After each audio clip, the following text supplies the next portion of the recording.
Hey everyone, and welcome to our KvK live stream extravaganza. We had a minute or two of a late start here because we were just finalizing the tech with a few of our streamers. And if I flip over to our control room real quick, you can actually see we have a few more that we're still waiting to join, but we've already got some action in play here. So between my Skycam and these other 4 streamer feeds coming into my director room, we should be good enough to get started here. And we have quite a few interesting matchups that you can see over here on the screen. Today's theme is long-awaited matchups, and we have a few different ways that is typified in this list here. So we've got 163 and 199, which is probably the definitive match on who's the strongest in the 100s range right now. We also have 321 and 401, which is similarly a definitive match on who's going to be strongest in the 300th range based on their records. And then we also have in 154 and 497, KvK and Elric facing off against Alico and Mamba. That one has a lot of whale intrigue around it, and a lot in the whale community have been really wanting to see that. We also have 231 continuing on to see if they can keep their perfect streak alive. They are versing 142 this time, and so far have won their prep and are invading 142. So they're 1-for-1 so far on this. And if they win again today, they will still extend further the longest perfect record in Kingshot. We also have 255 to 302 we'll be covering, where both kingdoms are coming off tough losses against top 30 ranked opponents and both looking for redemption. And that one was quite an interesting start on the prep phase, which I'll share a little bit more details when we get there. And then also finally we have 331 and 365, which might turn into a little bit of a rivalry. It's a no rules one that's there, and we'll see how that one plays out between city hits and castle hits. Should be a fun one to watch. We'll also, outside of these 6 matches, we'll be checking into a few other. We'll also be checking into a few others. Yeah, we have 4 other matchups we want to check in on. Couldn't get streamers aligned in them, but 623 to 652, definitely one that is probably about the strongest in the 600s range. We got second longest perfect record there, number 2 ranked in our overall leaderboard on the 623 side. And then 652 has lost 1 prep and was rumored to be throwing this one to avoid being designated as a leading kingdom, but otherwise would probably have a perfect record themselves. We have 45 v 57 we'll be checking in on the Skycam occasionally. That was a wild one. As of last night, they were both at 6.5 billion points each. It was less than a 1% difference. I think the kingdom getting invaded is on the 45 side. Solar is actually streaming that one on his channel as far as I'm aware, but we will jump in on the Skycam to say hi and see how they make out. 727 to 709 is one we'll also want to watch in on. You may have saw the Discord post from that yesterday. They were also having insanely high points, and they sort of got to this point where it was such a ridiculous achievement. They were both at 6.5, 7 billion points. They started cheering each other on and seeing how high they could push each other. So we'll see how that match plays out. And then also 1163 and 1182 was one that we were trying to set up some streaming for. Didn't work out this time, but I know some of you have been asking for me to get some younger kingdoms in the mix. Maybe we can do this one in the future, but this is a classic strategic kingdom with a strong nap community versus a bunch of whales. So we'll check in on them occasionally, see how they're doing as well too. But it looks like I'm seeing some things start up here. Let me jump over to one of the ones that I have here. I think I see Hipster Grandpa. Let's see what's going on with him.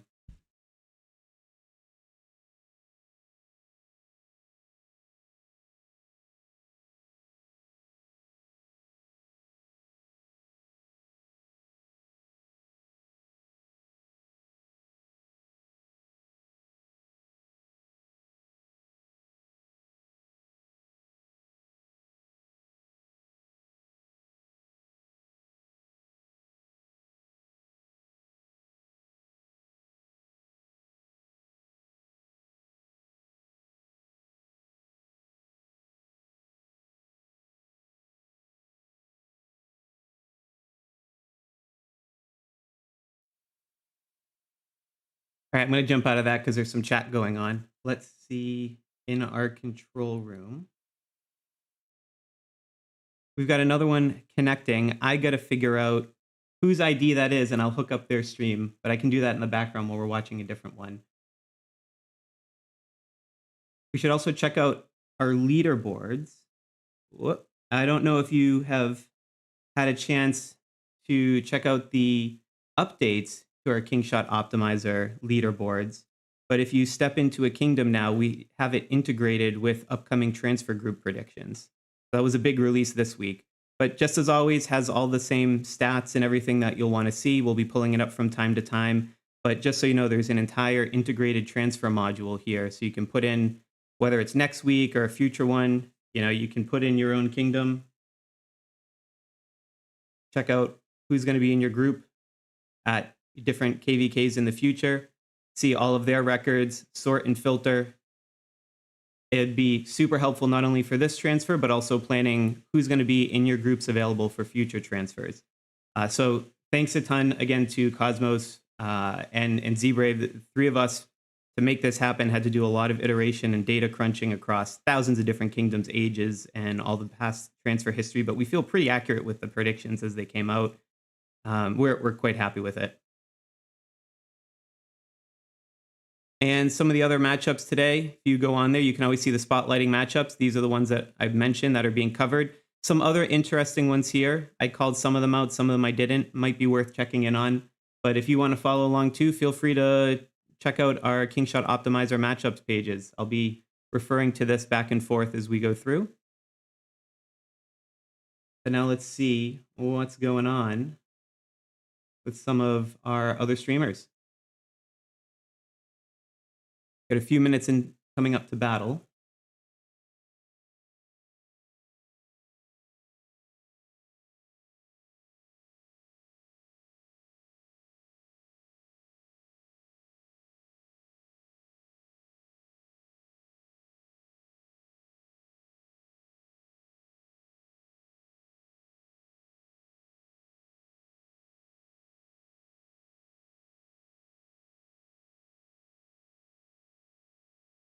All right, I'm going to switch over to Bella Psycho on 255.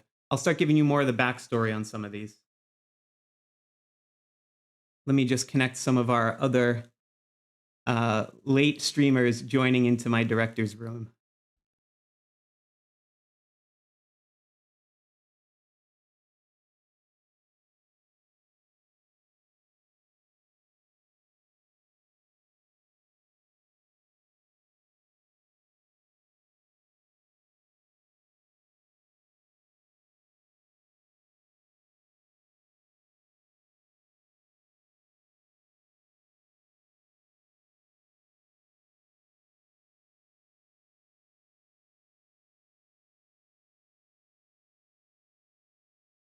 All right, I'm going to move off of there and go back to my Skycam for a second.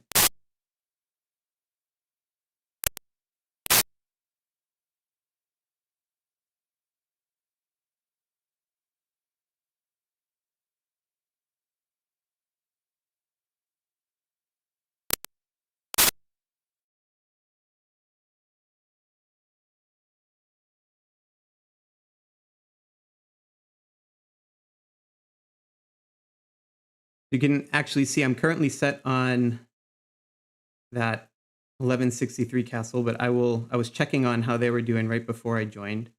I'm going to jump over to one of the more interesting ones. Let's actually see what's going on 45 here for a second.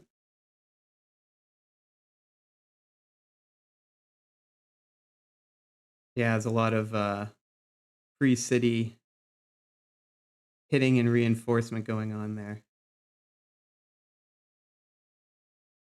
Yeah, this will definitely be a match to keep checking in on. I also see a bunch of folks sounding off in the chat from 401, 308, 354, 231, 354, a bunch from 354. That makes sense since you're on the stream here. Thank you all for joining. Where else are you all coming in from? What kingdoms?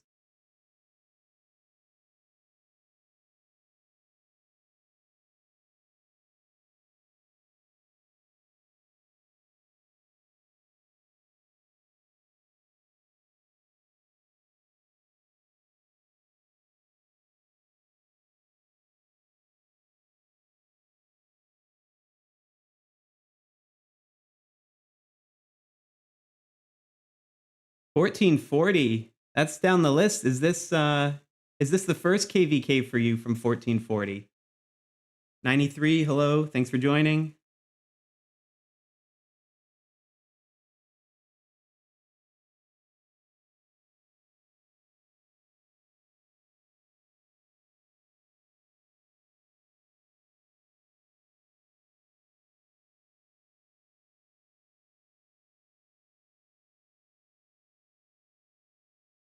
$16.12. Oh, wow. Fantastic. Well, this will be a preview of many things to come.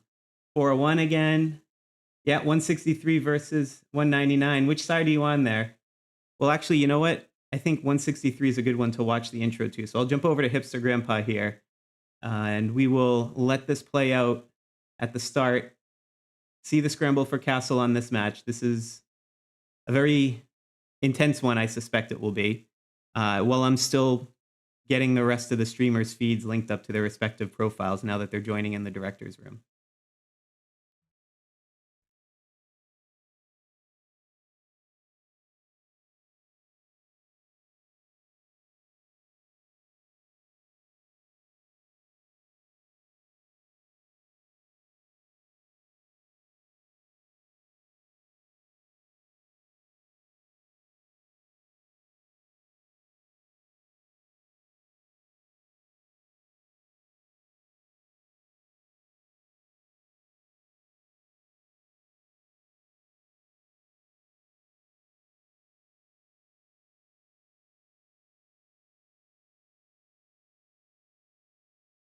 And now that we are getting close to the countdown, let's put on some epic music.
All right, folks.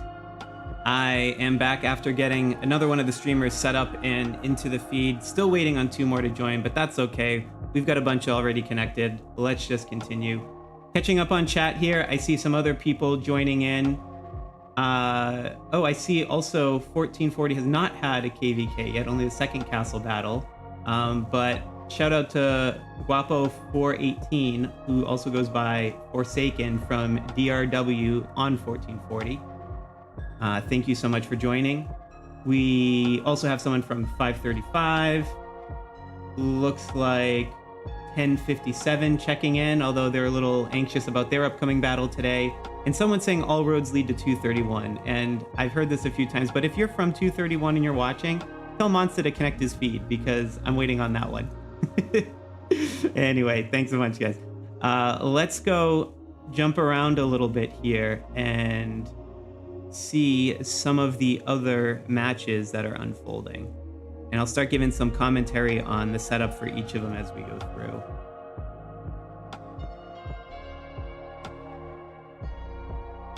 And actually on this 163 to 199, we are covering both sides of it. We have Crazy C on the same match.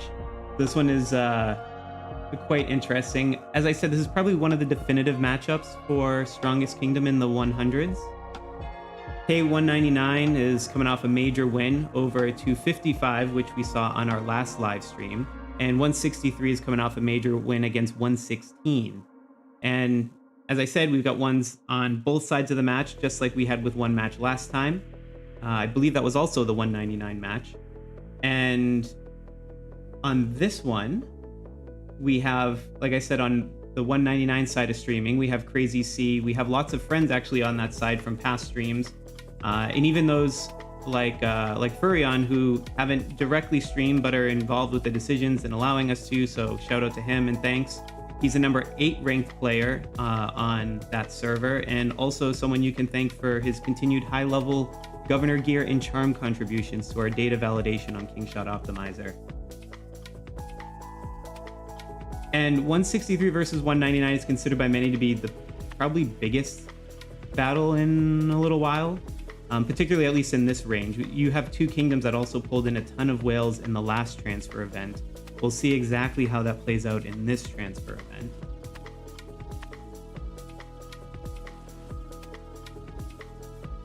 And then if I flip back to the 163 side of the match, we have Hipster Grandpa there who reached out to me, both on Discord and through email actually, through the channel. Super excited, interested to stream, so we talked, we're glad we're able to set that up. This isn't his normal profile picture. His alliance is using a Pokemon theme for the KvK.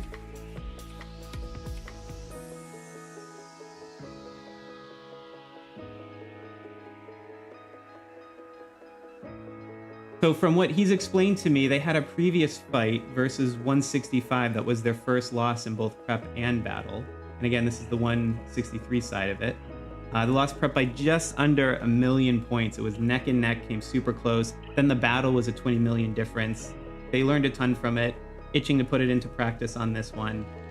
On their alliance, people to look out for, Wolverine, who was one of the biggest players from that other match that ended up joining last transfer, and some from his alliance.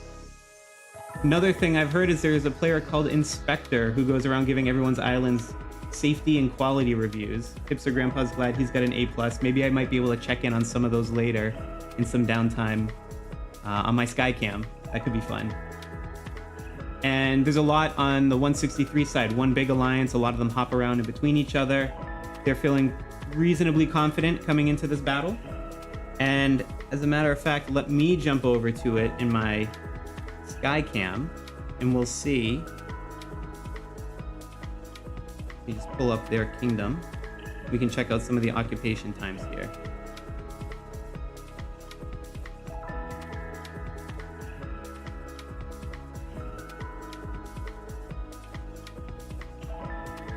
Yeah, so far 190. Oh, it just changed hands. Got that just in time there. It's always crazy when those big hits come. Look how many meteors and dragons. Which, yeah. But the meteors, man, it's always funny to see so many of them flying around here.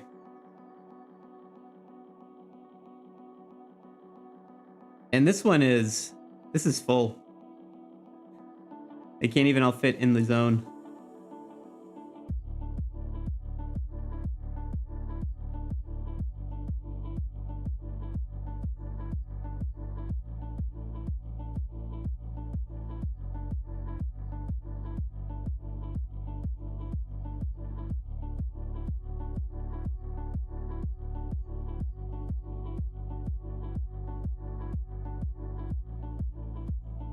Another little thing you'll all be pleased to see if you have watched the live stream last couple of times.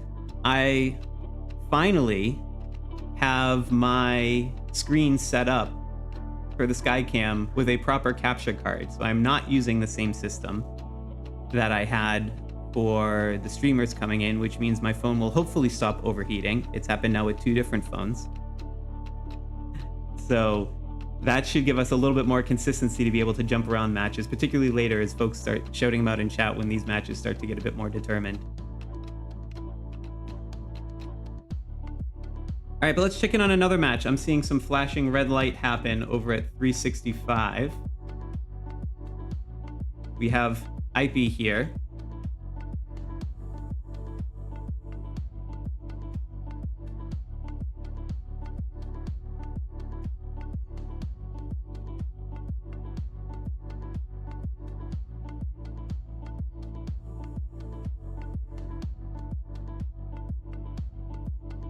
Like they were able to just step into the king's castle or repelled something or switching the garrison. I didn't quite see. I saw the flashing lights and then we switched over and then I was already looking at the castle garrison.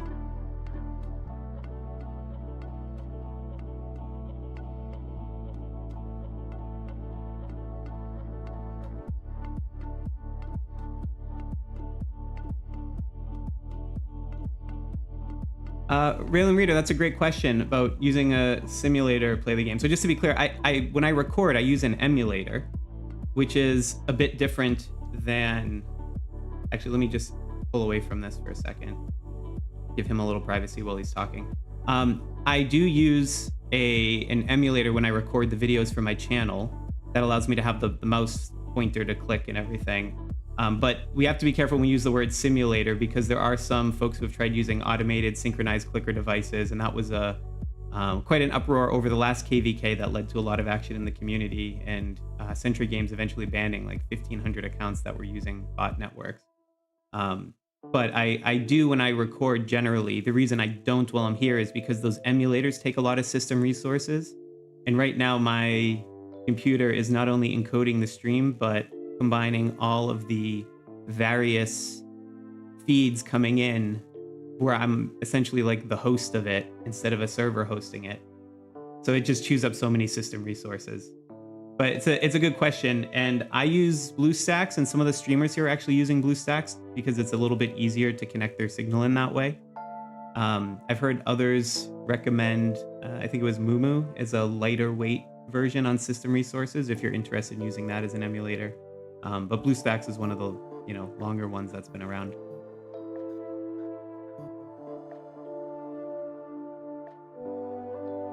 We got IP sitting on the castle right now. You can see his little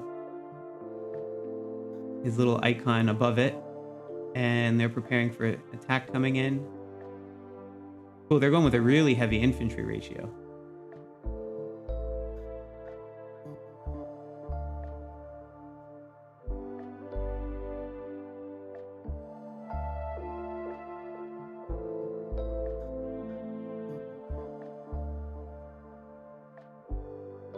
And I see this is really interesting to watch, this switching around of the gear, right? There's different heroes that have offensive and defensive widgets. And depending on if you're attacking or if you're defending as a rally leader, you will then want to have different heroes in play and changing the reinforcements, switching out the gear. This is all part of giving you just that little bit of additional edge that you need to withstand what looks like a few sequential rallies that are going to be hitting very quickly.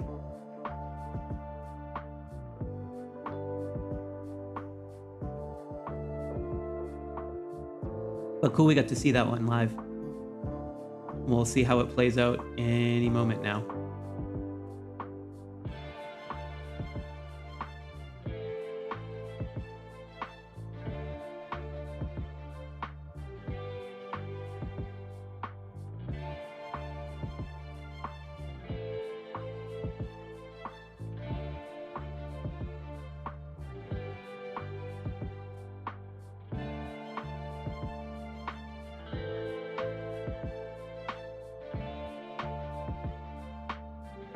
Ah, looks like they were knocked out. That is...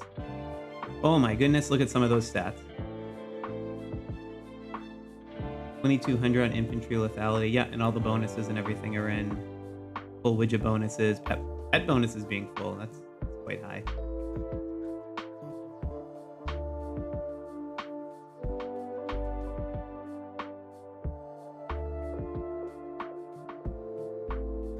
All right, give a little bit of privacy there. Let's jump back. Actually, you know what? Let's go to 255 with Bella Psycho. We'll see what... Oh, and of course, she just goes into a chat. We'll come back to her in a little bit. Sorry, folks. One of the important parts, one of the promises I make to the streamers here is I respect their privacy on any sort of strategizing that they're doing. So if I see them jump into chats and start talking about timing rallies or who needs to reinforce who or any sort of strategy stuff, I'm gonna just jump out and parachute into another match as quickly as I can.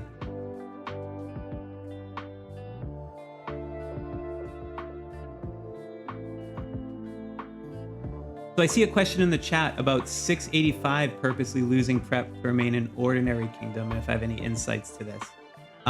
Yeah, this is quite an interesting situation. I mean, as we were doing all the predictions for our transfer modules, we feel pretty confident. I can even pull them back up.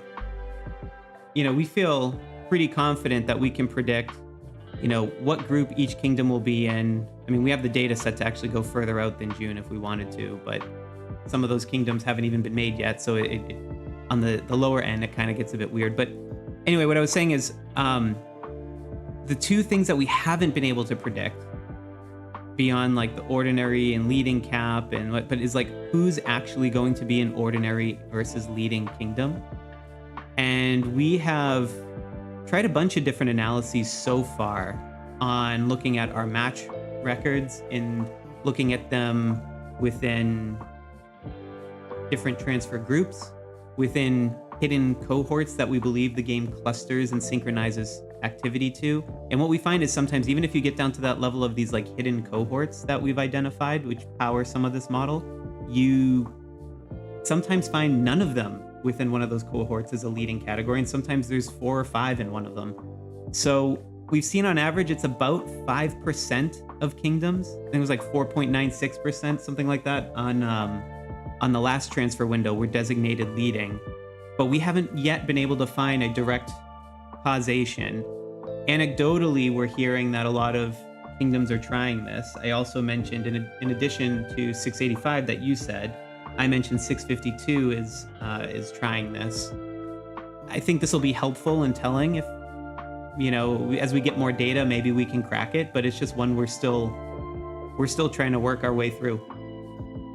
So I appreciate other folks taking the initiative to try that, and you know, we all sort of benefit from it the closer we can get if we can start predicting. But for now, we just can only show historic to show you when they were last leading. And as long as they're not trying anything to intentionally sabotage it, then, you know, that's probably the best indicator we have as of yet. All right, let's jump back over to Bella Psycho in 255. I think she should, looks like she's doing some healing here. And while she's doing that, you know, just to reintroduce Bella Psycho, we've seen her stream multiple times. Last time it was actually 2 different matches. She was streaming simultaneously from 2 different devices. So hopefully this one's a little bit easier. But she's in the God Alliance on 255. 255 on their side of this matchup with 302 has Lord A, who's currently ranked number 9 on the global leaderboards, along with FNG at number 53 and Sasquatch at 99. Now, what was interesting. I saw some screenshots this morning, but Lord A racked up almost 750 million prep points alone, which is one of the primary reasons 255 is invading 302 today in this matchup. Then on the 302 side, we also have some top 100 player whales. There's Dragon ranked at number 45, Weasley at 58. And if you go look at these numbers, by the way, this is as I pulled them. Obviously, as people have troops getting taken out and healing and are, upgrading in the middle of battle to get an edge, like these numbers are super in flux. But at this point in the game, being a top 100 player means you've already got 1 billion plus in combined power. And we see that not only with the names I just mentioned here, but in the sort of next tranche down, there's a few players that are approaching that 1 billion mark.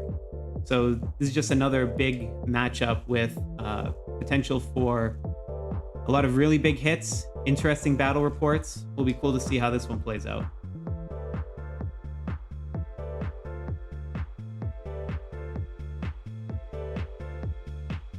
All right, I'll give some privacy there on the messaging side. We'll go back to 163. It looks like a few rallies will be hitting here soon.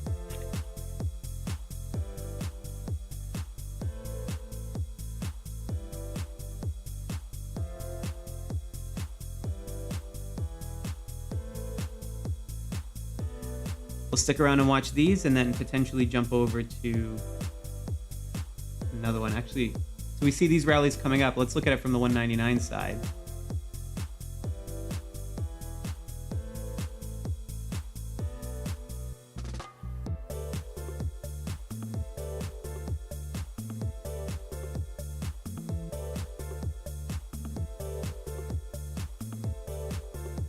And again, special shout out to the streamers on both sides of this 163-199 match. It requires a lot of trust to have people streaming from both sides of the match, and I appreciate you both putting that trust in me.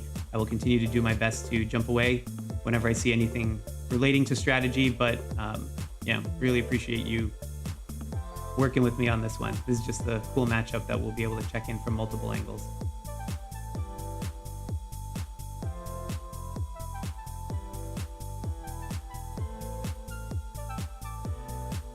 All right, I'm seeing some requests for 354 in the chat. Let me jump over to that actually.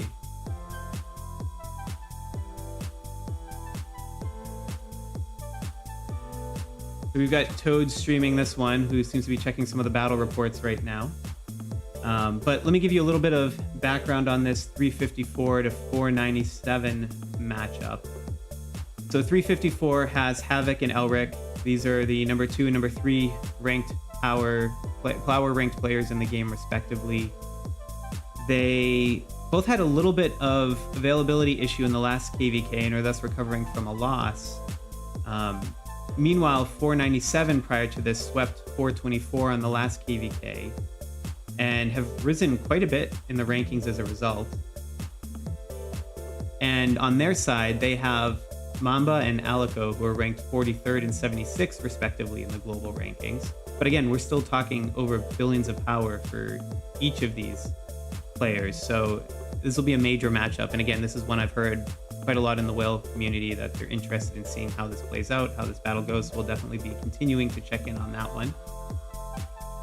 And also, too, special shout out to Derriere on the 497 side, even though we're not covering that side from streaming, but she was actually trying to help get us set up with a streamer on that side of the match as well, but we just weren't able to make it work this time. But just want to say really appreciate her trying. I'm not sure if she's listening, but thank you for that.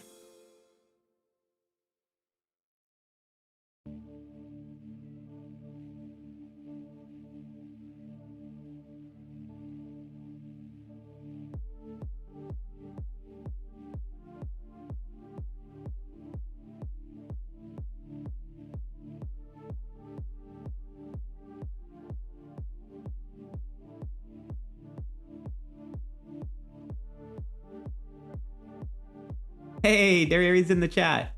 Great, I'm glad. Thanks for joining. All right, I'm gonna actually jump off of this one because I see we're scrolling through the chat there. Let's go back to the 199 one here. was just a moment where all of my streamers, almost all simultaneously, were in the chat.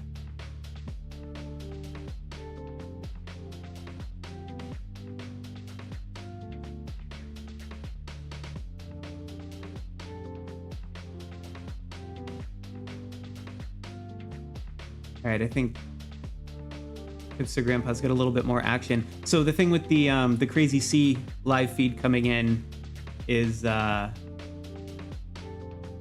think two folks are or two accounts that he's covering. So one of them we're streaming, one of them we're not. So I think the 163 side will give us more kind of consistent action since the time isn't split between two accounts.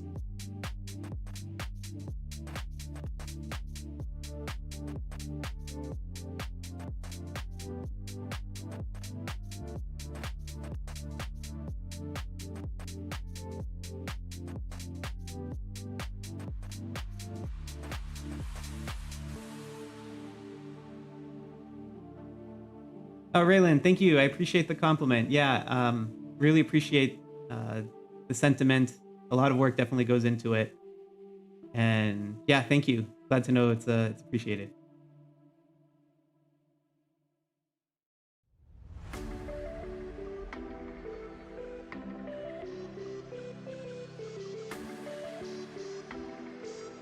And also, I know we have a number of 231 folks here. I would love to be able to cut over to the 142 231 match, but I'm not seeing Monster's stream in there. If you guys are listening from there, tell him if he's not too busy sitting on the castle. See if we can connect his feed so I can get him up.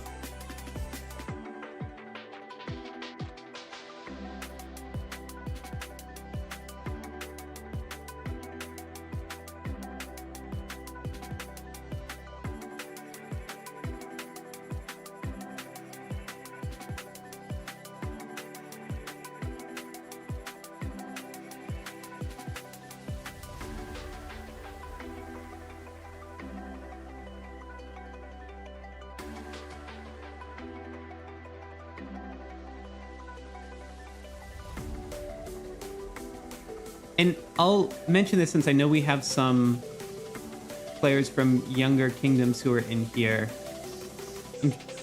This technique that you're seeing on there is called batch healing. I do have a video on it, but it's always kind of nice to see it live. It's a really important skill to have down for castle battles. But basically, as you just saw, whenever you have massive amounts of troops there, just like if you're doing research project or construction, you can get speed ups for troop healing.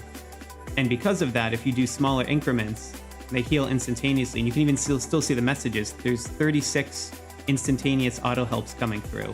So with that, you can heal in batches of, 1,000 or 2,000 soldiers, a bit more depending on where your healing speed buff is at. But it allows you to just churn through tens of thousands, even 100,000 plus troops very quickly. Super helpful for getting back into the match if you need to send troops to reoccupy various areas, but also if you're trying to play for personal score, you do get a number of troops or a number of points for troops that are defeated of your own. So if you just start solo marching them into stuff, they all get wiped out, you heal them quickly, do it again, you'll burn through hundreds of millions of resources, but you'll also get quite a few points.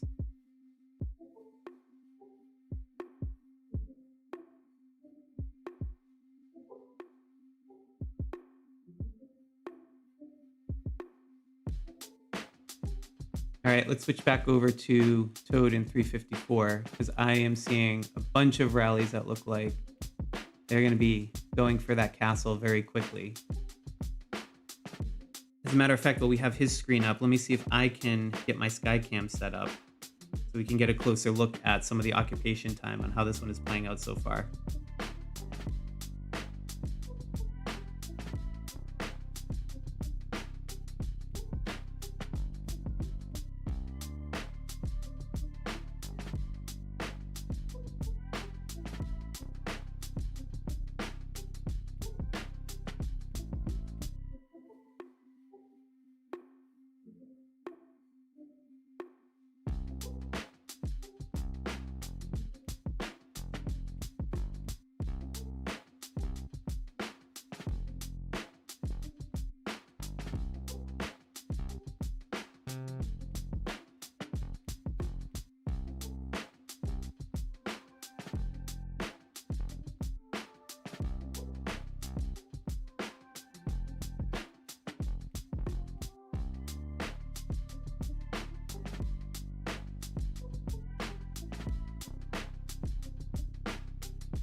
Look how many people are leaving from that. So many different rallies that came all at once.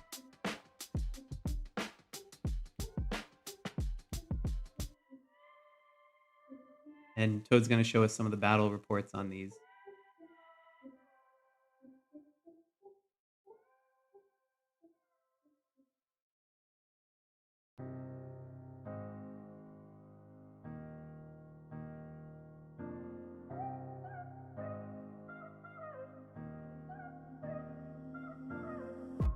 Yeah, I mean, that's wild. That many rallies.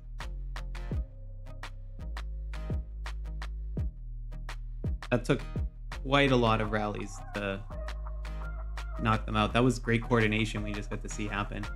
Let me switch over to the sky cam. I can pull up battle record.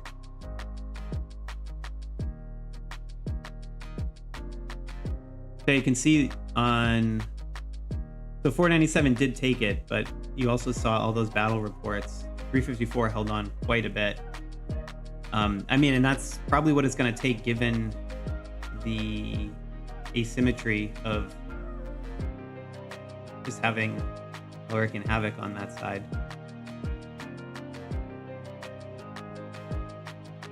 But the important thing is the castle is changing hands, so that means it's still there's still potential.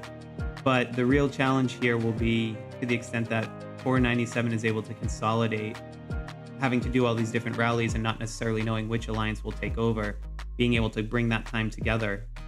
That'll be a big key here. But they certainly have the work cut out for them after the start here that we're seeing. But yeah, impressive coordination.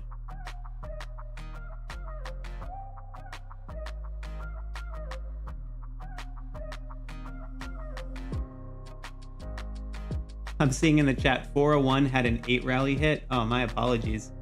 We'll have to check that one out.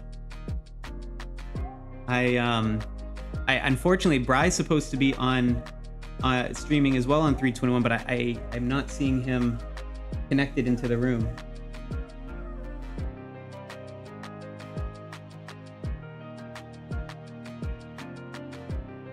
But if you're in that match, the 321 and 401, I would love to get I'd love to get that one back on the ground configured there. So if you see Bry in the match, ping him.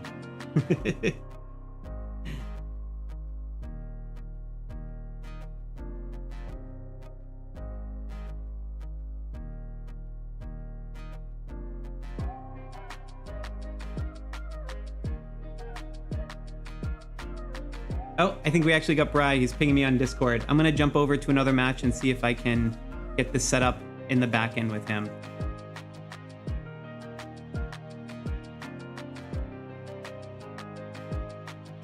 I see whose screen seems to be showing some promise here.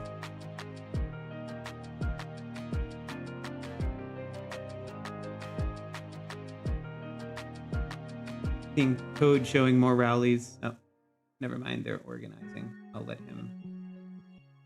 him cook there. Let's go back to Crazy C on the 199, 163 matchup. We'll watch him do some healing and let me see if I can make a couple adjustments here.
All right, folks, I am back in it. We've got our stream set up now for the 321 401 match. I'm going to give Bri a moment to get his bearings over there before I cut over to him. But I do see in the chat, Growing Young After 50. Thank you. I'm glad you're enjoying it. And so apparently they're saying they're in their first KvK match today, 1403 versus 1390. And yeah, it was just such a nice message. I figure, hey, let's give a shout out and say hi. So we'll go jump over to their match real quick. And if I check out the battle record here, it looks like 1403 is off to a pretty solid start on their first KvK. So who knows, maybe this could be another undefeated streak in the making some months from now. But it's always cool to see too, the first KvKs, they just get such massive turnout.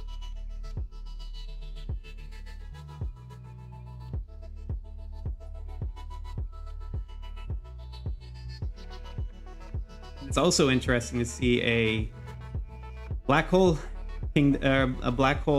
city skin already by the first KvK. That's intense. Yeah, this could be a powerhouse in the making. Let's see. But anyway, good luck Growing Young After 50 on your first KvK. We'll be continuing to root for you. And with that, let's maybe jump over now to Bri in 321.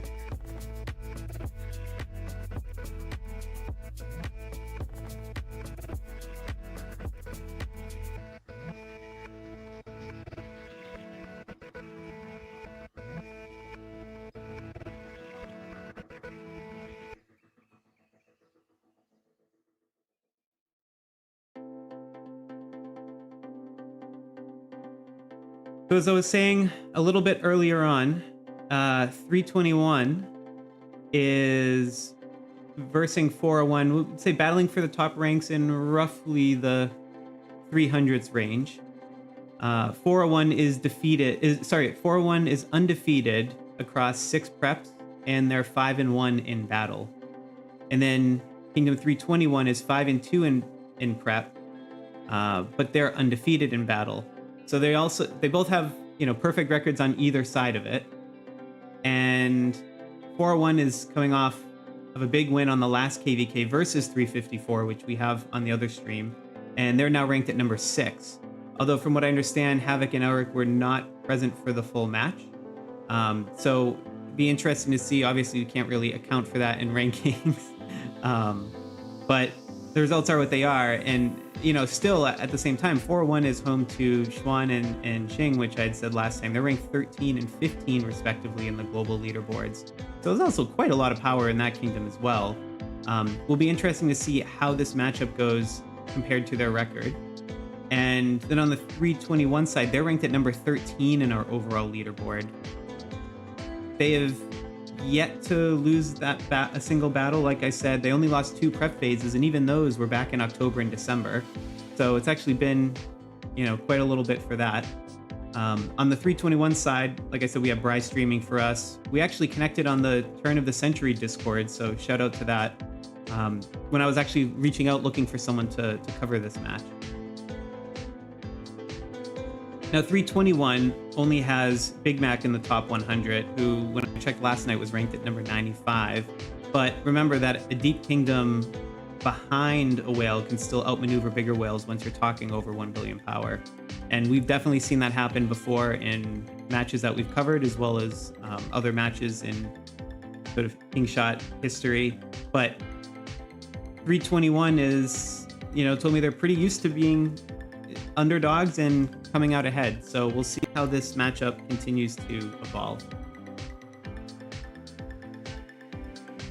And I don't know if Bri's going to check on the castle occupation time, but I can do it from my side on the sky cam. Let me jump over there and we can get a look.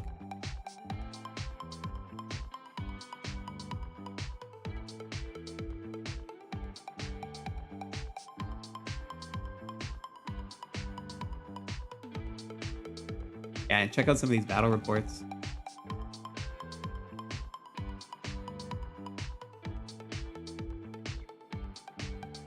That was a big hit.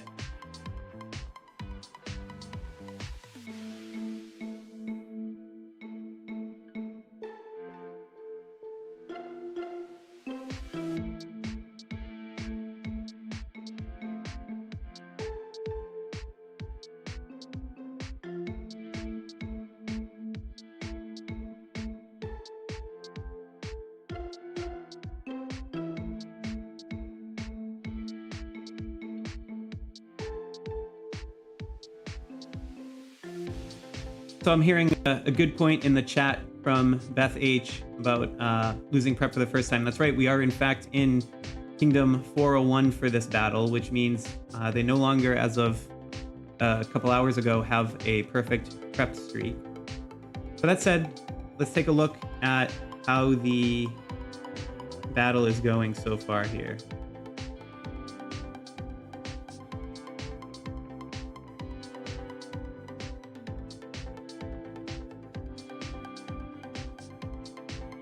So 401 is off to a little bit of a head start here, but this is still anyone's game when you see Castle being able to change hands. Be interesting to see how that continues to maneuver.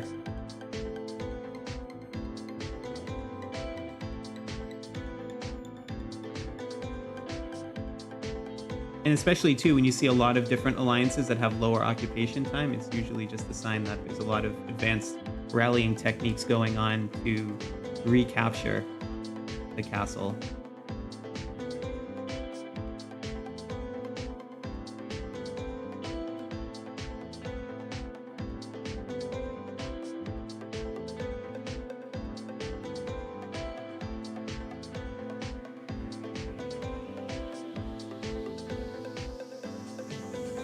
All right, I'm just looking around my control room here. Let's see who we see. Still short one streamer.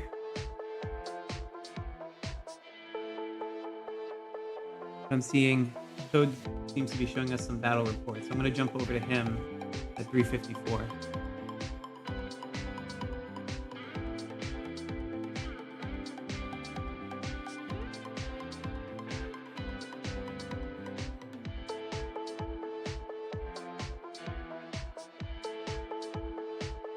So I think we had missed, there was a quad rally on Havoc at the castle. So this is the outcome of the battle reports that he's showing.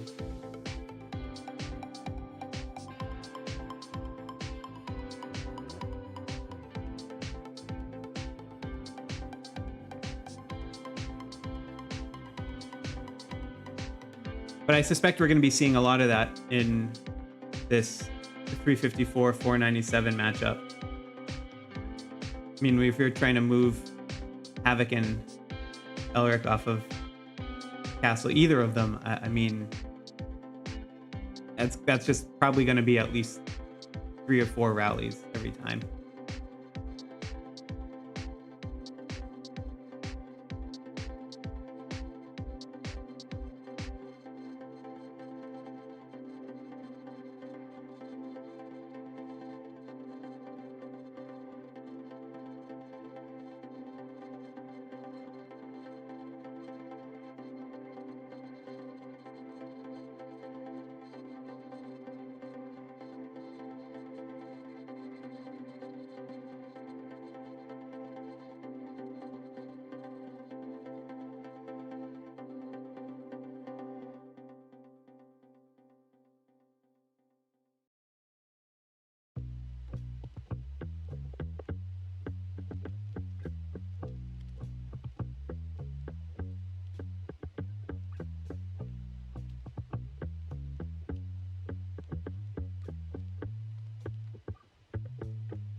Yeah, so you can see here on the defensive side, all those rallies popping up on Toad's screen for the castle.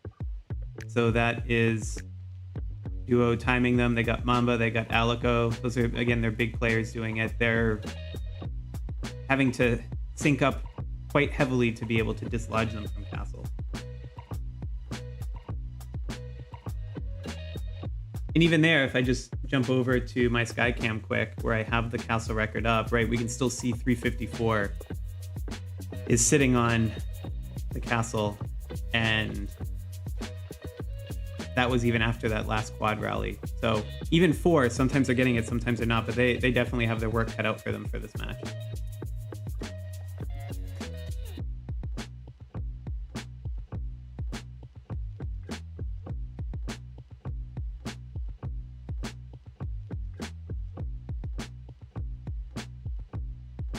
All right, let's jump over to 321. See Bry doing a sweep of the match here.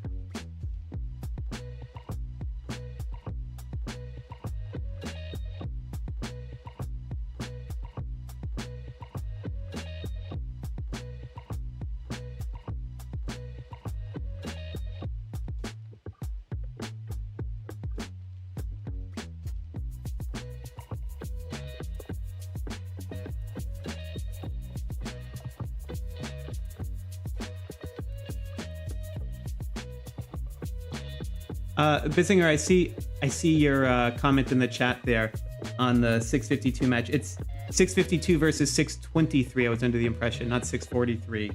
Yeah, that was one I wanted to stream, but it's at least the folks that we were able to talk to.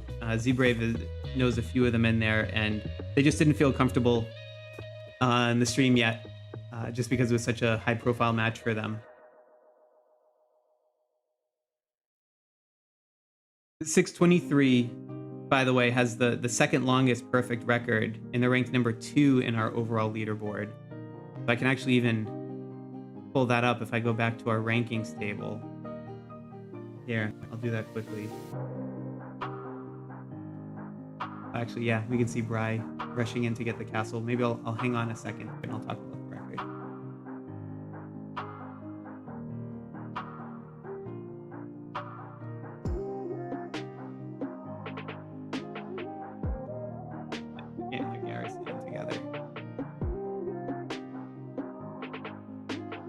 All right, I'll let him sort that out. Let me jump over to our leaderboard view. So yeah, basically, if you go in to undefeated overall, this is 623. So this is who 652 is squaring off against. And again, these are not reflective of any of who won prep on any of the matches as of like 2 hours ago, because this all has to be manually updated. Thanks again, Cosmos, for a lot of work there, and I'm sure Z-Brave and I and Dutton and a few others will be pitching in as soon as these matches come in to try and help expedite. They grow every single time.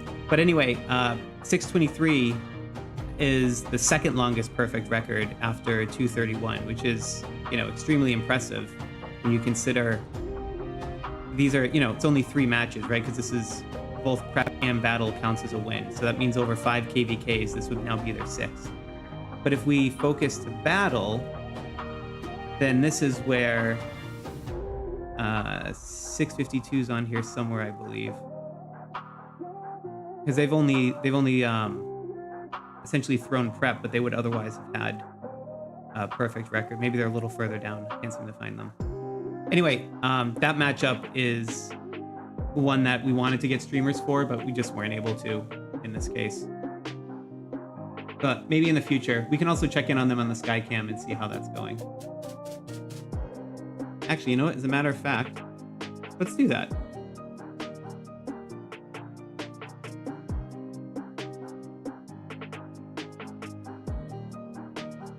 All right, so if I go back here, let's see how we're doing this. Yeah, this is a close one. This will probably take a while to sort out. We've got 623 is in the lead. Oh, 623 did just manage to take it back, and they're switching around. Okay.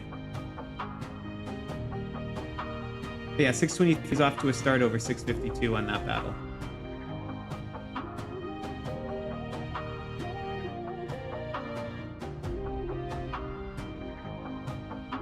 So if that's the case, then if this were to end right now, 623's undefeated streak would continue, but this is still very early in what looks like a highly competitive match. So we'll keep checking in on that one.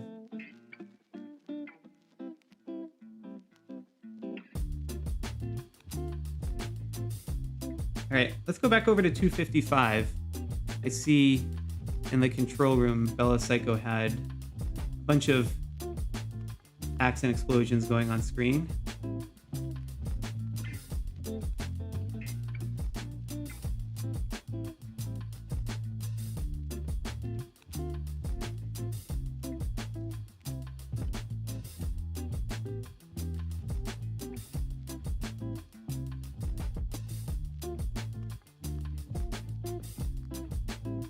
So, Guapo, I mean, the castle battles can go up to, excuse me, up to 6 hours. That is... Excuse me, I was trying not to cough in the microphone. Castle battles can go up to 6 hours. In order for it to end, you need 3 hours of continuous alliance time. So that'll end, and then that'll just like actually end the battle phase itself. But if it's not continuous, then it'll just run the whole 6 hours, and whichever alliance has the most total occupation time at the end, their kingdom will win. And that means you could get to a point where maybe it's not 3 hours continuous, but say you're 3.5 hours into the match, and one of those has, you know, like 3+ hours occupation time. Then the battle's already a foregone conclusion, and then people just start playing for points, and whatever happens, happens. But we have seen some go down to the wire. There was one match in the last KvK that it was literally a 1 second difference in occupation time at the end of the 6 hour castle battle. I've never seen anything like that. And this is sort of fun too. While I was talking, we're watching Bella Cycle. I don't know if you see this, but she's doing some city hits around there. And just as a reminder for those less familiar with 255's rules of engagement, but they always do no rules on castle battles. So city hits are fair game in this match, and that has a number of strategic implications to it. So it's kind of a fun thing to watch it play out live, and it's not your troops on the line.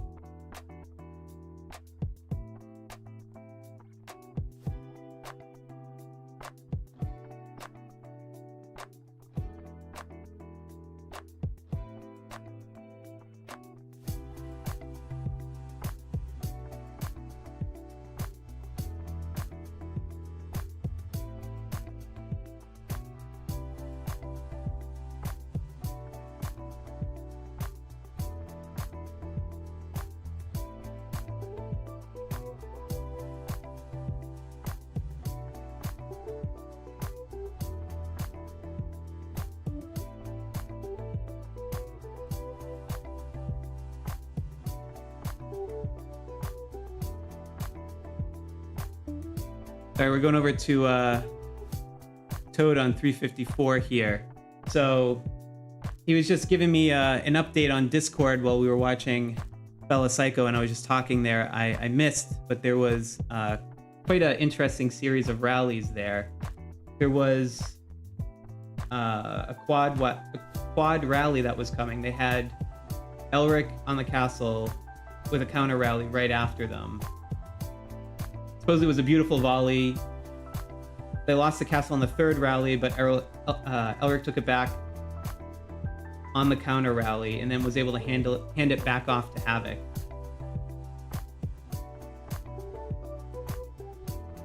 So we're just kind of watching the aftermath of that play out, but that was a exquisite bit of artistry that we unfortunately missed on this while we were jumping around between other screens. But that's what happens when you have 6 matches going on at once, I suppose. Plus the other ones that we skycam.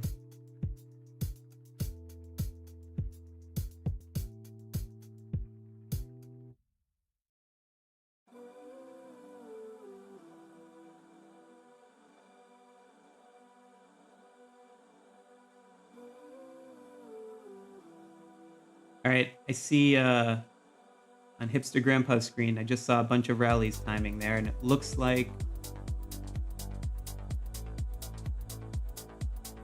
when I saw in the director's room, I saw a bunch of rallies ingoing on the defensive side.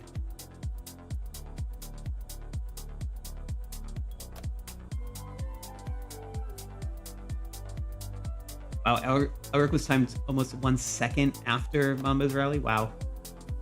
Down to the second is crazy. That's very impressive.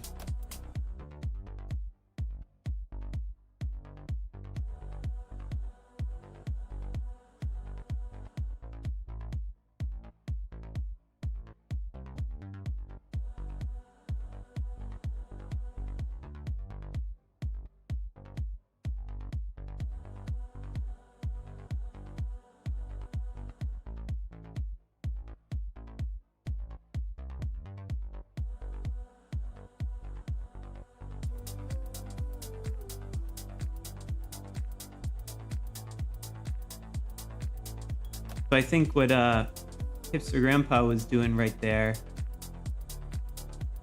it looked to me like he was, since he's got a stronger account, like he was trying to follow up with a few individual attacks to see if it was enough to push over for a rally that didn't land. At least that's my interpretation. Or for a rally that hit but hadn't had time to rebuild, trying to see if he could snatch it back. It was a bit of a high risk move, but if you got the resources and you're willing to mash the heal button, it can be a good strategy.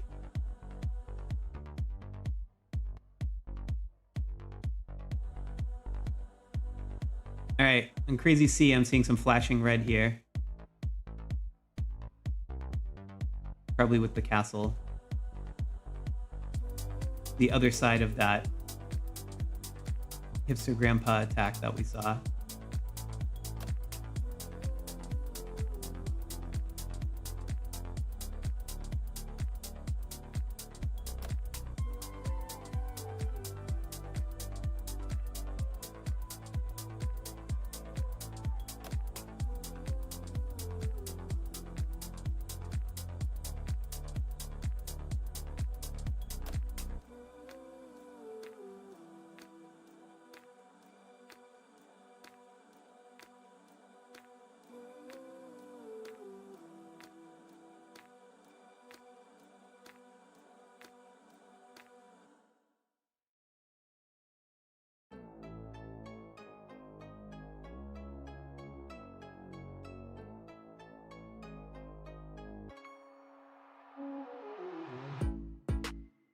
I'm gonna jump back over to Toad at 354.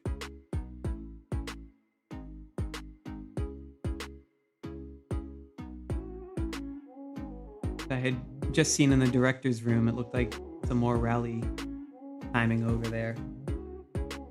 Didn't want to miss another big series of hits.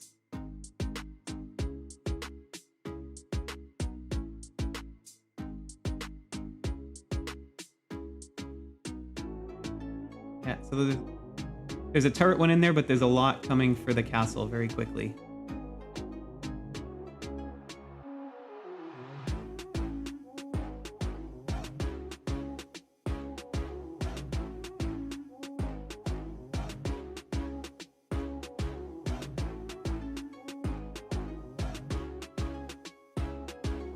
Yeah, thanks, Big Zippy. We are going to stick around and watch this one.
All right, it's going to be any second now. All these rallies are about to start marching.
All right, I'm going to give some privacy there. Let me jump away quick, see if I can grab it from my sky cam. Oh, I'm in the wrong one. Hang on. Let me jump to 497.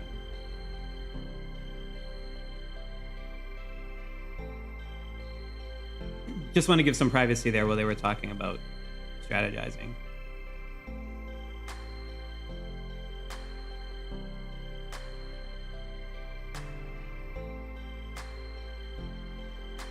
Yeah, so was able to change hands. 497 regained it. But they have a pretty sizable deficit to overcome.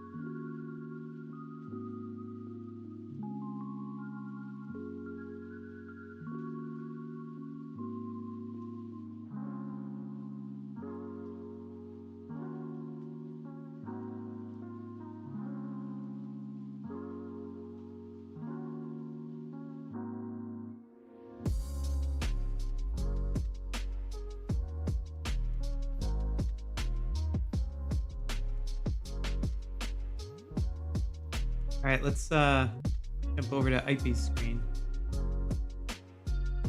And hey, we got Z-Brave in the chat. The guy behind all of the coding and technical aspects of the Kingshot Optimizer website. Thank you for joining.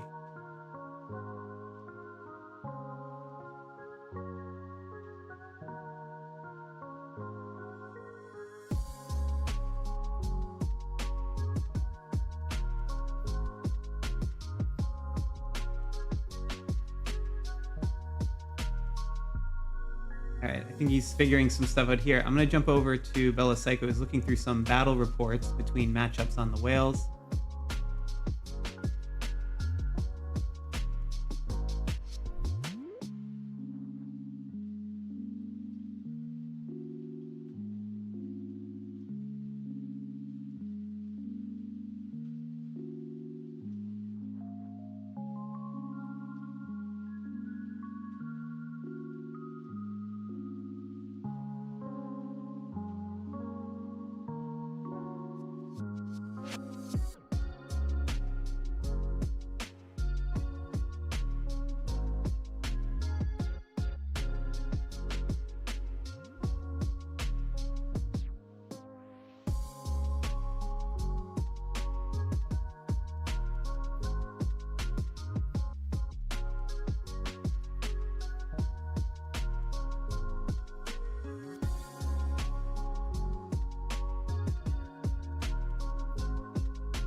And actually, while Bella Psycho's scouting for targets here, let me just jump back over to the sky cam and just bring us back into that 354-497 match. So I'm looking at the castle occupation time. We can see that 497 was able to hold it up to 4 minutes. So that means after they took it from the multiple rallies, they were able to withstand a counter rally, which is a positive sign in terms of being able to start changing the narrative on the total occupation time here. But I did just want to call that out because getting the occupation time that high is something that is absolutely going to be necessary then for them to be able to catch up. And when I say occupation time being that high, I mean per each time you hold the castle. If you get knocked out immediately from a counter rally, then it's almost like you didn't really have it. You only get it for a few seconds or a minute. All right, let's jump back to Bella Psycho, see if she's picked some targets by now.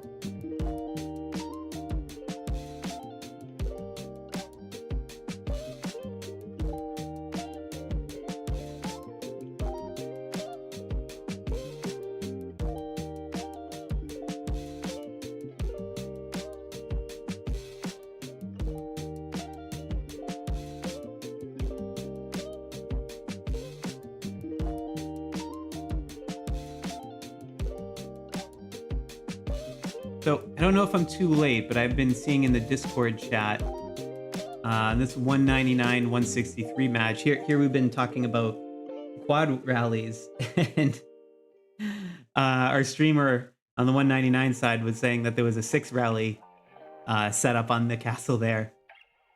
So we'll have to make sure we keep checking in on this one.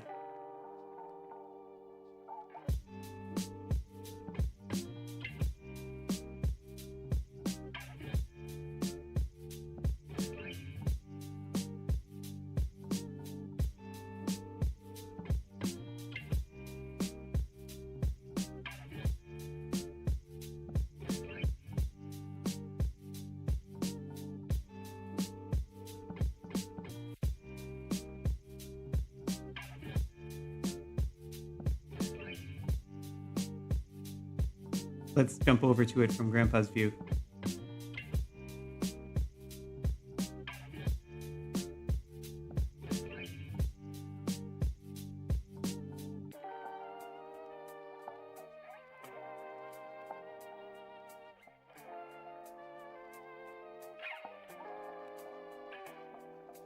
And I think that's one of the things that gets underreported when you're a whale on this, is just how many speed ups you end up burning over the course of a match this long, and how many gems that equates into. It's actually quite a large consumption when you're talking a few thousand just for a 50% speed up. And to just have to use a bunch of them to get the timing down to the second and be there, you know, just in time to reinforce the castle. It's yeah, and even just like we're seeing here, the castle just changed hands 3 times as I was just talking.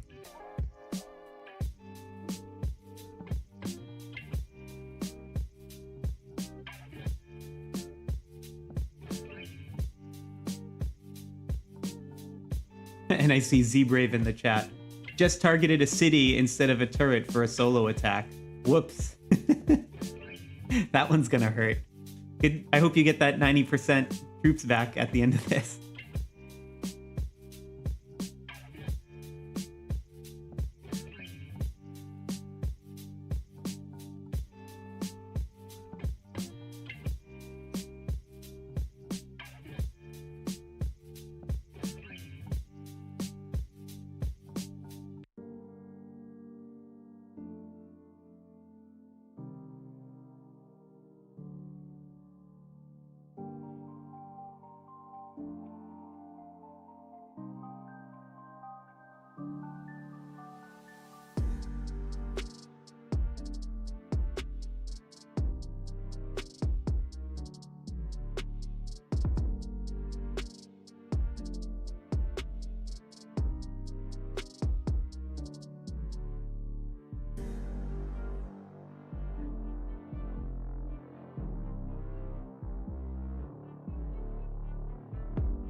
There's a question about my comment on Z-Brave and how he'll get the troops back at the end of the KvK round of the battle phase. There's an opportunity over a 2-day period to get some of the losses back, and those are the ones, you know, whether it's perma kills or like from attacking a city, or even if it's you know, like your infirmary and or enlistment office were just overflowing. So there's a catch-all. It only applies during KvK, but you can get some of them back. And this is a really important thing to note, by the way, because I've seen people who had their account zeroed during KvK and actually like quit the game, delete their account. It's like, oh my gosh, if only you knew that you could get 90% of that back.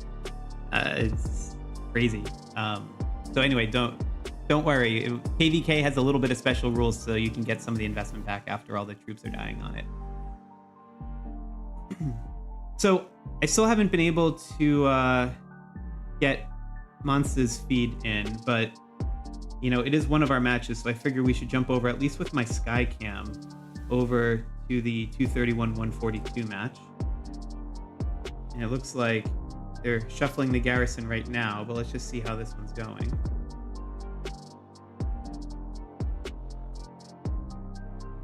Yeah, 231 is off to a pretty commanding start. 142 does have some occupation time, but it's split between two alliances, which is really going to hurt them here. But even on total time, they're still further behind. So as this is shaping up, it's going to be playing in 231's favor for continuing their unprecedented perfect streak in game. And if any of you 231 folks are watching, tell Monza to connect his feed. It's not coming through.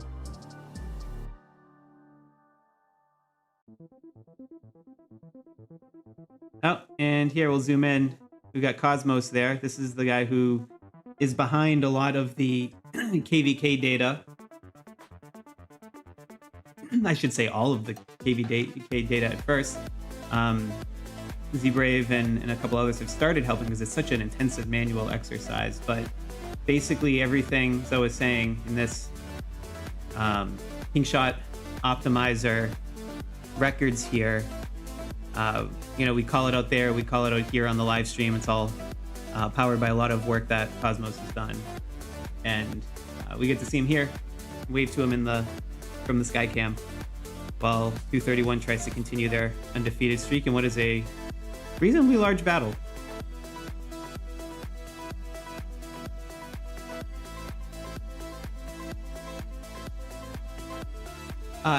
HRHR, it's specifically for KvK, not castle battles. So be mindful of that if you're still doing an internal castle battle on this. It's the healing thing I was talking about earlier. That's only on the KvK.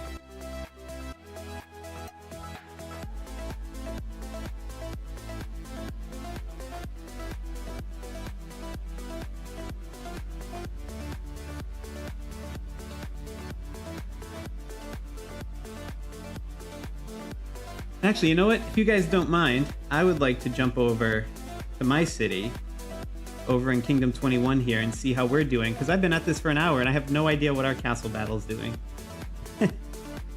Don't tell my alliance leaders. Oh, good. We're in good shape. We're holding it. We lost the prep. It was a pretty close one. It was like 50 million point difference. Leaders on both sides had probably 100-something million total, so it's certainly not the 6 or 7 billion numbers that we're seeing and some other ones, but we did need to defend our own castle, and so far it looks like we're doing it. That's pretty commanding. But here's the thing. I need to get some of my own points because I don't have anything right now, so let's just... I think it's always a good lesson. I'm just gonna send a bunch of troops in. I was even outside too. I wanted to make sure when I was setting up for the live stream that my shield didn't break because there was a little bit of city attacks going on when I was configuring the live stream. So I'm a bit further away, but I do just want to show how quickly you can get points. So this will be one attack I have absolutely no chance at winning. They probably got a full garrison. I don't know, probably 1.1, 1.2 million people sitting on it. And when I hit it, you'll see I'm currently at 0 points right now, but the key thing is you get casualty points. And if you're not used to seeing this from castle battles, particularly for some of the newer players on here, you may not be used to knowing exactly how quickly you can score points this way. So look what happens when I hit in about 3 or 4 seconds. All right, now let's go back over. Well, I just got a bunch of kills and bonuses there, but let's look at castle battle. Yeah, 1.2 million points. So that one attack, and I'm already top 130 here. So in terms of additional points, that one attack, it's already putting me in contention for a ridiculous amount of charm designs and guides. And if you do this a few times, like you'll see now how easy it is to heal. This might be a little bit too big of a bite, but let's say I took, let's just try 1500, for instance. Yeah, instant heal. And I got about 18 on auto heal, so I can just do this, and look how quickly I can heal it with the batch heal. And in fact, while you're doing that, and even while the other troops are returning, you can just go attack again, and it's just like a rinse and repeat. So you can get personal points pretty quickly. Now it does chew up a ton of resources. As you can see, every time I heal, it's hundreds of thousands, and if you keep doing it, you'll definitely burn through a few 100 million if you're trying to score a lot of points this way. But as you get later in the game, you'll see, actually here, I'll show it from the backpack view, you get billions and billions of them. So if you're wise with them and you're constantly diligent about gathering and whatnot, then you'll be in good shape. And at this distance, you can see I can actually completely heal all my troops right before the other march hits. So if you guys haven't done that, it's a really good way to get points, because now we see another 3 seconds. And now watch. I go back. Now I'm at 2.4 million. My rank's still a little bit on the low side, but I'll start catching up if I were to keep doing this. Yeah, if I did it a couple more times, it would already put me in the top 100. And again, you just sort of rinse and repeat. So I go back to 1500 and then just keep healing. So you guys are in a situation where it seems like the castle battle outcome is determined and you don't really necessarily need to play super competitively to determine the outcome.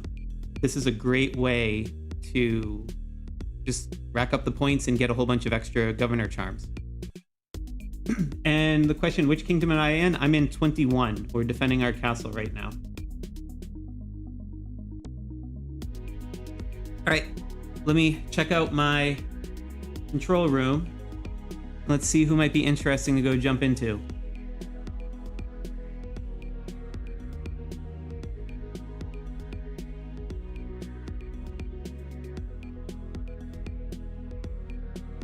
Maybe I'm here in time for Toad. I don't know if I just missed. I may have just missed the action here while I was doing my tutorial. Yeah, it looks like we're healing up after that.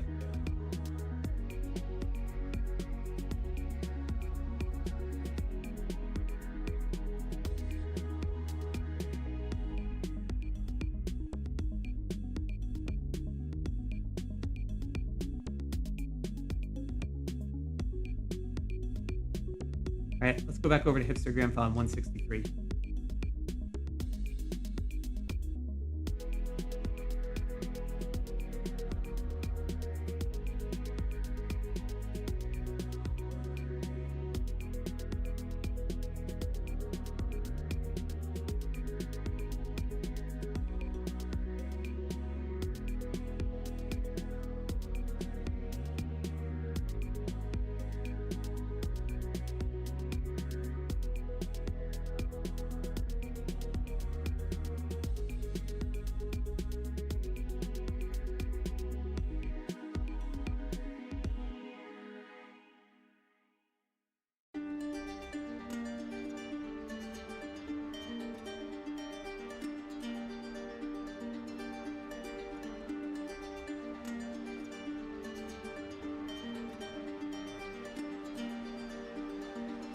All right, I'm seeing flashing red over at Crazy C on the other side of this for 199.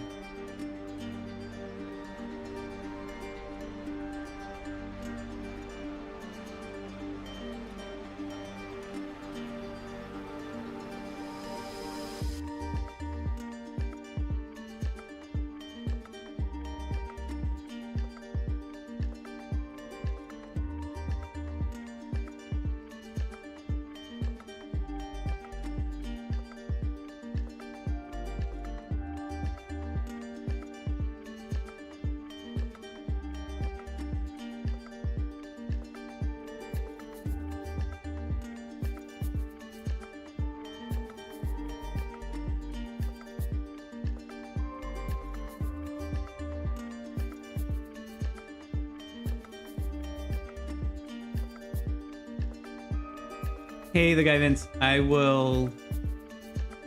Yeah, I can jump over to that battle. It looks like there's going to be some action here happening with the rallies in a minute or so, but then I can try to check in on the Skycam with the 1082, 1057 one. We'll check that one out together.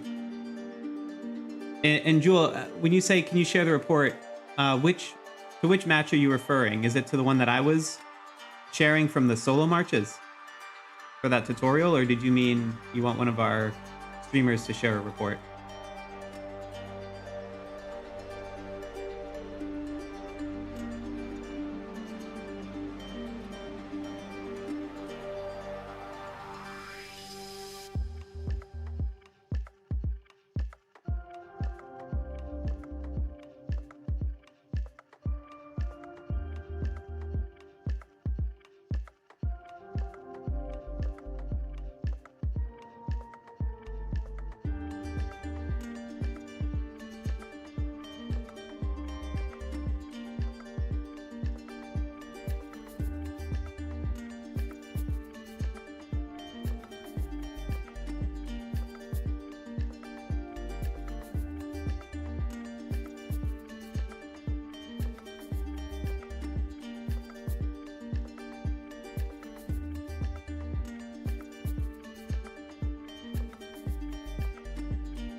Yeah, you can see on both sides. Hipster Grandpa was here eyeing him up too. All the rally timings. Kind of cool being able to see both of them side by side in the director's room.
We got about a minute until all of these hit.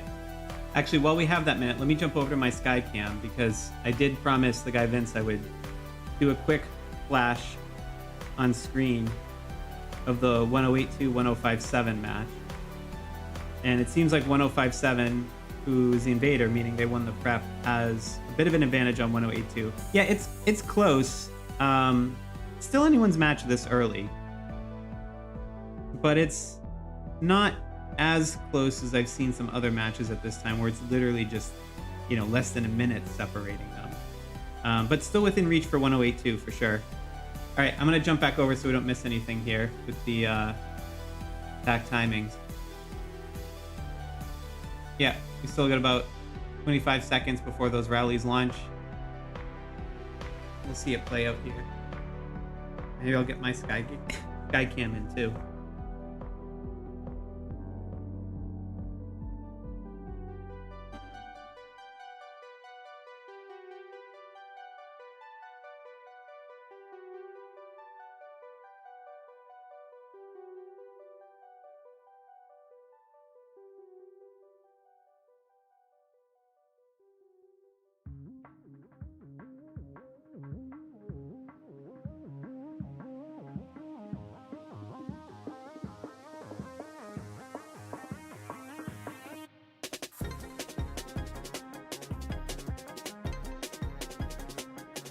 Comes the march.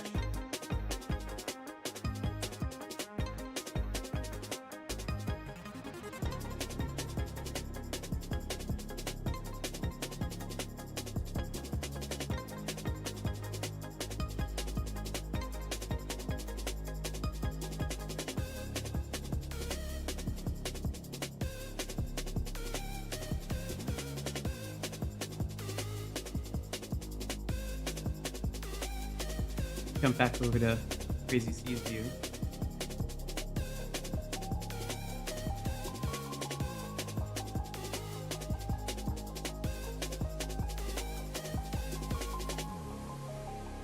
And actually, I can even pull up here on my sky cam. Let me pull up the battle record. Oh yeah, the 199 was able to hold on even with the multiple rallies there. As you can see, that occupation time is now approaching 6 minutes. So it's probably going to take at least another 5 minutes for 163 to coordinate another large sequential rally like that. So they're starting to pull away on this one in terms of total occupation time.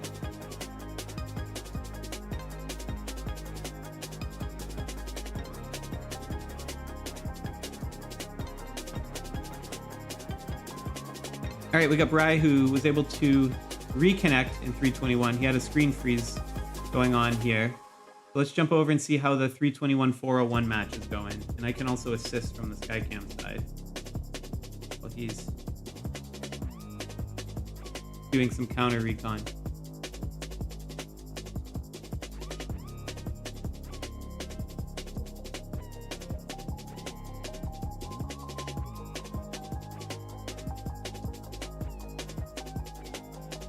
Oh, all right, let me give him some privacy. I'll jump over to my Skycam. We can check out the occupation time here currently.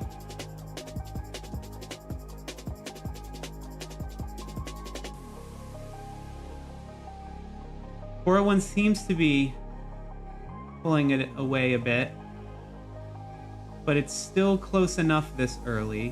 321 still could get it, although the time is currently being split between different alliances, and even that continuous occupation now is over 5 minutes, so there's not a handoff that's happening.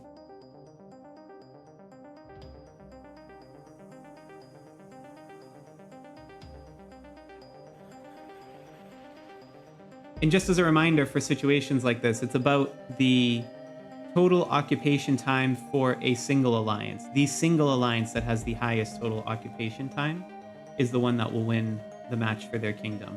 So it's not the case here yet, but say, you know, ATP and DEJ combined had more than this 46 minutes that LFT has, that still wouldn't be enough. LFT would still win. So that's why when you're doing these multiple rallies from different alliances, the coordination is so key, because you want to try and also combine that time if you can. Otherwise, you leave yourself open to splitting the time and having an opponent who has less total castle occupation time come out ahead because it was concentrated in one alliance. So just something to be mindful of. All right, let's go back on the ground with Bry. I think his screen is cleared from the chat. There's a big rally coming for Wales. I saw the city skin in there of a black hole getting rallied.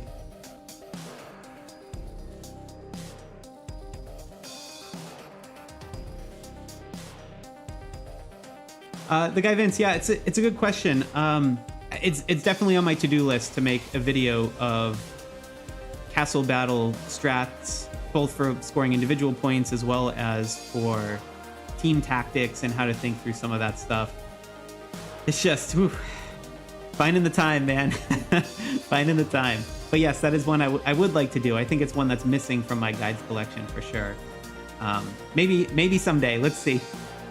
But between the surface area of doing these KvKs and whatever guides I can, plus, you know, anytime new content's added to the game, trying to keep up with that, and then the surface area of all the stuff Z-Brave and I are building on the optimizer, it's a lot.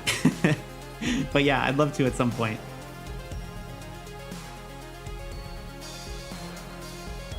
The guy Vince, I'd love to hear. I know it's a bit to type, but yeah, reach out to me.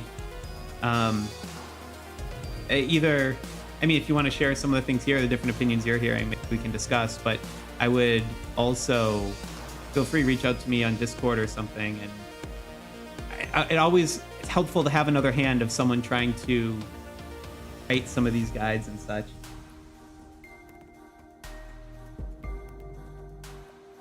All right.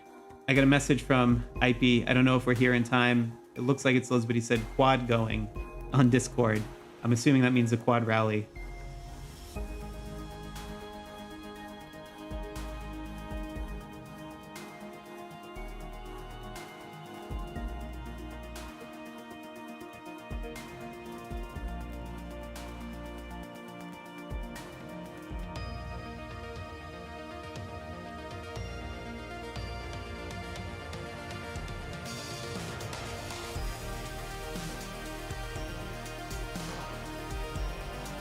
Yeah, the guy Vince, if you want to connect with me on Discord, I'm not about to say the name here, but I'll tell you what, if you look on my YouTube profile, you'll see I'm in the Play Smarter community Discord.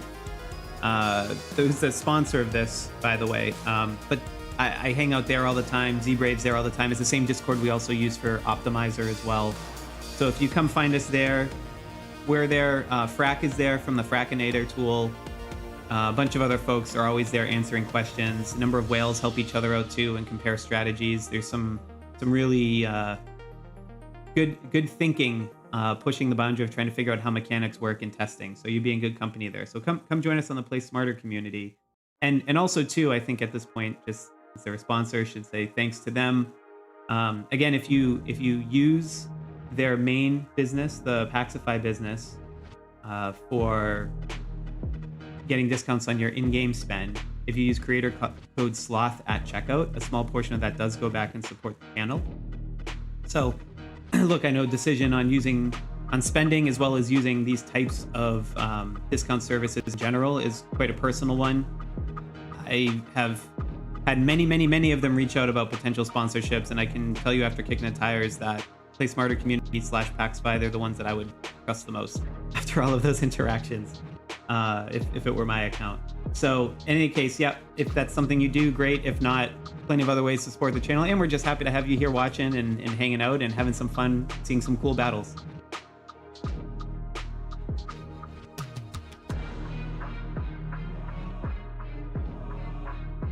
All right, I'm seeing on Toad's screen,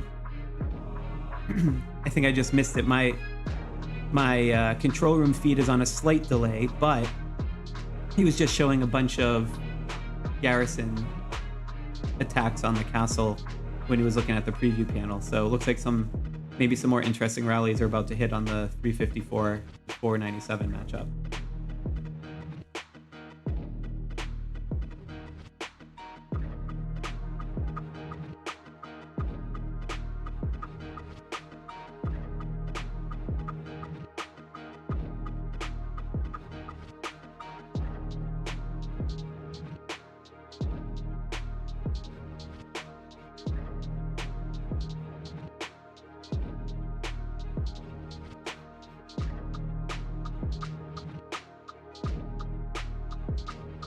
was just letting Toad know in the Discord we're on his screen now. So it looks like it's going to be in about a minute or two these rallies are going to hit.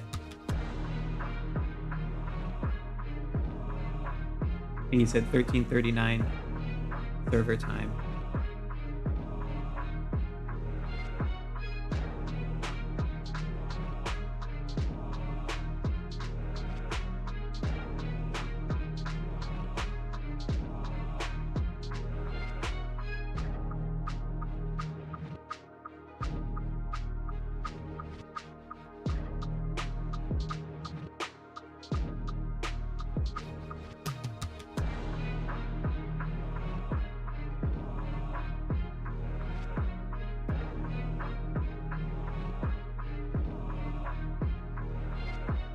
You can see the timing here. It's going to be a close one.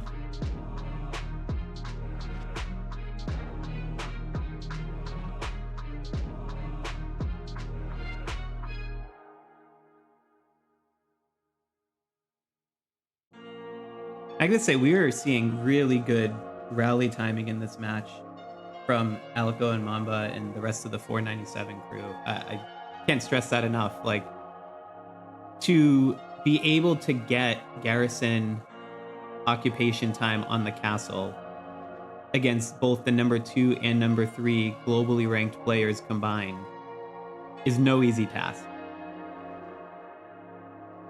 Even if they don't come out with a win on this one, like the gameplay we've been seeing from them is actually really quite impressive.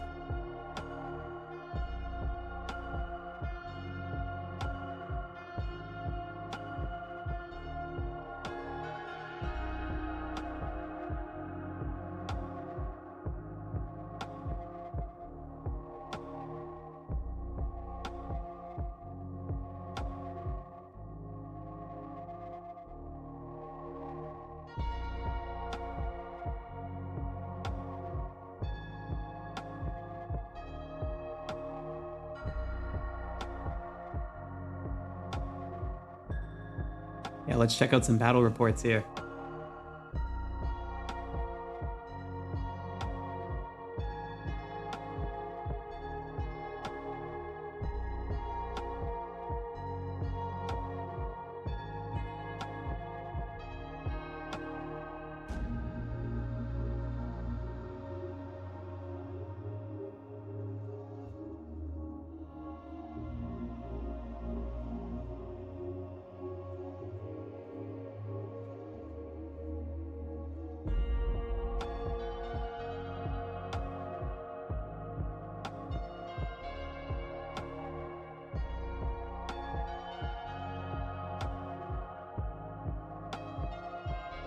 So I'm seeing a question from Custom X in the time. Yes, that is correct. The question was, and I know I went through it, but just I know people are dropping in and out throughout this.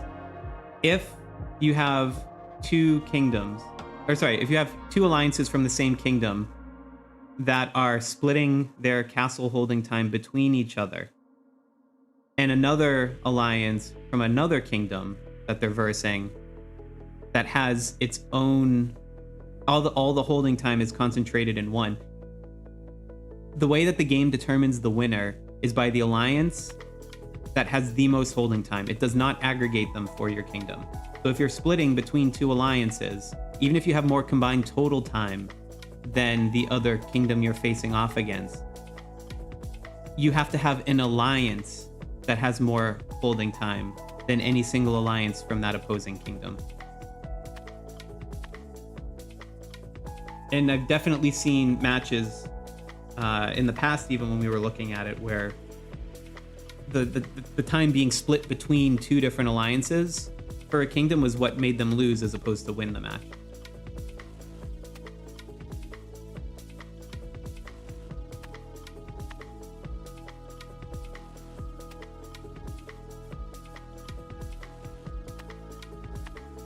No, Custom, no worries at all about repeating it. I mean, at any given moment on this stream, I don't have the number in front of me right here, but it was, we'll have over 100 people, but over the course of the entire stream, it's something like 2,000 to 3,000. So people are dropping in and out.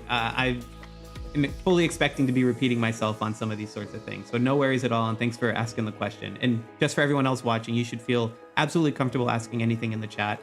I'll do my best to try and answer while we're watching these matches. And Layla, yes, I'm from Kingdom 21. That's where I started the game. Oh gosh, almost a year ago. I started playing in March. So I'm in Kingdom 21. If you want, I can take you to it right now since these other hits have already done. We're currently defending our castle, and seems like we're doing a good job of it.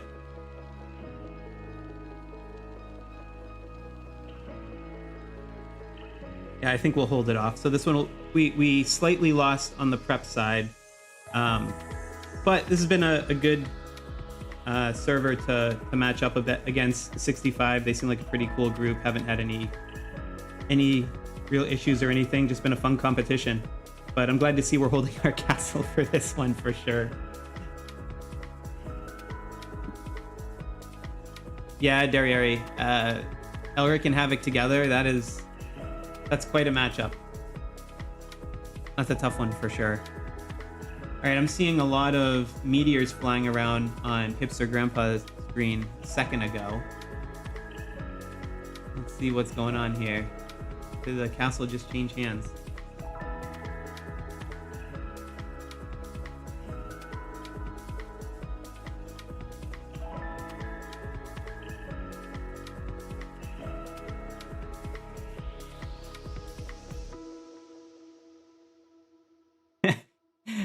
Layla, that is a great question on how come I don't join in on my own battle.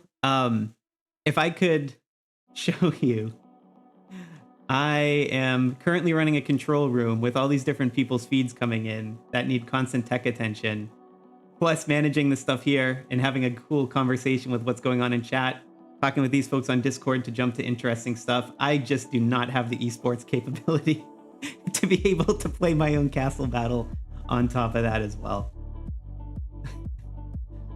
As much as I would love to be able to. I do try to like throw a march in randomly if we're between a scene or something. I'll try to throw in a march and a garrison and help out a little bit, but fortunately I'm not that, I'm a much lower spender, so it's not like it's gonna make that big of a difference in the outcome of the battle.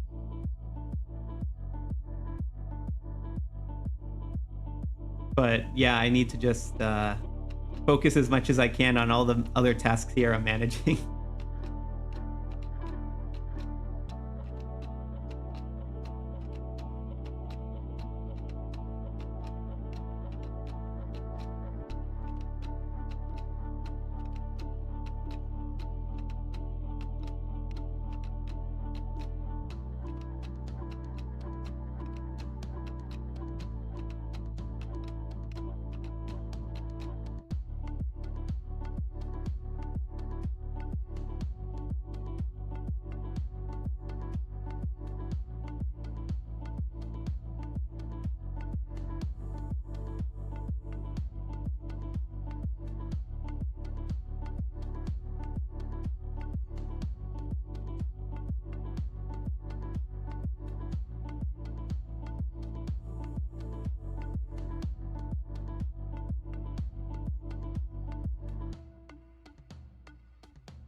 All right, I see Growing Young After 50 is giving us an update on his battle, their first KvK. I just pulled it up in the sky cam. 1390 just retook, but 1403 is getting close to the 2-hour mark, so it's looking like they're gonna come away with this. So yeah, congratulations, you guys. Keep it up. That's a good first one, and hopefully it's a nice streak in the making that we'll be able to cover here one day. I'm seeing flashing red on Bella Psycho's screen, so let's jump over to the 255-302 match. She just took over the turret, that's why. So she's probably gotta have a lot of flashing red, even from solo marches and stuff. But she had to, you just saw as we came in, she was switching out the gear between the offensive and defensive heroes. Again, if you're a whale and you're leading the rally and it relies on your stats, it's important to be able to do that instinctively in very quick succession, because that can make the difference between getting bumped out immediately until you can get all of your other joiners there to reinforce the rally.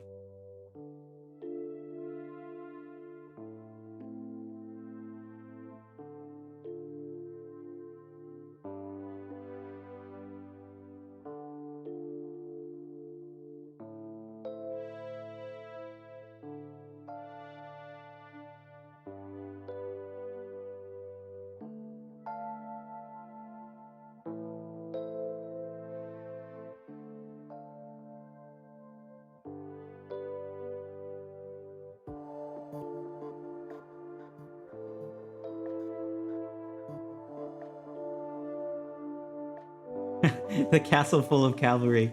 Oh yes, that's certainly the early battle days for sure.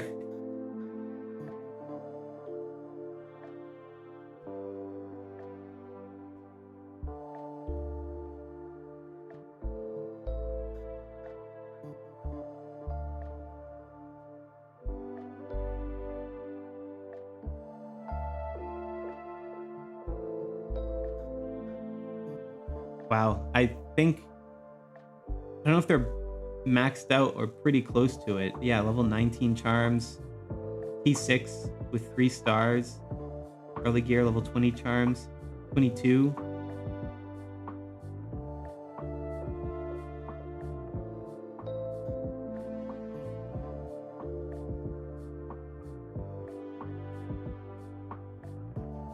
Oh my goodness, with stats over 3,000.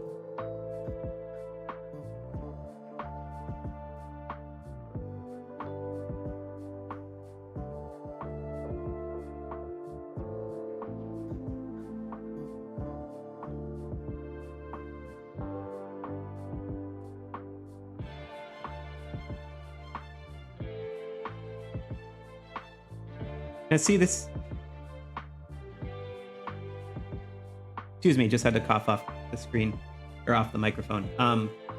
Now see this battle report actually shows something that I was talking about at the start of this, where I was saying, you know, the ranking and position isn't always on the global leaderboards, isn't always the best predictor of the match outcome, right? Because if we were to look at the global leaderboards, I mean, I'll see where they are now, but at least this morning, for personal power, Lord A was ranked number 9 on the leaderboards, and Dragon was 45, but we just saw Dragon there having quite a bit of an advantage on some of the stats, and on the governor gear and charms and whatnot. Now, some of those stats didn't matter because it was a 60-40 being run, so the archer ones that Lord A had didn't, those stats weren't really relevant for that battle.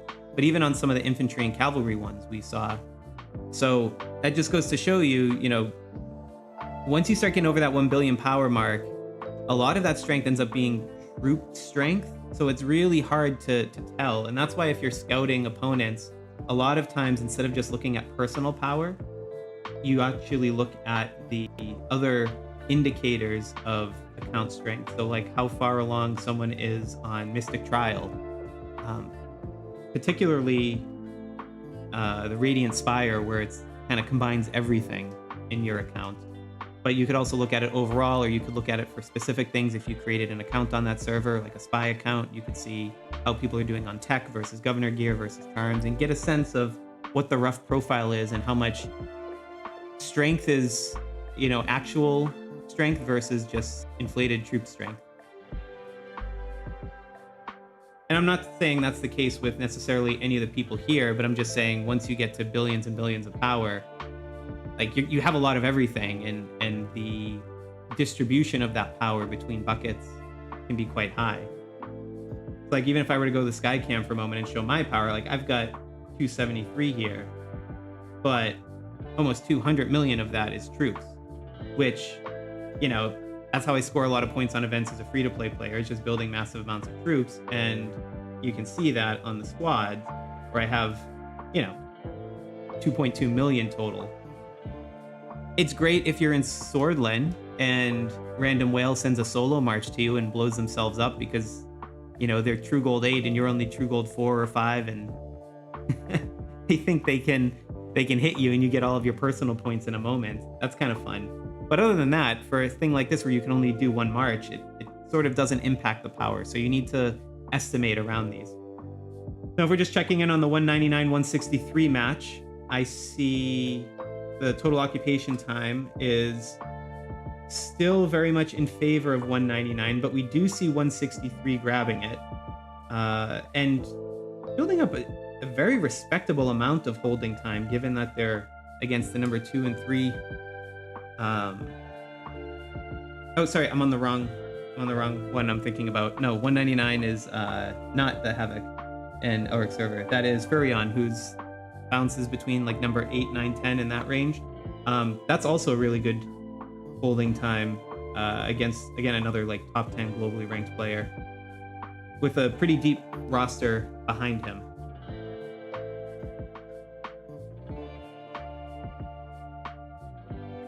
Let's go maybe back on the ground so we can see in that match.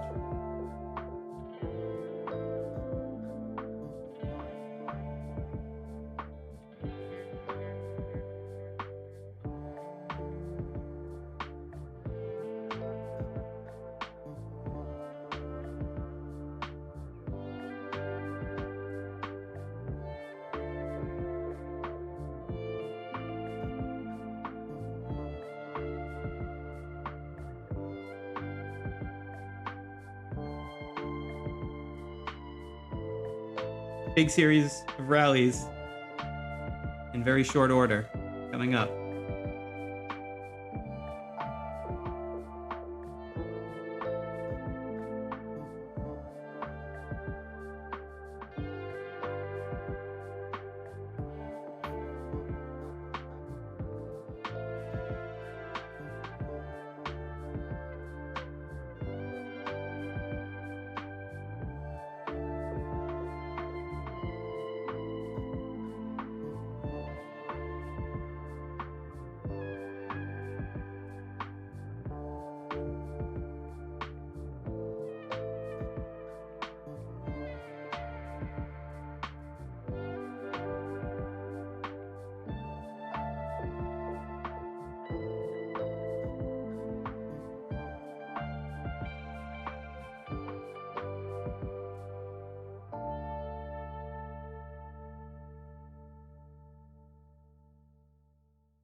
All right, I'm seeing a request in the chat.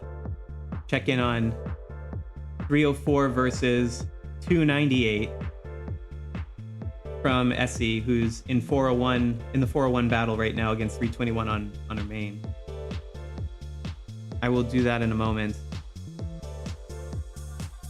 Actually, I'll let that. Let's do that now. Let Hipster Grandpa sort through his alliance stuff. Wow, that's a very disturbing profile picture. Oh man, there's quite a few of them here. Oh yeah, 298 is at a very substantial lead. That's all but determined at this point. Not a mathematical impossibility, but probability-wise, it's probably going to 298.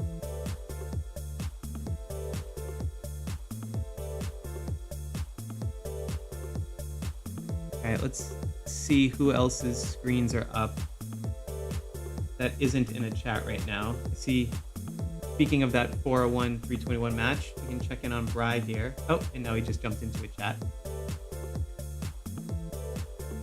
All right, we're good.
All right, looks like we have a little time for some of those rallies to mature a bit.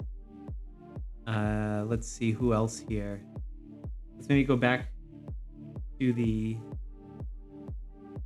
Crazy Sea view on 199. Oh, they're changing up some rally time. I'll let that one sit. Maybe Hipster Grandpa modifying some formations.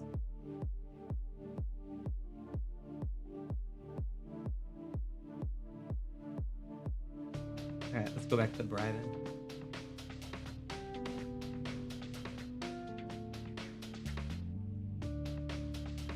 Or is Bella Psycho about to start hunting?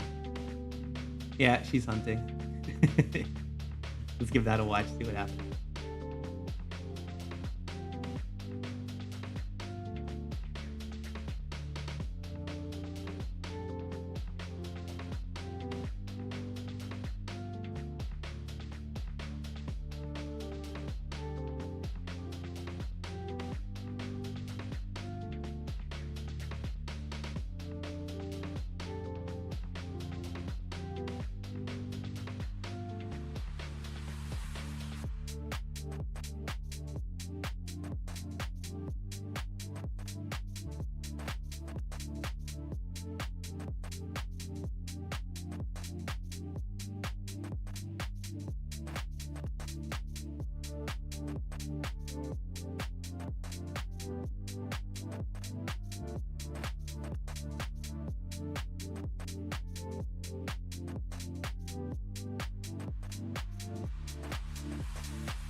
All right, thanks again, Bella, for sharing some of those battle reports. I know it's not one of our featured matchups, but I actually want to go see what's going on with the 45 Kingdom match here. Let me pull up my Sky Cam. This one was super close in the prep phase, down to, you know, like less than 50 million points over, I think it was like 6 or 7 million, or sorry, 6 or 7 billion. So like we're talking fraction of a percent difference. And that led to Kingdom 45 being invaded. And we look right now, wow, 57 is seemingly in the lead here. It's still very close though. It's like a 10-minute difference. And to that comment earlier, what you just saw happen here with the switch as we were watching it live, where it went from Alliance 100 to Alliance out. That's because the occupation time needs to be combined if it's split between them. So it looks like they're doing some sort of either counter rally or shadow rally, whatever you want to call it. Ghost rally. I've heard all different versions of it, but to recapture it after 45 takes the kingdom, or sorry, it takes the castle, and then they redistribute it back to the same alliance to get the holding time. So they're at a little bit of an edge on it right here, but this one still has a long way to go.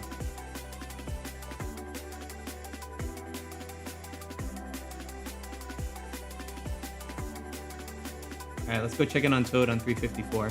Whoop, never mind.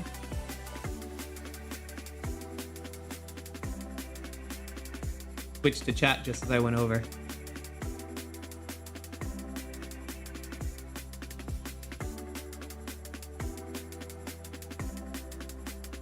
Go back to Hipster Grandpa for now.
So I'm looking over on my sky cam here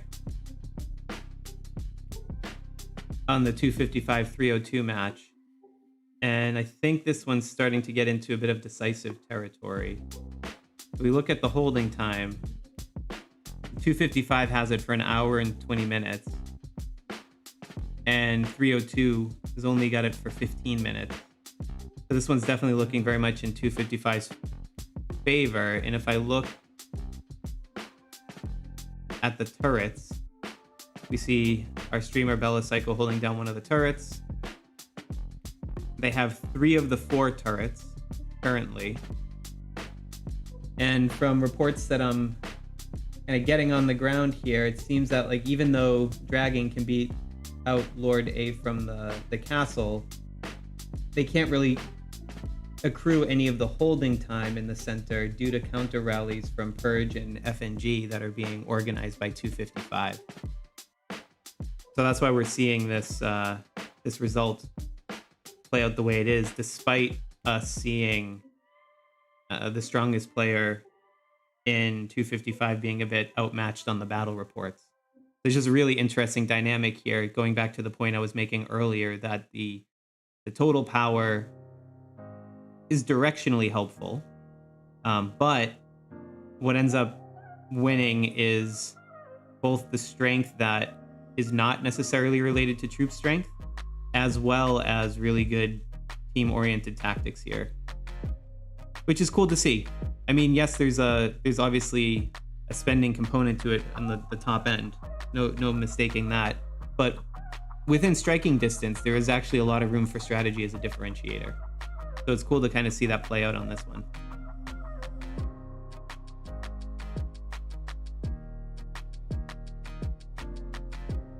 Let's check in on some of the other matches that we were talking about beyond our regular ones that we're covering here. So I think 623 invaded 652. Let's see how this one's going. Oh man, this one is neck and neck still.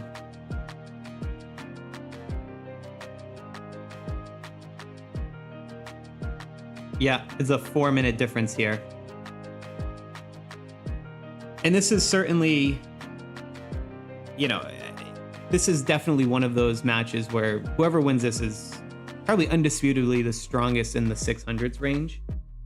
And at least if 623 is able to hold on to this outcome, they will continue with the second longest perfect streak after winning the prep phase and then presumably winning this, but it's still way too close to say. So they got a lot at stake riding on this one.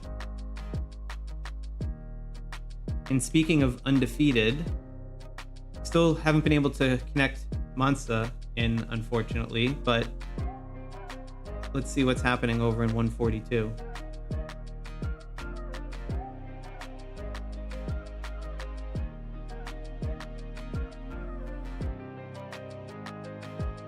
Yeah, 231 has a pretty commanding lead at this point with about an hour gap opened up in between. And some of the 142 time is split between NWO and Zen, but even still, if you combine them, it's still just a lot of holding time to overcome in comparison for 231. And we'll check out again that other one that almost happened in 1163. It was one of those newer matches we were trying to get up there.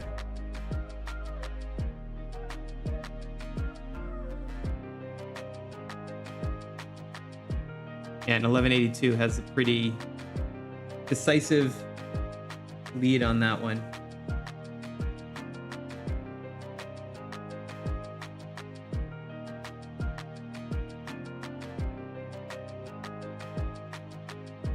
It's always fun to check in on some of the new kingdoms once in a while. Okay, I'm seeing Crazy C in my directed room getting some flashing red lights. Looks like it's a castle battle about to happen.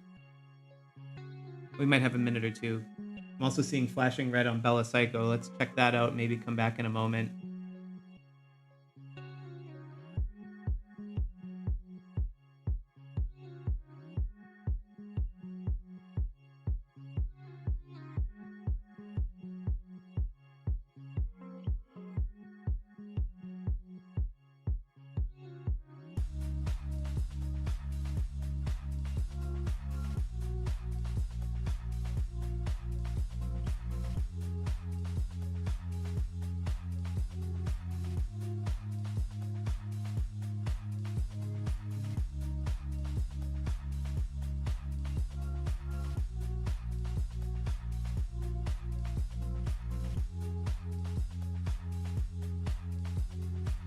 See if she'll be able to hold the turret.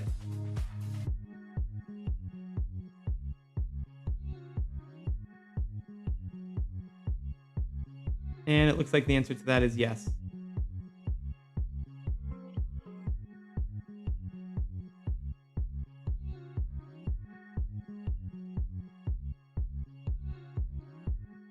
Okay, let's jump back over. I think Crazy C had those rallies about to hit.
Now let's check out this match from my Sky Cam. We can check out the occupation time on this.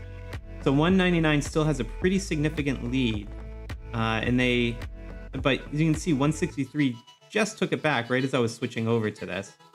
And what's interesting that I'm hearing about this is, at least on the 163 side, it seems like their number 2 player has popped a few pet buffs, and that's starting to change and make the match a little bit more interesting there.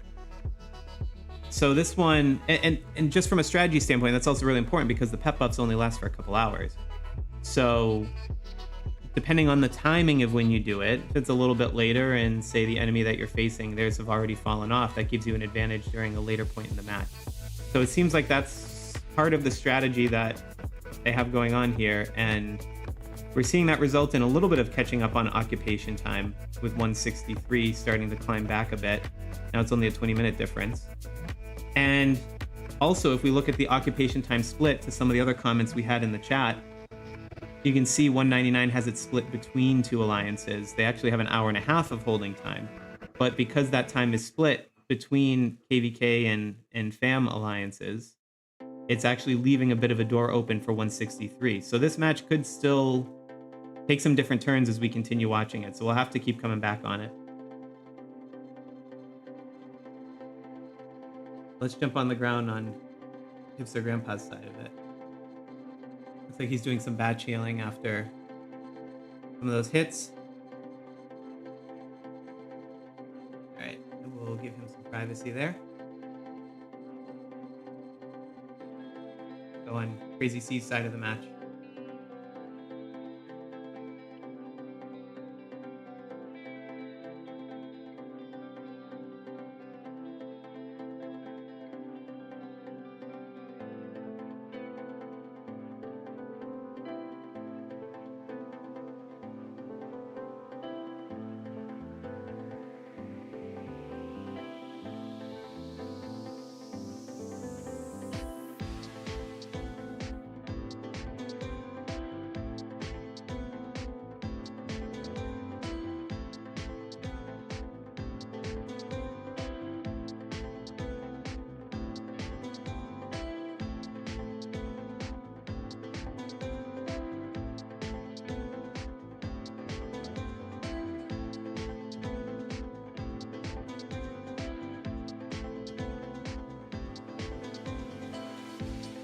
You know what? Let's maybe check in at Bry over at 321.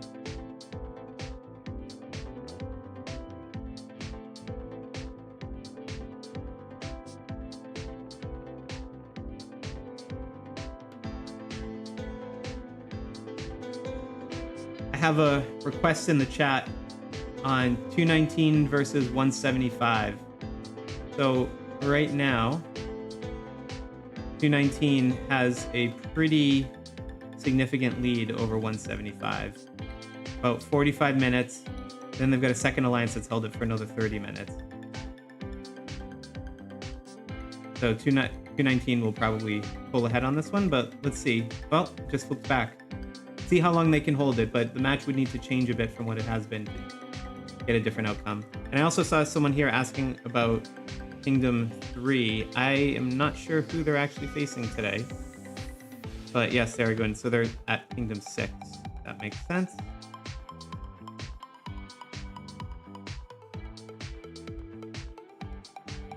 See how they're doing there.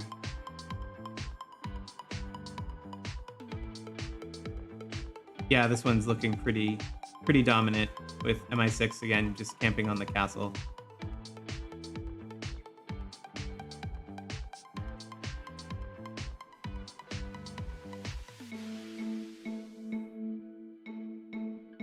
Yeah, Kingdom 3 doesn't have a perfect record, but they are certainly high up at the top. I think they have a perfect battle record. Yeah, here, I can even pull up the stats on the leaderboard. So they are the top of our leaderboard if you consider only battles, having won 10 out of 10 battles in what looks like will be the 11th. But they have lost prep. So overall, they have fallen a bit in... Oh, whoop, I am in a different view here. Just pull up Kingdom 3 overall. Oh, because I have undefeated only, that's why. So Kingdom 3, yeah. They are... I mean, they have more wins than anyone overall because they have more battles, but a couple of those losses.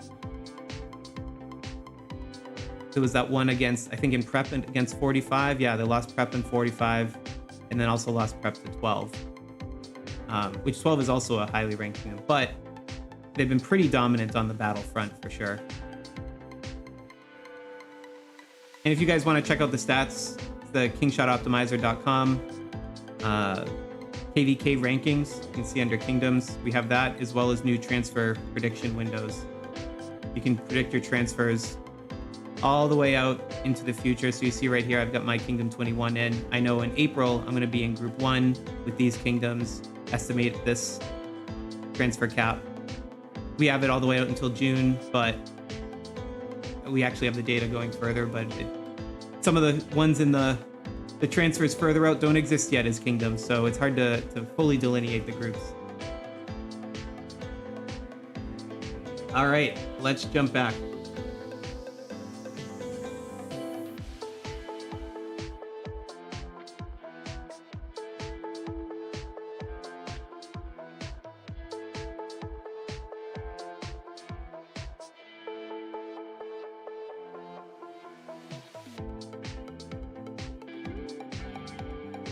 I see a request for 652. We did just check there.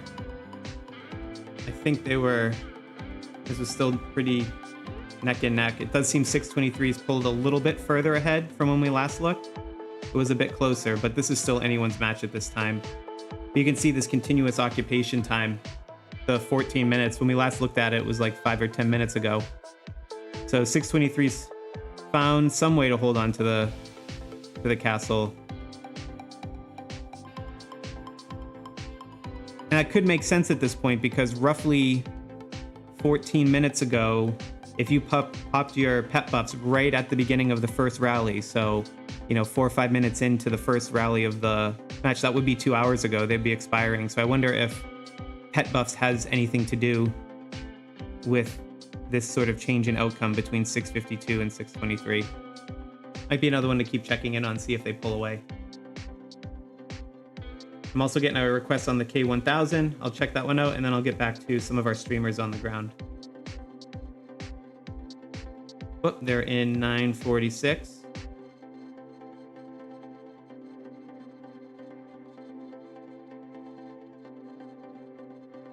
K1000, when this was starting up, I remember there was a big initiative for a bunch of folks who were players in older kingdoms to start new accounts there. They were asking me if I was interested. I just didn't have the time to be able to dedicate to that. But friendly with a few folks here. And it seems like they are... Kingdom 1000 is in a reasonably commanding position. This, though, this is really impressive. You see the Rev Alliance at the bottom with a 0-second total occupation time. That means they captured it and had the either a follow-up rally behind it or something, but it must have been timed down to the moment. That's almost inhuman. Crazy. All right, let's get back to some of our matches here.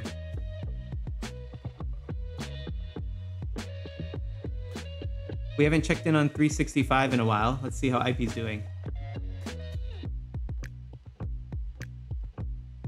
Looks like they're queuing up a bunch of castle rallies.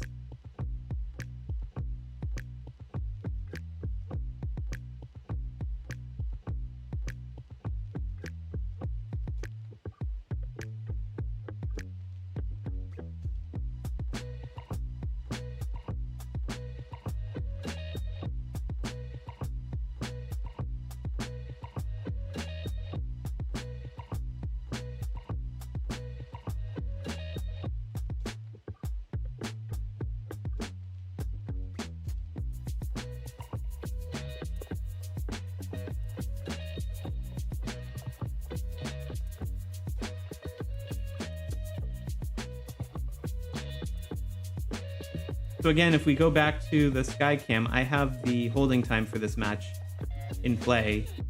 And see a similar thing here with 365. I wonder if this is maybe 331 had some pet buffs wear out. Because, you know, when you see an alliance that has an hour and 40 minutes occupation time, and then a defending alliance already past the 10-minute mark, which means they survived not one, but two series of rallies.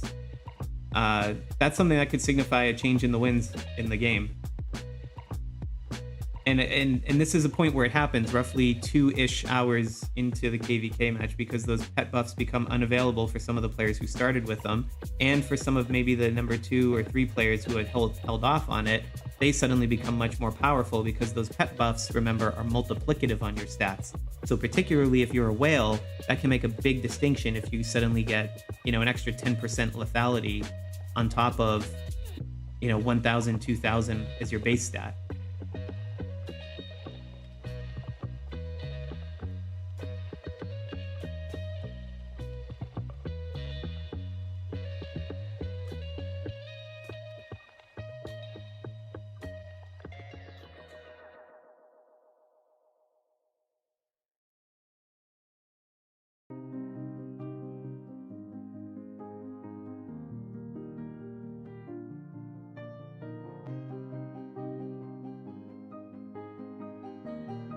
Oh, I also didn't see him, just catching up on some of the chat here. I didn't recognize the username. But yeah, it's we have Ash. We have KACC or KACCC in the chat, who is one of those top players with over 2 billion power. Thanks for joining. Cool to have you here. If you want, maybe sometime we can see if we can work out some streaming with 652. Could be fun. But thanks for dropping in.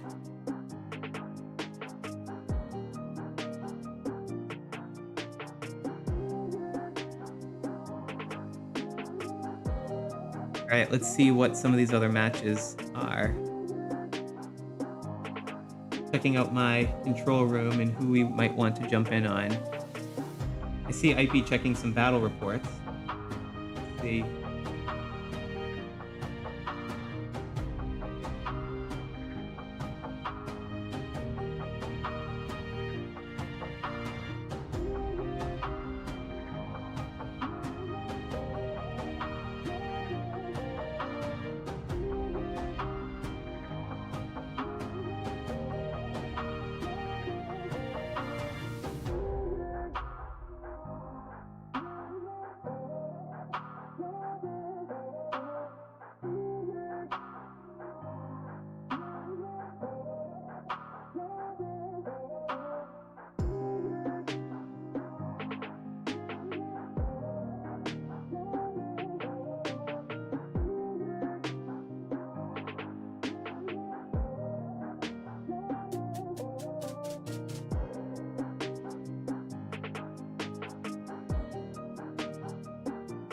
So I see some questions about 231. I'm pretty sure there's a bunch of 231 folks to answer in the chat.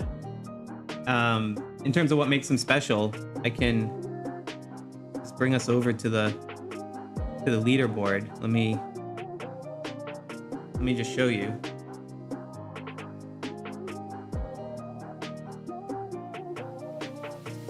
So they're currently the number ranked kingdom because they have the longest perfect record. And the rating isn't just simply win-losses. There's a whole bunch more detail. If you want to read about it, there's way more detail than you could ever possibly want on Bradley Terry rankings and all the statistical and mathematical analysis that went into it. But you get rewarded for beating stronger kingdoms too. So it's also a product of who you're versing in addition to the outcomes. But they have the longest streak in Kingshot of being, a perfect score.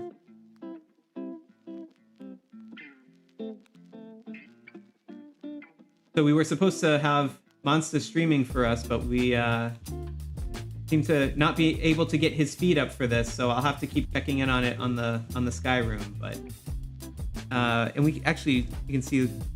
You wanted to see who they fought against? Here, I can show you. We'll go back to the leaderboard. So you can come in and check if you're curious, right? Just go to kingshotoptimizer.com, check out our leaderboards under Kingdoms, in addition to all the other optimization tools that we have. But you can see that who the last matchup, the toughest that they fought. You can see over time and what the ranks were. So they've had some that have been smaller within their range. I think the real matchup will be seeing at some day 199 versus 231. I think that would just be an absolutely stellar matchup. And that's quite possible because they're in similar neighborhood. But we'll keep following as long as that streak remains, and we'll see, who they end up losing against. But if and when, I guess can't always go on forever, but no one else has been able to have that long of a streak in Kingshot. And it's especially interesting because when you look at the way the matchmaking works, every time you win, you're more likely to get matched against a stronger opponent. We actually don't always see the same, there's not always a good correlation there. In fact, sometimes there's an anti-correlation from the past wins whenever we've tried to do any sort of predictive analytics on it. All right, but enough about that. Let's dive back in and see how some of these ones are doing. I still got the 365, 311 one here. 365 has recently grabbed it back.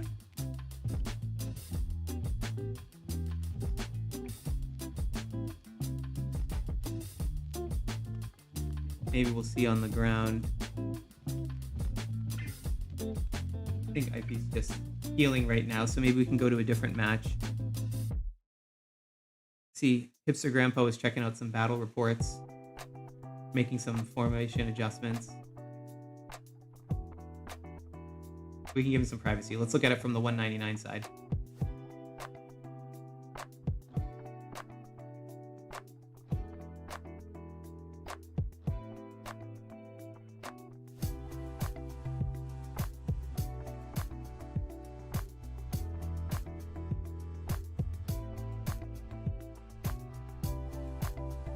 Yeah, Mr. Heichel. I mean, that's one thing you could say. Their opponents haven't had some of the absolute biggest ones that they fought against. So I think there's still, something to be determined, and that's why I said a 199 versus 231 matchup would be just an amazing spectacle to see.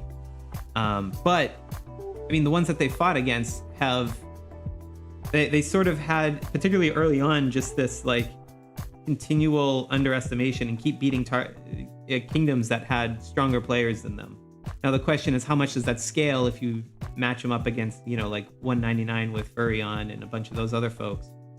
Remains to be seen. But at least in this transfer stage, right, we have the transfer window happening next week. I would definitely expect them, if they're not leading kingdom, I would expect them to try to get a number of different whales, and maybe even some whales are willing to blow up their account to get below a much lower cap.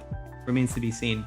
But typically, if you have a kingdom that's doing really well and drawing that sort of attention, even if they don't have all the top players, some of the top players start to flock to them and they coalesce together into a much bigger kingdom. So something interesting is brewing there for sure, but I think there's still room for them to be tested across the vast array of other kingdoms that we see here. All right, let's check on Hipster Grandpa's side of the equation here.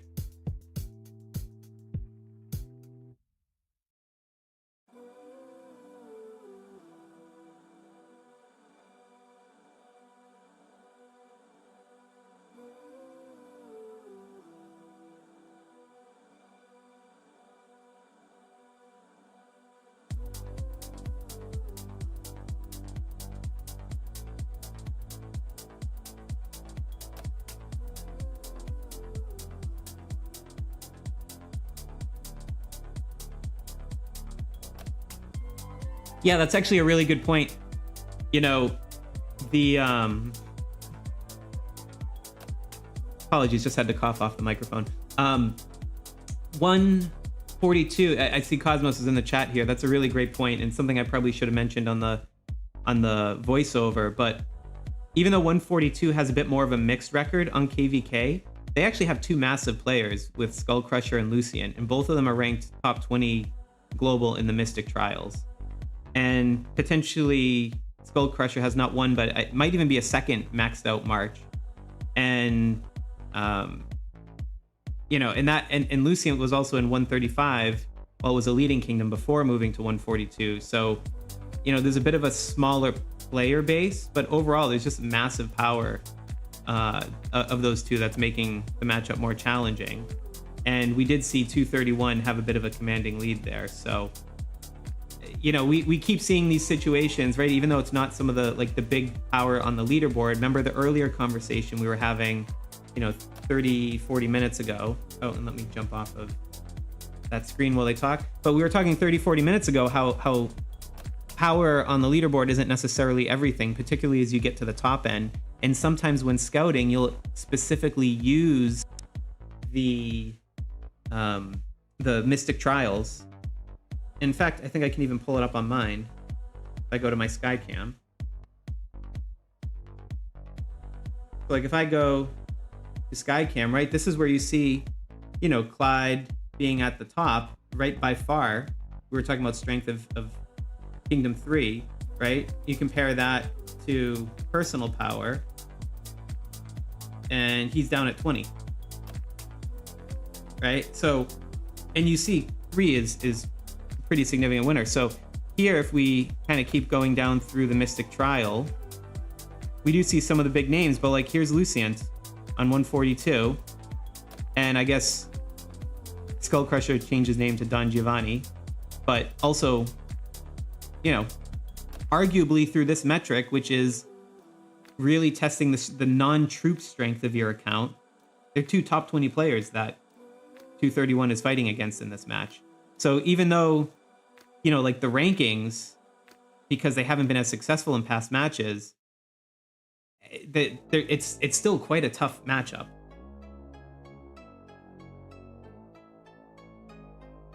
All right, let's check in on 255.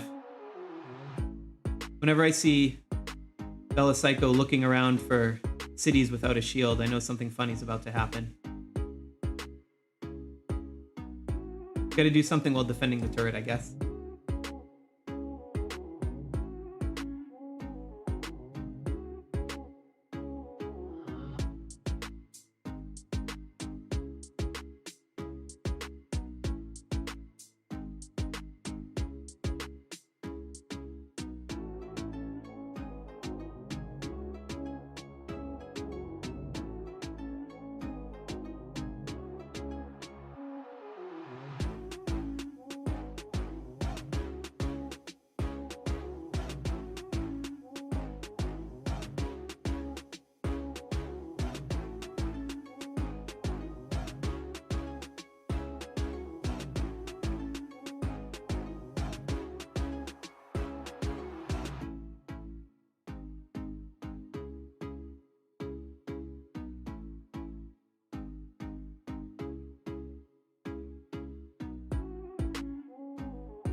Yeah, and we can see this battle for 255 v 302. 255 is really starting to pull away.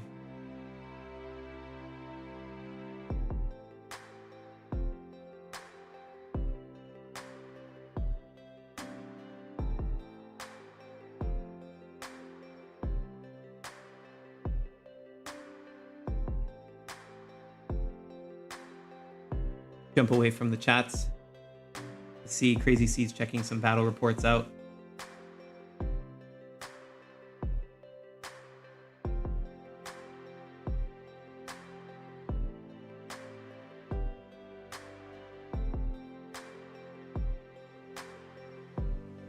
You know, one of the things that's interesting, I'd mentioned this on the post that I had sent around last time on battle reports, but one of the matches that we had covered during the actual castle battle, we didn't notice it at the time, but the whales on both sides were bumping up their accounts significantly. We saw one of them take their gems from, I think it was like level 11 or 12 all the way up to 19. And this is again after prep phase is already done. This is during the KvK match. So I always find it interesting when you see some of these big matches between some of the large whales, looking at the battle reports throughout. It's hard for me to keep track of them with all the multitasking and jumping around, but sometimes in review we see like the battle stats they started with in the reports look very different at the beginning versus the end of the match. So it's always one thing to watch out for, which is why I love seeing the battle reports up here, so we can always go back and check them out.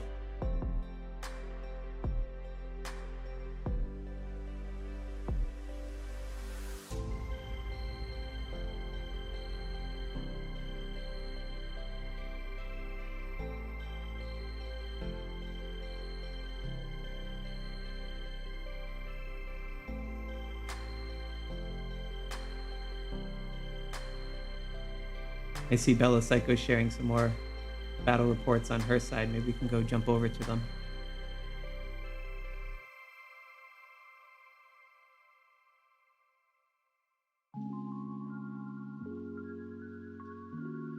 Yeah, and that was against Weasley, she was just showing, who's also another top 100 player, if I remember correctly. I think he's like at 50 or 60, something in that range.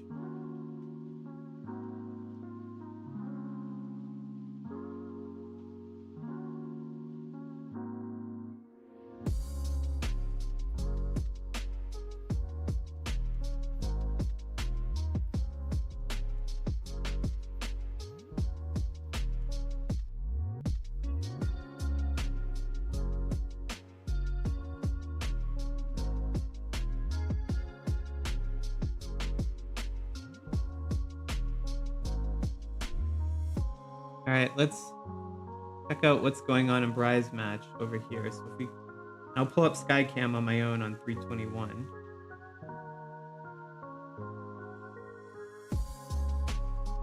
Actually, let me just jump right to Skycam. Whoop, wrong one. It's on 401.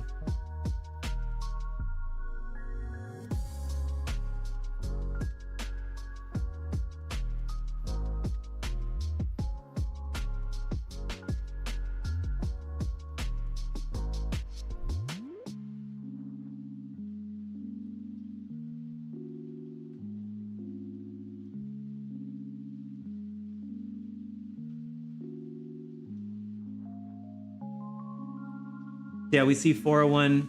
It's got still a decent lead, almost double the time over 321. 321 has just reclaimed the castle, but we'll probably look to be switching it over to their ATP alliance very soon, so they can get proper credit for it on the holding time.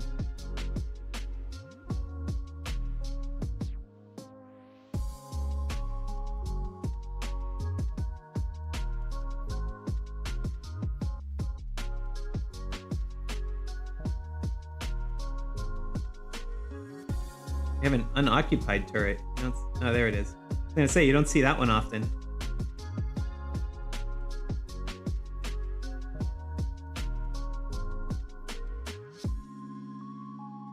And it just changed hands again. And then they took it back with a counter rally. Wow.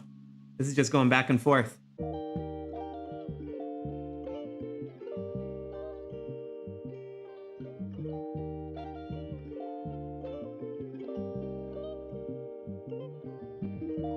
Yeah, that was a pretty decisive counter rally there. That was really impressive. 3, 2, and 1 held it for a second or so. Maybe we keep seeing more of that. That's clearly 401's gonna pull ahead with it. And also, if you look too on the turrets, they have, looks like all 4 turrets being controlled in addition to the kingdom. So yeah, 401's definitely pulling away with this one. You can keep checking back in on it though.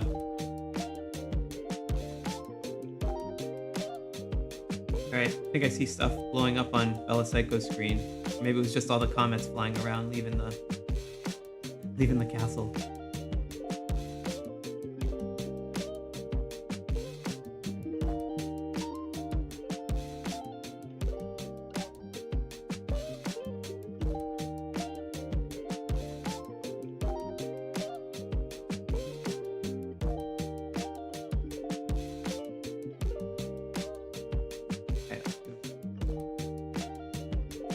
I was gonna say let's give some privacy on the chat. She just jumped out of it.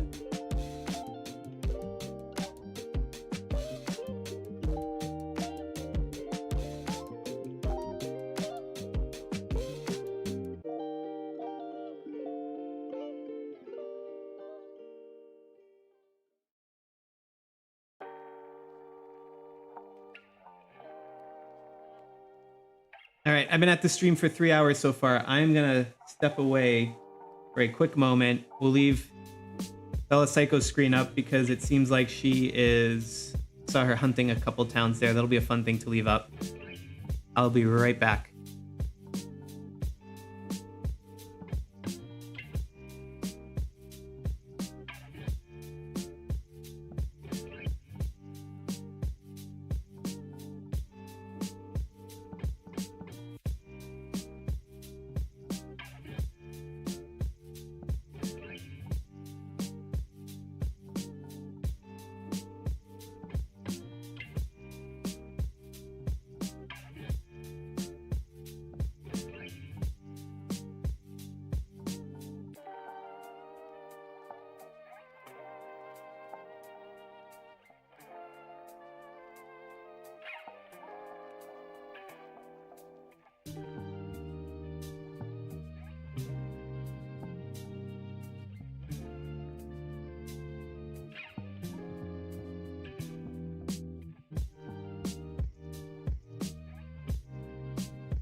All right, I am back. Let me take down that "Be Right Back" sign, and I will jump on over.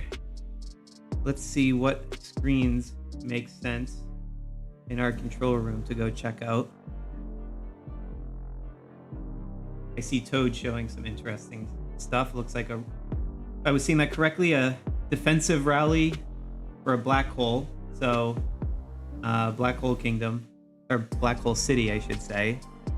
So I can only imagine the type of power coming in on both sides of that. Let's park here for a little bit, see what's happening on the 354-497 match.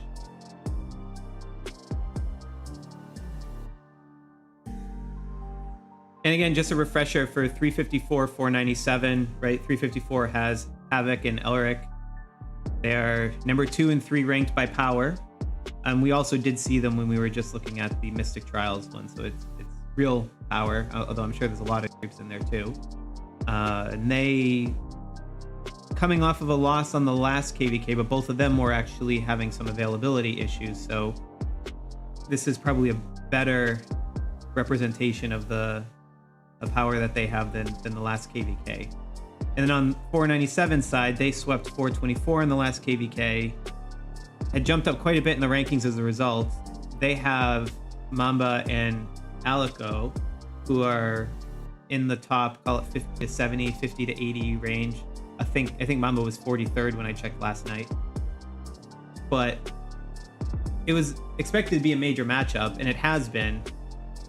But we've also been seeing a need for a lot of triple, even quad rallies just to knock KvK and Elric out of the castle. And the thing is, they're both in different alliances, and as soon as you knock one out, the other one has they've been setting up counter rallies right behind.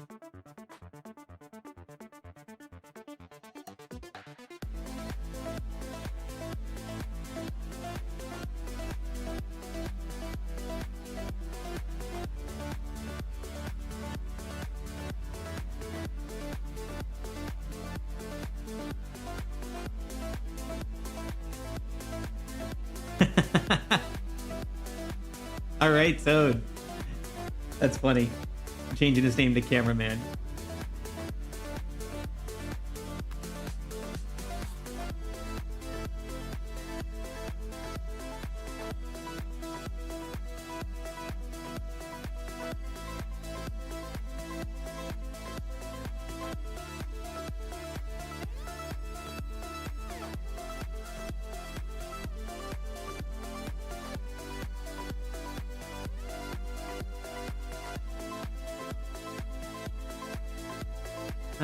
Looks like Bella's hunting. I see her.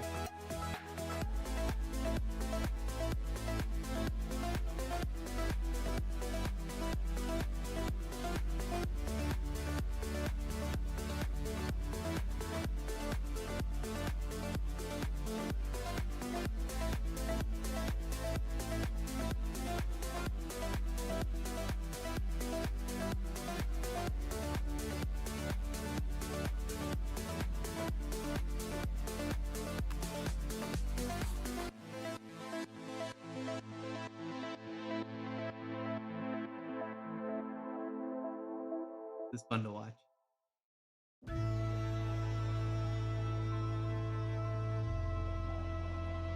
I didn't see fire breaking out in the city. I don't know if she won that one. We'll have to wait and see the report.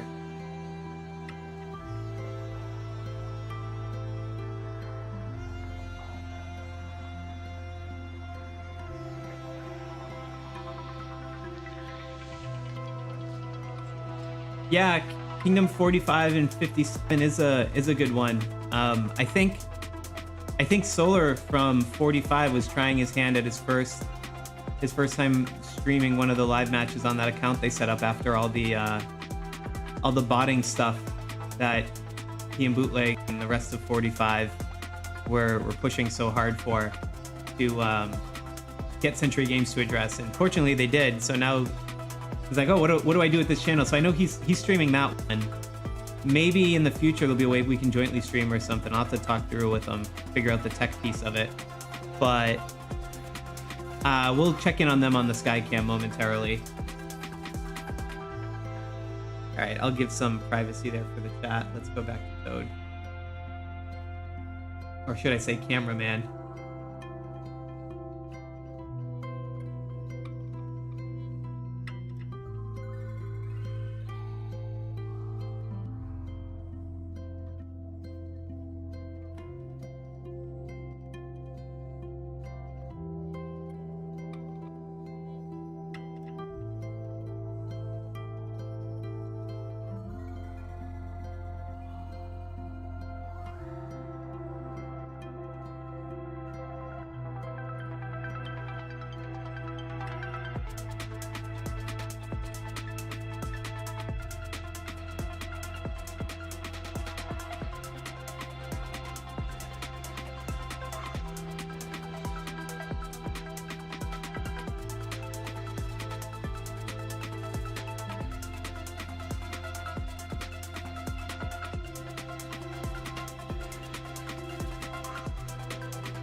Sorry guys, I got a challenge with my sky cam right now. My device seems to be low on battery and not drawing a good charge. I'm gonna see if I can switch out for a different phone. Be able to log in there from an older one. That one might have a battery on it, because this one seems to not be charging for whatever reason. Or at least charging super, super slowly. Let me sort that out. I'll leave it on Bella Psychos for a moment.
All right, folks, sorry for that delay.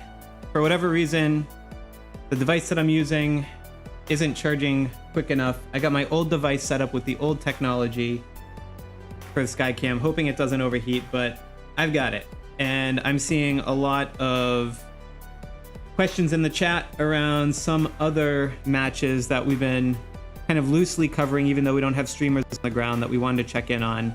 So let's do a sweep of these while we can, and we'll talk through it. So first up was 45 v 57, and if I remember correctly, 45 was the invaded side, just by the thinnest of margins. And 57 is really starting to pull away with this, it seems.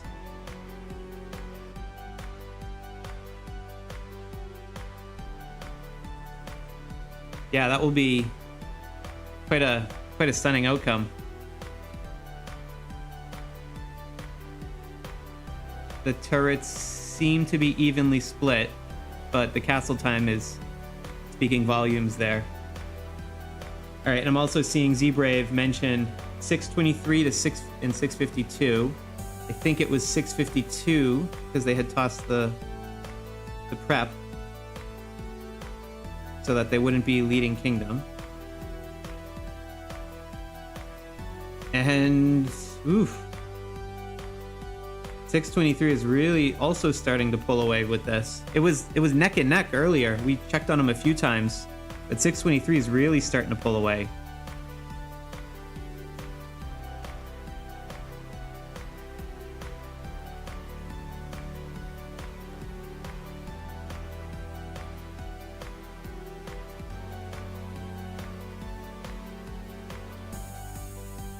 And again, if we go back to our rankings on the KingshotOptimizer.com, you can see, I mean, they have the second longest continuous. Let me do undefeated only for overall. Make it a bit clearer so you can see. Anyway, they have... Sorry, try not to cough. They have the second longest, separated a bit. So this is 5. This will now be their 6th undefeated if this result holds. So they'll go to 12-0 because they won the prep as well. And still behind 231, who's looking like they will come out with both wins as well on this and move to 16-0. But still, this is also just as much of an impressive feat. And, you know, there's some other ones kind of further behind, but 623 is...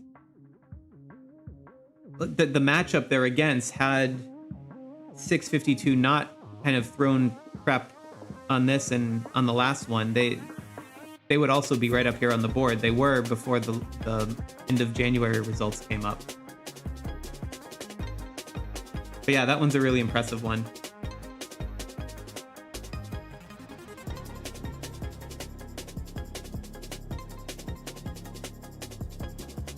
It's a big upset. Well, not upset. I mean, they're both extremely powerful, but I think 652 had higher strength coming into it, and they are undefeated on battle as well. All right, let's see. What were some of the other ones? There was that 727 and 709 matchup that had a Reddit thread where these were like two kingdoms that both just had done a bunch of saving and had insanely high scores, supposedly, and kind of became a game to them. They were pushing each other at higher and higher limits. I mean, it already is a game, technically, but I think we see here 709 very clearly. Yeah, they're about to clinch it on the battle in continuous occupation for 225. So this one's all but done. So 709 will take... They'll end up splitting. So 727 will win for the prep phase, but that crazy prep phase, but 709, very decisive battle outcome. All right, let's go through the ones that we're covering more specifically. We'll dive into 142 and see what's going on with the 231-142 match.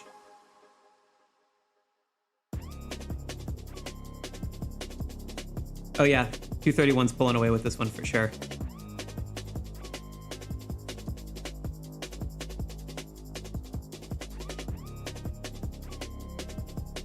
Not yet mathematically impossible, but getting very, very close to it. Probably another 20-30 minutes, we could actually call that one. Unofficially, we could now. All right, let's go to the next one on our list. We have 163 and 199. They're in 163, if I remember correctly. Check out what's happening here.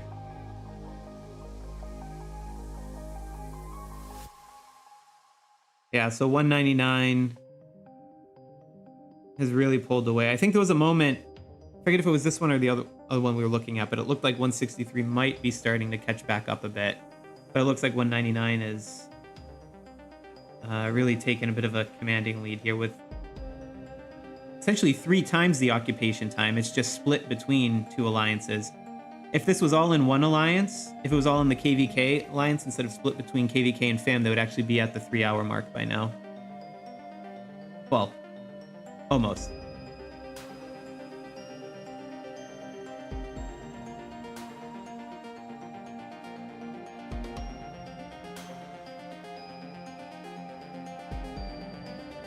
All right, and then now we've got our 255-302 match, which is on the 302 side. We'll check in on that. 255 continues commanding presence here. This one is also almost at the point where it becomes a mathematical uncertainty. And we can continue to see that the invading kingdom has all of the turrets and currently the castle. So they're really consolidated there.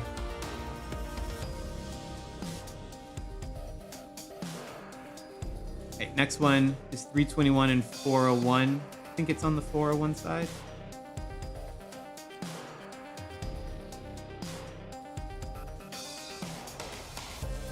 Turrets. 401 has 3 of the turrets in the castle right now. They also have an hour and 52 minutes over 321's occupation time of only 46 minutes.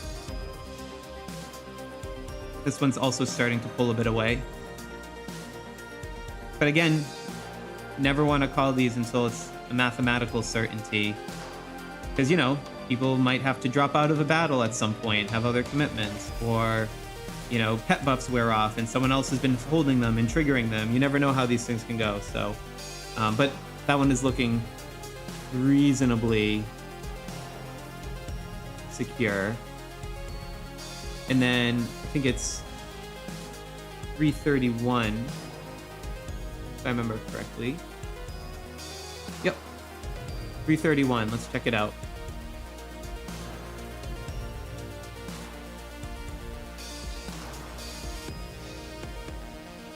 Ah, yes. This one, 365 has it held it again. But I think since last time we looked, I think 331 is pulled ever so slightly further ahead. But again, like I said, someone drops in and out. This one could be one where the outcome changes. But right now, 331 has a significant upper hand. But the thing that gives me pause is this continuous occupation time of 13 minutes. Right, we've seen that a couple times here where they're actually able to hold off some of these waterfall rallies from 331. So they might actually be able to start catching up, and that stuff I was talking about with the buffs might be playing a little bit of a role here. So we'll continue to watch this one. Maybe it ends up being a little bit closer. I wouldn't be ready to call that one by any means. And then 354, 497. I think we saw here.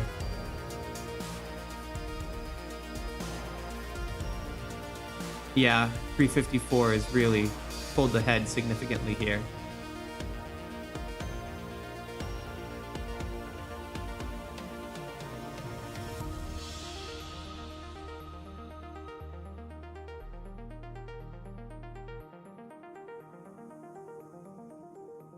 Yep. If we also look around too, I mean, the turret count is also 3-1 as well. So definitely 354 has got the upper hand there. And I mean, that combination of Havoc and Elric is just... That's crazy. I mean, to see any occupation time in the castle on here from 497 let alone already close to an hour, it's an impressive testament to the abilities of the coordination that they've been able to put together.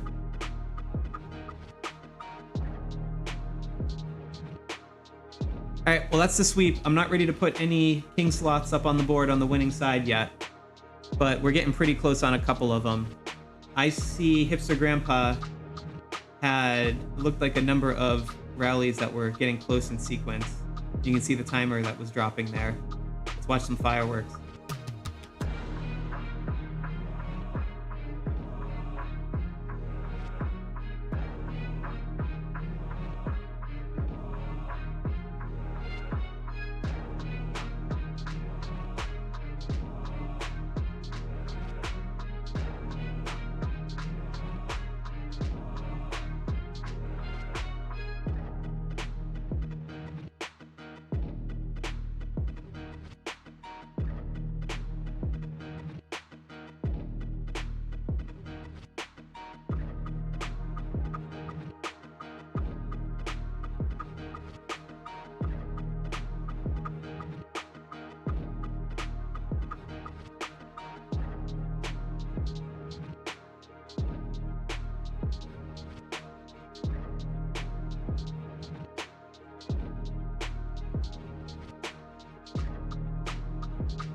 And I know we haven't talked about it as much on this match. I know we were making a big deal out of the quad rallies on 354 v 497 match, but 163 and 199, they've had like some rallies with 5, 6. I think there's one even 7 in there that 163 had been timing. And just when you get to a point, it's just sort of like an arms race, right? You have, one over the other, trying to catch up. You have a shadow rally in case you lose. You've got 2 more rallies. You have like a shadow rally ready to go in case the opponent takes it. You've got potentially multiple ones if you're trying to take it.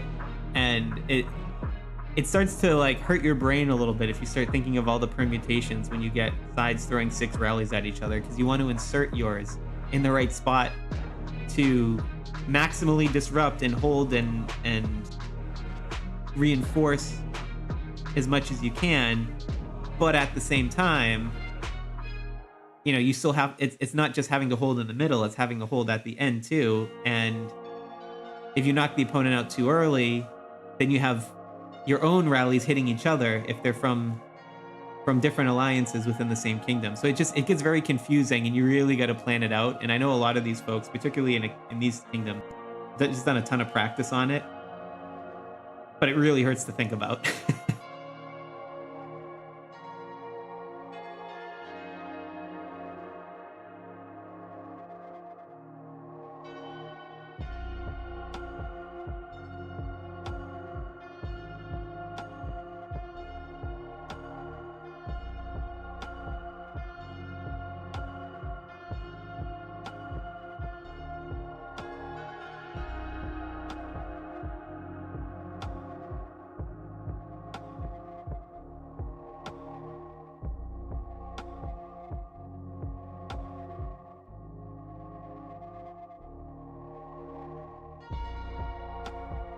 It's always fun seeing the rallies from both sides of the fence.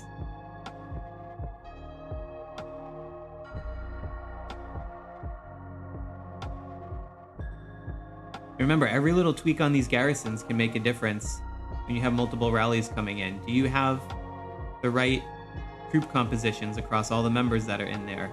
Do you need to rearrange the garrison and reshuffle it a bit so you have different joiner heroes?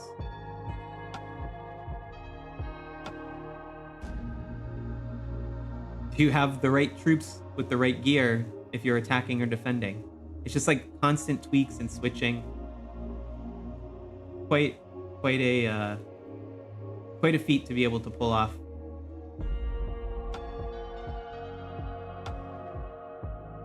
All right, so I'm seeing in the chat from Cosmos, who I would consider to be a reliable source, given all the manual work he does for maintaining a bunch of these.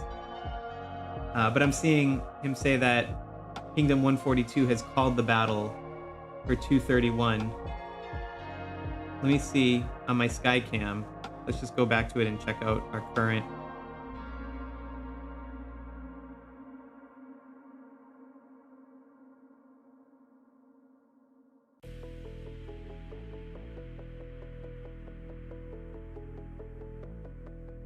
Yeah, I have full occupation.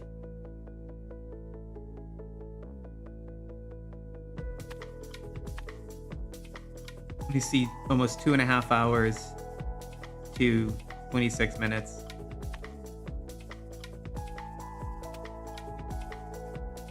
Again, not technically a mathematical uncertainty, but because we have a credible source in the chat here who's in one of those kingdoms saying that they've essentially forfeited it, I think we can call it on this one.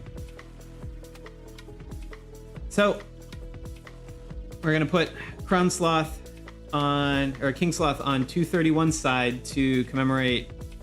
Will be the first match outcome we'll call on this live stream.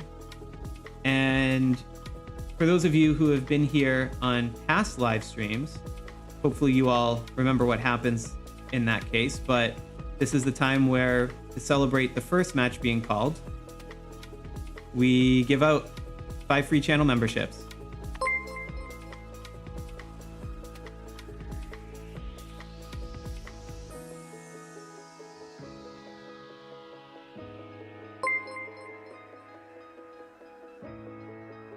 And while that's playing out in the chat, let's go jump over to IP and see what's going on in his match. This was the one that we said might have some chance to go either way.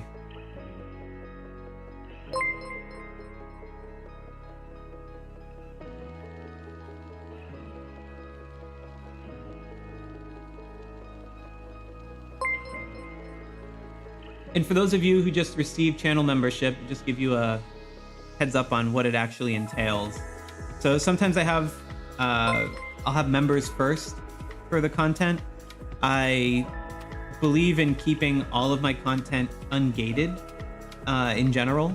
So I don't do members only, but I'll do members first, particularly while YouTube is processing and encoding all the audio on their end. So, you know, if the video is going out at 5 a.m. Eastern US time on Sunday morning or something, and I post it on, you know, a Friday night or Saturday or something like that, you can listen to it as soon as I post it, and I'll sound like a potato because the audio might not be fully in there, but you'll get visibility into whatever new video that I'm putting out, or whatever guide or strategy slightly ahead.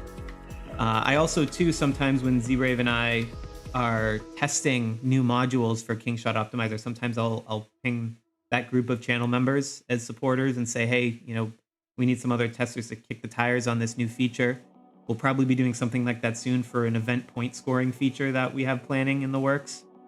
Won't say too much more about it now, but it'll be a really exciting one. And that could be one where, you know, I might do a members only post and just say, hey, we're interested, let us know, and we'll give you some access into our staging environment so you can play around with it, get value from the tool, tell us what's broken, what's not, and just like little things like that we like to do. And of course, I always put all of my members, including the ones who just got the free thing here, in the credits for all the videos, and throughout various points on my website, you'll see them listed as well.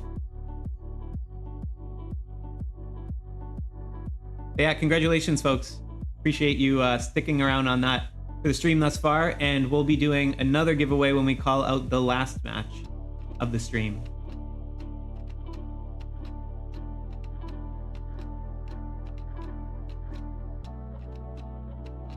Oh, one other benefit of membership I forgot to mention. I have gotten to the point with the channel where it is just impossible to keep up with the literally hundreds of messages I get between channel comments, between Discord pings, in-game messages, emails for the business email for the channel. Even if I spent a full-time job worth just responding to everything, I still couldn't keep up. So I try not to, obviously don't want to ignore or anything, but I do need to prioritize somehow. And for channel members, YouTube will actually already pull those out and say, hey, a channel member is asking this. So that gives me, another way to just add a benefit of, I try my best to prioritize responding to those, and I respond to whatever I can. And also, if you do leave me a message somewhere on a video and I don't respond to you, apologies, don't take it personally. Like I said, it's just inhuman at this point to be able to respond to the volume of pings and notifications I get. Anyway, enough about that. I'm seeing flashing red again on Bella Psycho. Let's check over here. Looks like someone's about to hit on her turret.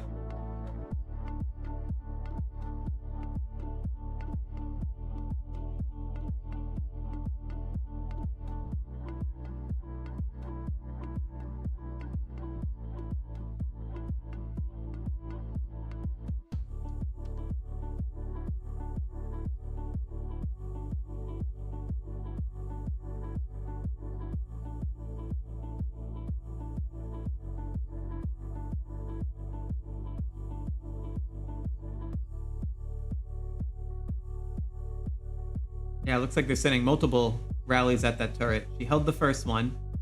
There's another one that's looking like 10 seconds out.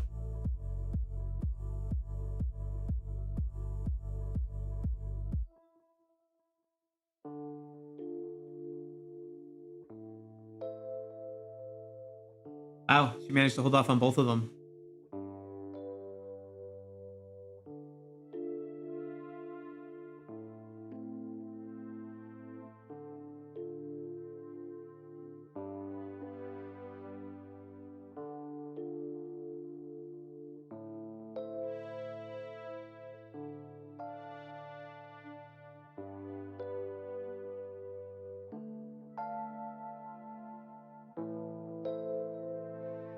Okay, let's check out back in our control room.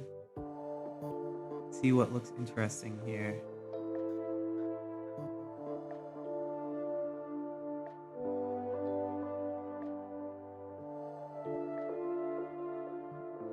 Don't want to jump into the chat. I know. Looks like IP is. Oh, he of course just jumped into the chat as I was opening that up. There's a slight delay on my control room feed. Let's check in on Hipster Grandpa.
Look at it from Crazy C's side. Looks like he's got a rally that's coming to hit him on the castle in about 15 seconds. And I'm sure he will probably have a few more behind that one, given the way this match has been going.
Still seeing flashing red over on 255 here. I think Bella's just been managing to camp out on this turret for quite a while.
Guys, after this hit, I will want to turn your attention. Oh yeah, she's been able to park it out there while she's probably on the other account. That's great. I want to turn your attention back to the sky cam. If we go back into... Wrong one. Back into the 623, 652 matchup just to check in on it. 623 is continuing to pull further ahead. And again, just continuous occupation time that you see that lasts longer than what you would expect if you were getting knocked out consistently on a rally. So this one, I mean, basically after the pet buff started wearing off, I think that's where we saw a lot of these start to turn a little bit, but this one we really see 623 pulling ahead now. So yeah, they will continue on their undefeated streak if that result holds. Again, let's check in on a few of the other ones we have here.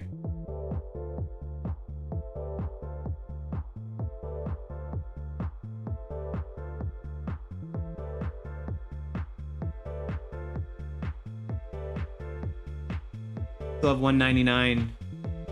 Pretty dominant over 163, just with the occupation time split between two alliances. I think they're still, the KvK alliance is still so far ahead of the Titans alliance that you probably won't be able to see an outcome beyond 199 winning. Not unheard of, though.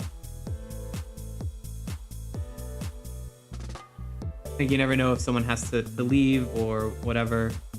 Things can change. But if this was FAM and KvK combined together, this would be much, much closer to a mathematical certainty. Okay. Enough on that one. Let's jump to the latest on the 255-302. Check in on it. 623 is... See that in the chat. We just checked in on it. They pulled ahead, but it's hard to say, right? If things continue on the current course, 623 will win, but it's certainly moving in that direction. But I would be hesitant to call it when you have two sides that are that powerful.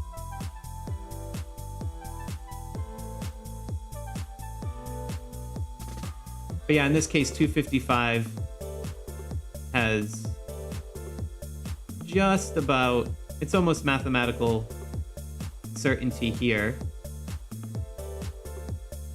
Because even if you were to take all 2 hours and let's just say 2.5 hours for ease of math remaining, that gives you 2 hours and 50 minutes for 302.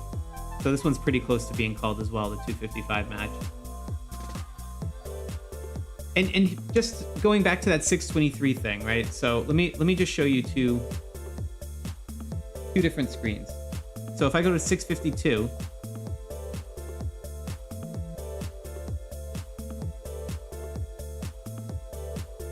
so now it looks right now, right? You see an hour difference on this.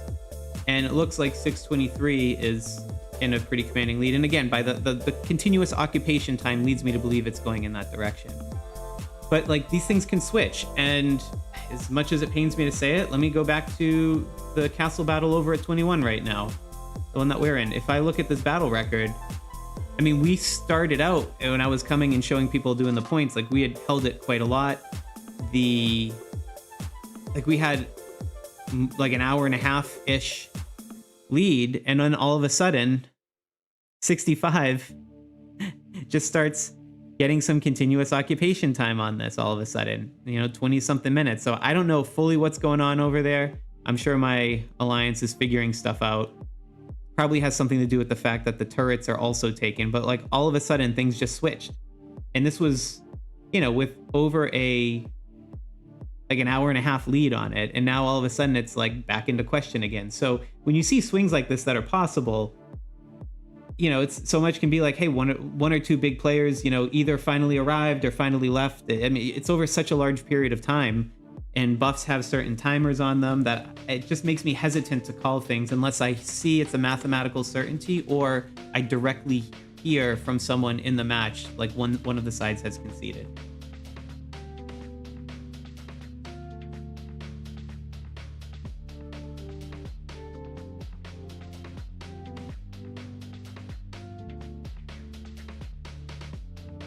So I'm seeing in the chat 542 versus 527. We can check that out. Whoop. I don't know anything about this match, but someone says it's an interesting one. And of course it's in 527.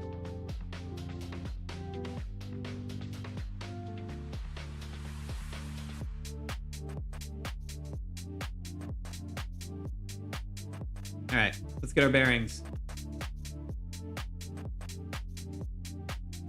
Oh yeah, this one's still pretty close. So 527. Okay, so this is perfect for our earlier conversation, where there were questions about what happens if, the time is split between the alliances. So whoever's number one on this leaderboard, their kingdom will win. So if 527, who currently has the castle occupied, is able to withstand a couple of rallies and somehow inch ahead of the minute 40 mark here and, get at least a little bit of occupation time ahead of 542, it doesn't matter that 542 has 25 minutes here or a couple minutes there. So something like how you see 542's time being split between this SSS and THW alliance, that could come back to bite him if 524 is able to hold on to the castle. Sorry, 527 is able to hold on to the castle. And perhaps they might, because continuous occupation is now at 6.5 minutes, which tells me they probably have withstood at least one rally attempt on them. But yeah, thanks for calling that out. This is Alexi, thank you for that. This is a great example of a conversation we were having earlier that I can circle back to, of why it's so important to really be coordinated with your alliance and combine your alliance capture time within the right alliances. And like little stuff like this at the bottom with 542 here for BDS, like that's fine, because a couple minutes here and there, it could just be a shadow rally or using another alliance to time some things, but then you got to hand it back, and that's the trick. You got to hand it back to the main alliance. But this splitting between SSS and THW could actually make the difference of this battle outcome.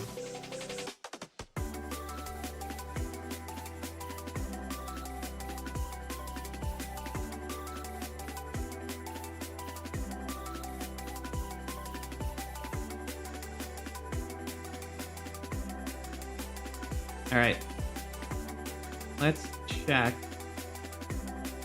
Let's go back to 365 because I'm seeing some comments around that in the chat. Or is it? I think it's 331.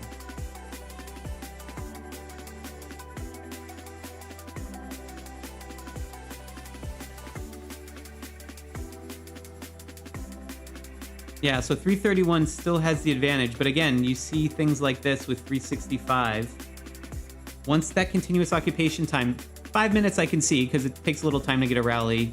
But once you get past 6 or 7 minutes, that means you've withstood whatever barrage of rallies that are there.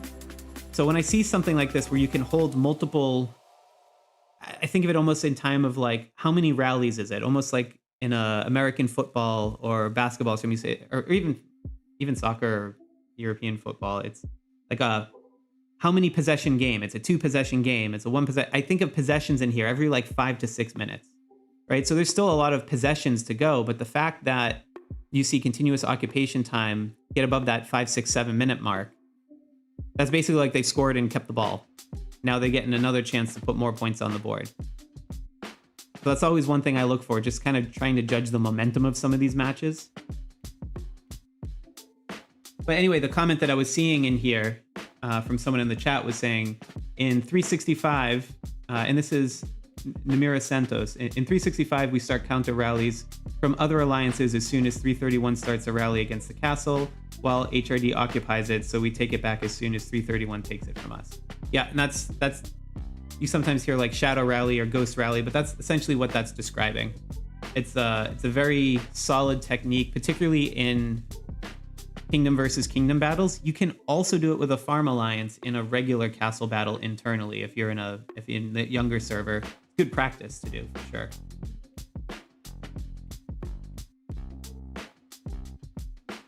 All right, I'm seeing a request on 315 and 358 being super close. Let me check it out.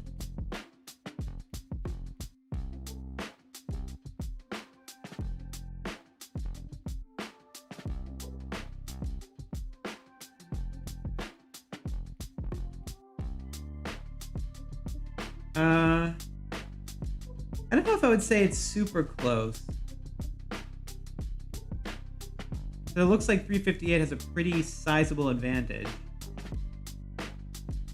And again, if they combine the time between the 358 alliances, that would be much, much closer to sealing the victory at this point. It'd be almost at 2.5 hours of occupation time to the just shy of 1 hour occupation time for 315. But because it's not, that's probably more why it's close. But when I see this, it tells me that the chances of 315 probably capturing it back from 358 are fairly slim. I mean, they'll probably capture back the castle, which we see here has just happened. But to make up that amount of time when there's two alliances that can very clearly not only take the castle and hold it, they have quite a long way to go. And time's certainly not on their side either.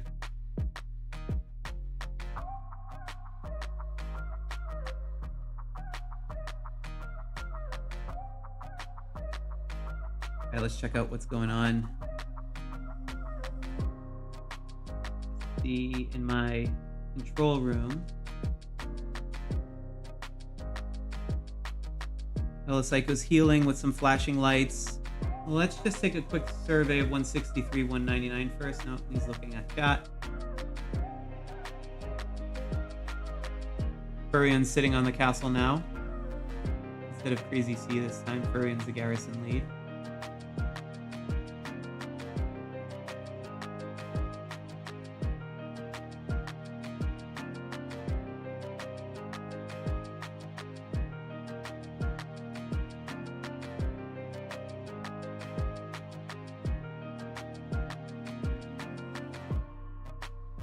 I see Bella Psycho sharing some battle reports from folks who are hitting.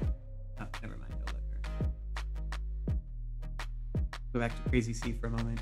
Yeah, I see K45 being mentioned. I was checking in on them. It was looking pretty bleak for them. Let's see if the trajectory has continued there. Once we see some of these battle reports.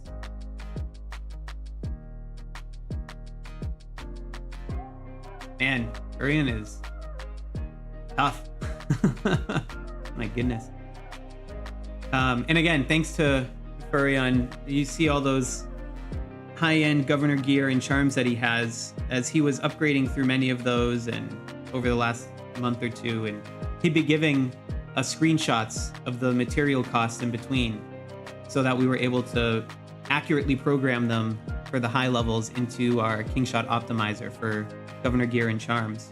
And that was really important because some of the other sources out there on them, I don't know if they used the whiteout survival data and just copied and pasted it, but the costs were actually a bit overstated for tier 4 red gear and higher, I believe, and possibly some other charms. I forget because this was some time back.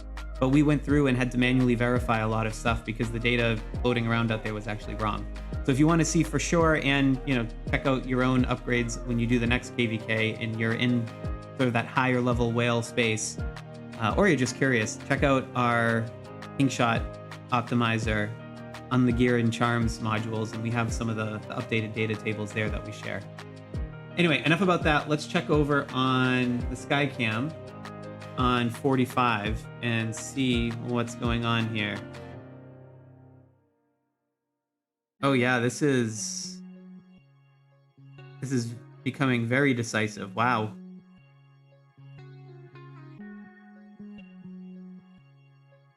Man, I did not see that happening. That is quite something. And this was too, by the way, this I think it was last night even was seeing some pictures of this, and it was, you know, less than a 1% difference over like 6 or 7 billion points on each side. So this could have been on either side getting invaded. And in fact, last night, both Kingdoms 57 and 45 were camping out with farms around the Alliance, their castles in each of their kingdoms, just to try to jockey for some position there. So this, you know, was extremely, extremely close in the prep phase. And then the C45 slightly lose the prep phase and then get pretty decisively beaten here by 57. That's impressive for 57.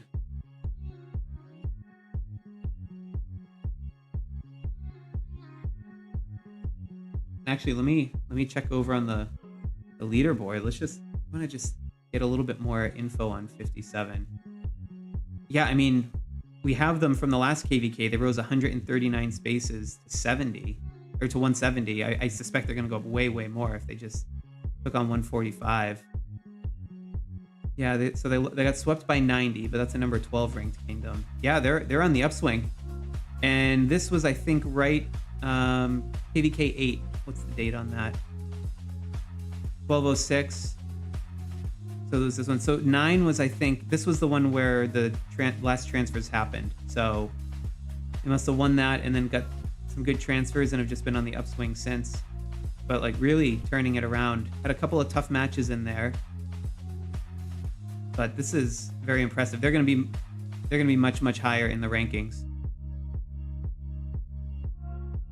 And if you're thinking of moving to K59 after this, I don't know if they'll be a leading kingdom, remains to be seen, but we expect them to be in the group 2. Well, actually this one's now been announced, so they're in group 2, but I haven't seen predictions anywhere. We predict through our algorithm 270 million cap for ordinary kingdom and 170 million for leading kingdom. So if you wanted to go to them after their big win, you can do it then, or you can wait until April 26th when the cap will rise a bit more if you need some more time to plan. And we expect them to be in group 1, which is going to be a very large group 1, by the way. But for more on that, you can check out our new transfers tab. There's a whole bunch more info there. But let's get back to some of these matches.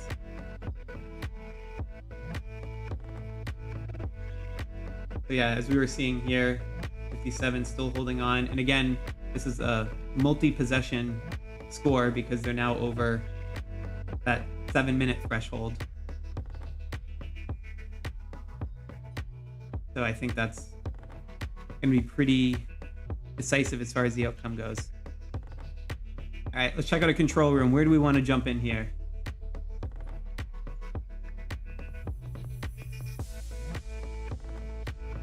I see IP's got some flashing stuff on his screen. Let's check out the 331-365 match.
Like I see question in the chat here. I'll flip over to it once we see the battle report. All right, I'll go over to the Skycam. I see Oleg mentioning that the 196 versus 288 matchup is two evenly matched sides. I don't know enough about the particulars off the top of my head, but I've got their occupation time pulled up. And what you're saying is you're winning using interesting tactics. I'd be curious if you'd care to elaborate, because this does look like a pretty decisive battle. It's more than an hour difference, and 196 has a pretty clear path to winning, particularly with the continuous occupation time. I'd be curious to hear if you want to share in the chat a little bit about what you did or what you think makes it different. But yeah, it is fairly decisive. I see Hipster Grandpa is looking at some rallies that are queuing up here. Check them out. Still got a little bit of ways to go, but they're trying to take back the castle from Furion.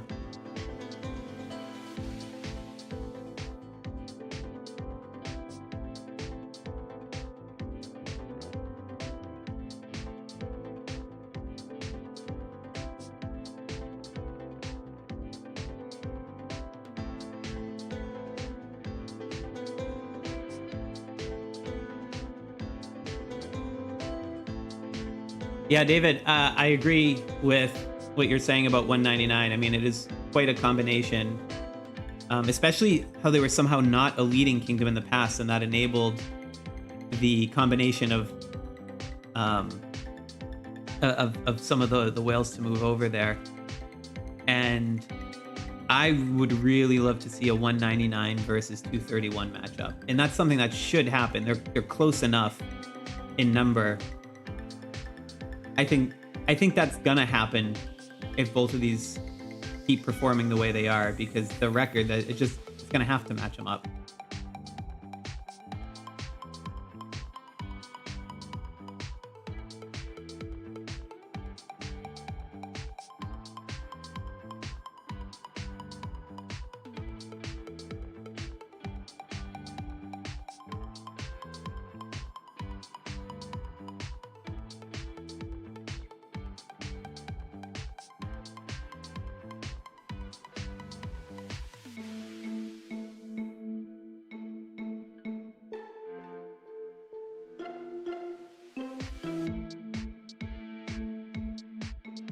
Give them some privacy in the chat there.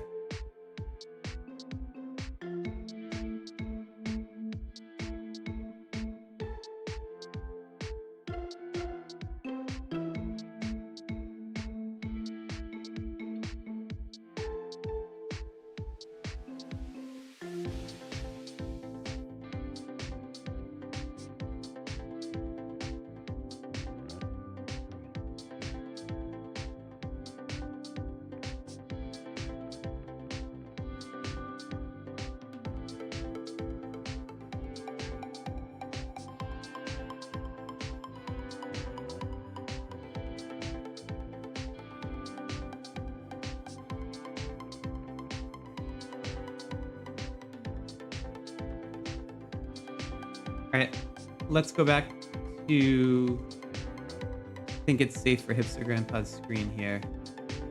Have some other rallies coming up.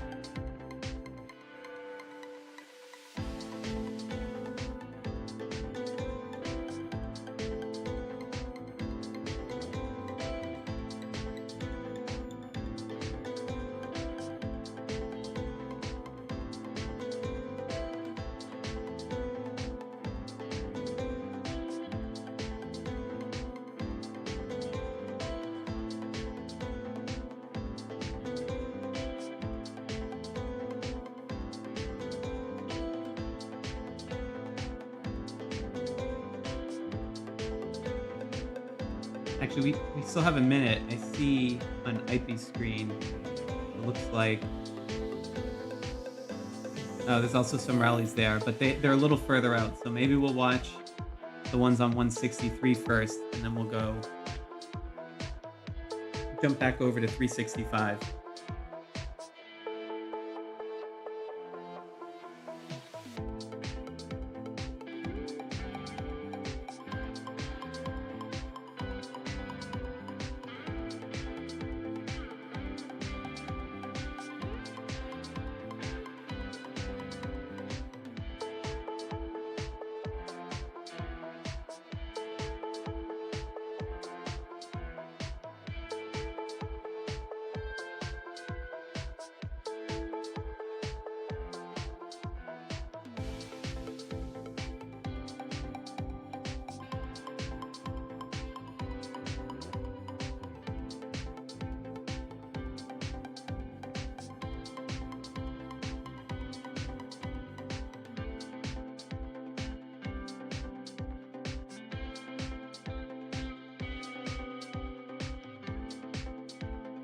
All right, here they come.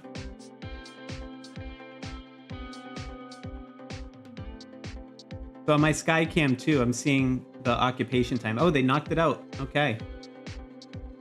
Furion had just been on there for 19 minutes of consecutive occupation time. And if I look on my Skycam, you can actually see... oh, mine's maybe a little... I think mine froze, actually.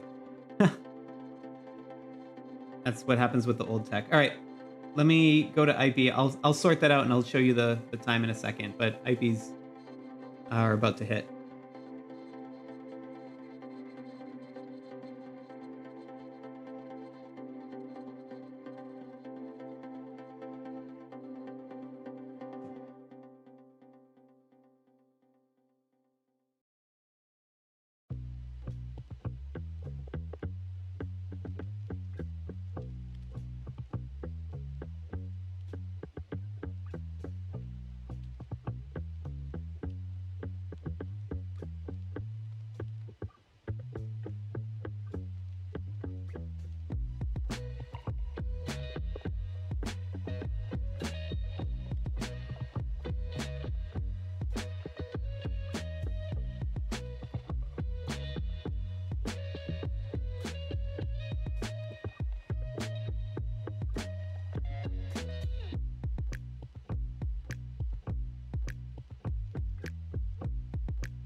All right.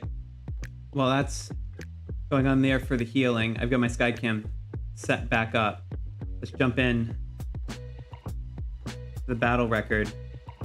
So 163 has recovered it, but prior to knocking off Furion from it, the KvK alliance that he was there, they had 20 minutes of total occupation time. It was like 19 and change right before 163 hit him. So that was, you know, essentially like 4 unanswered possessions. And at this point, you know, from a timing standpoint, there's not really much room for error. And you can actually see 199 has actually already held it for more than 3 hours. So again, if this was all within one alliance, this match would already be done.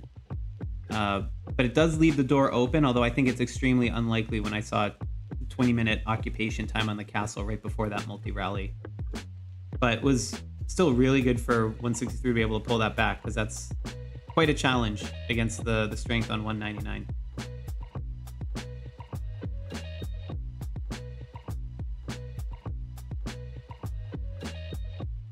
All right, let's check in on where we stand with 255 and 302.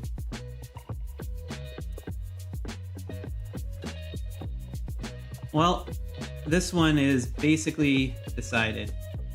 And actually, even though it hasn't technically hit 3 minutes, it's already a mathematical certainty, because even if you add 2 hours to the NOR alliance, that only gives them 2 hours and 22 minutes.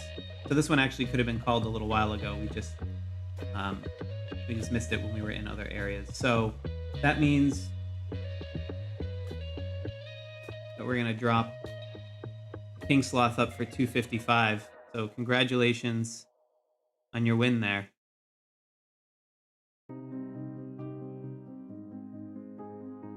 You know what, here we'll jump into Bella Psycho's screen, who's on the ground on 255, while I'm checking some of the other matchups in my Skycam.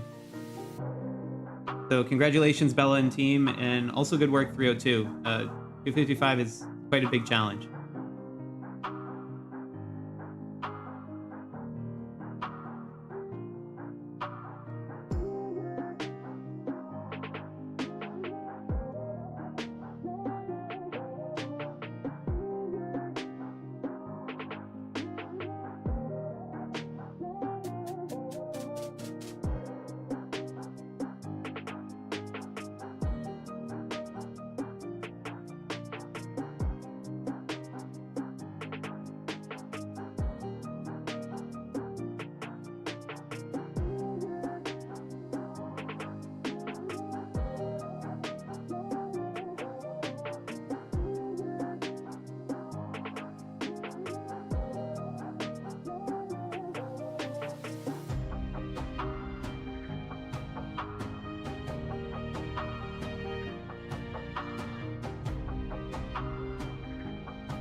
All right, so we'll do a quick survey of some of the other matches we've been covering. So on the Skycam, I've got 321 and 401 pulled up.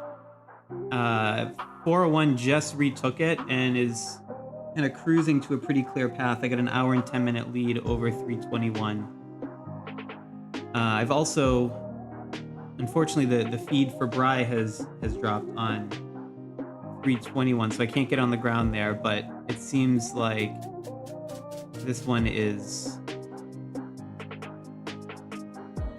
also starting to become reasonably decisive. There was a moment where it looked like it might have closed a bit, but we're also gonna see this 2 hours and 20 minutes. I mean, even already there's another 3, 4, 5 minutes just before the next rally is gonna hit. So that gets total occupation 223, 224. You know, even if they keep getting knocked out, as long as they can take it back, which I assume they would, then 401 is just gonna be able to ride this one to victory probably. But again, anything can happen with these. And speaking of that, I should check what's going on with my own one here. Well, I'm derelict. Oh boy, that's not looking good. All right. Yeah, see, this is what I'm saying. And it can just change all of a sudden. All right, maybe can I get into any of these? Is there room?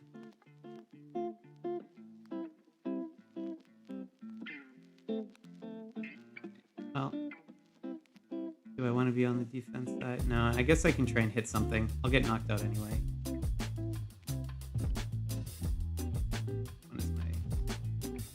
I'll just throw in some infantry. I'll need it. Actually, you know what? No, I only have True Gold 4. I'll let someone else take that spot. There's just nowhere else to defend on it. Nothing I can do to help on that one at this point. All right, back to some of our other matches. I'll just have to trust my team to figure that stuff out. Let's go to 331. I think was the Battle Kingdom. Yep. How are we doing here? 331 really starting to pull away a bit more. Yeah, this was looking closer last time, but 14 unanswered minutes. That's going to be quite tough.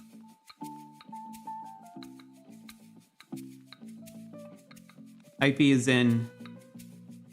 Oh, he was in chat, but now I think maybe it's time to go to his screen. Nope, he's back in chat. Let me get off of his screen. We'll continue on with our survey. Let's check the 354-497 match.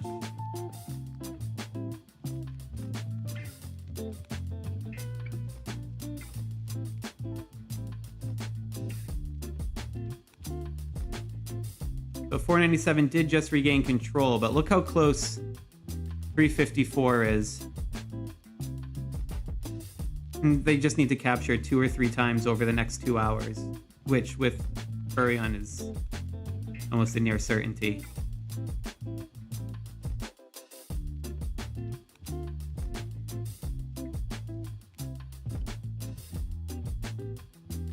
Actually, I'm just thinking, I'm trying to do the mental math here quick.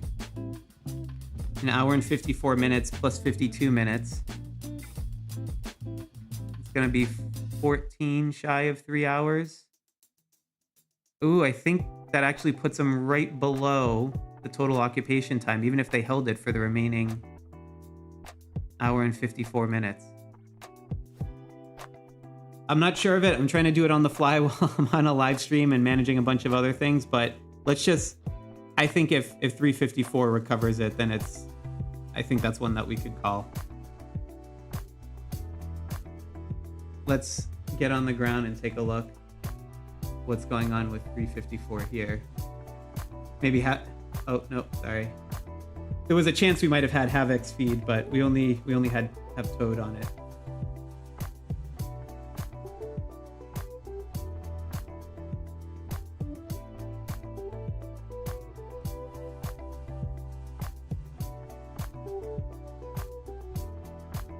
I feel like Toad's probably doing the same math as I am.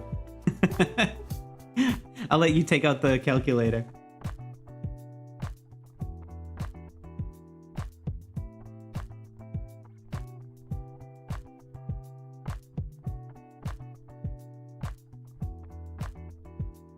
No, Hippo, I'm sorry. I have not made a video on farm account strategies. I know. It's on the long list of requests. Oh, man. Look, I mean, here's what I'll say about farms off the top of my head. And maybe let me jump over to Ivy's screen, because I think he's doing some interesting stuff there while I talk about it. Yeah, on farm accounts, I think the biggest thing is just realizing that you need to play it with a different objective, right? It's not about growing the power of the account. I mean, it is in the early days when you're setting it up, but at a certain point, it's more of like, what sort of transferable resources can you build? And I'm using that term intentionally loosely because it's not just the basic resources like bread and wood and stone and iron, but also if you think eventually when you don't maybe need those as much in your main kingdom, it's also things like KvK points, which you can potentially score, or maybe points in Alliance Brawl if you move the farm to your alliance to help win, and that gets you, you know, maybe an island decoration to increase the stats of your main that you otherwise wouldn't have. Or just points to like help win and help your alliance play higher. Whoop, let me jump off of this. See, fellow Psycho here has some flashing red. Anyway, the way you think about a farm account is you want to be very objective oriented, because it's easy to fall into the trap of just playing another game again and saying, like, I'm just going to build it the same way as my main account. And that's, if you want to build a separate account, like, there's nothing wrong with that. But if you're doing it specifically for the purpose of a farm account, for managing your main account, then you really need to think through, is what I'm building transferable? And that just changes the way you play, because certain event currencies tend to not matter as much. You don't worry about them. You think about what resources are secure and unsecured a bit more, and you're more mindful of trying to intentionally spend the secured ones, or can you shuffle them through the nomadic merchant shop to turn unsecured ones into, or sorry, to turn secured resources into unsecured so that you can attack it from your main one. There's like a lot more to it, but I think that's the biggest thing, just from a thesis standpoint, is you want to be very objective oriented. Otherwise, you can spend a lot of time building things that aren't that important and won't help your main, if that's the purpose of a farm account. And yeah, Astrid, thanks. I did mention some stuff in the research video about how you think of your research tree if you're a farm account. Thank you for calling that out. I forgot about that one. All right, maybe Bella Psycho's taking a hard-won break after winning that, so he's just camping out wherever, I guess. All right. I mean, I keep seeing. It's funny. I keep seeing these attacks going for wherever her garrison is, so it's not a city attack. But oh well, they've won. They can go celebrate. Let's check back in on 354.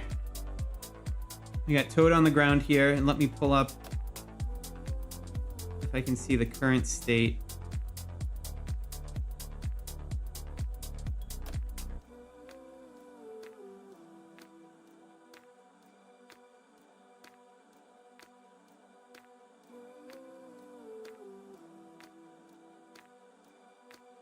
So I'm going to bring up the sky cam here. And now this is a bit interesting where,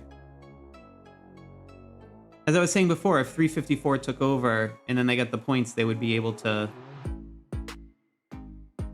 lock it up. And I guess still, as the clock drains down, it still at this point hurts 497, but it's kind of funny that they're doing it on a different alliance and just sitting there. I don't know, maybe it's just they're just having fun at this point, but if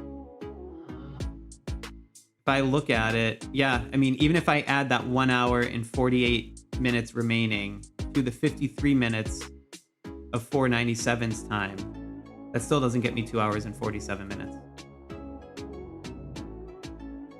So yeah, this one's a mathematical certainty already now, no matter what happens. So that means we're gonna have to call that one for 354. So I'll put the King Sloth on them.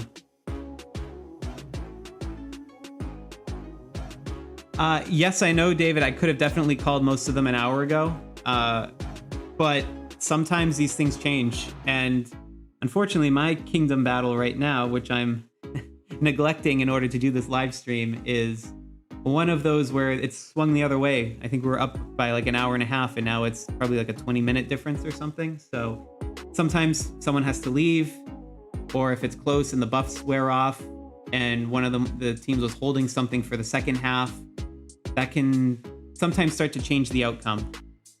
But I never want to have to reverse a call, so I'm just doing that out of an abundance of caution. Plus, it's certainly not motivating for the people watching. I wouldn't want to influence the outcome and have them give up if they actually still have a chance.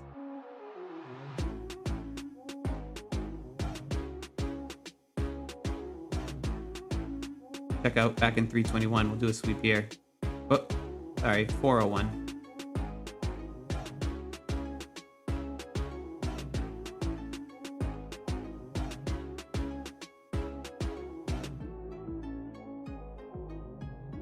And for 401, this one is also just about out of reach on 321's part.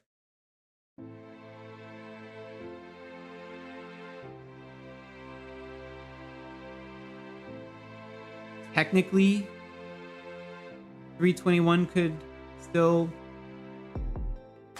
do it, but you'd have to believe a lot to get there. So this would probably be one, as you were saying, David, like probably one I could call, but you never know if someone has to leave on 401 and it's their strong player or something, and next thing you know, it's a comeback. I mean, we saw, gosh, there was a match last KvK was decided by 1 second. I mean, obviously that's not one I would have called quick, but I just really don't want to have to go back on one of those.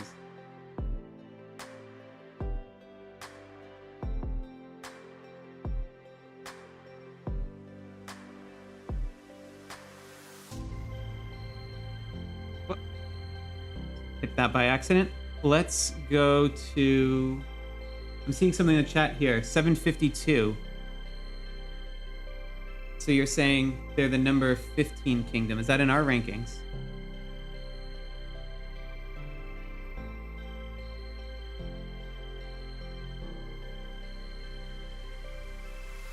Yeah, it is.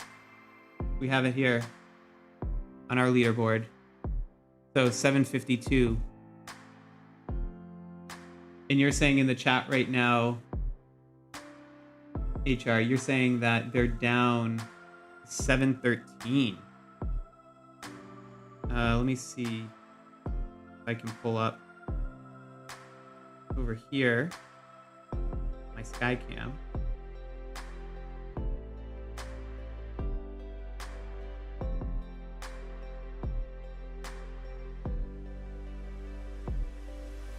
Yep.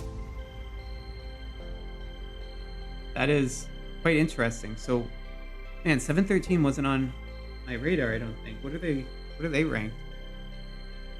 Oh, wow. So I have 713 on the leaderboard. This is quite something. Because they're not that high, like I said, they weren't, but they've been raising, and I suspect they're about to raise more now. Although you said they lost prep, but still, that's impressive for battle. Let me see the breakdown here.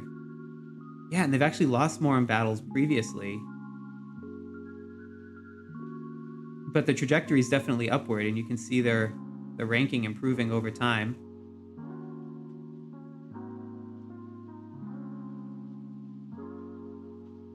Wow, that is something. That's a big upset.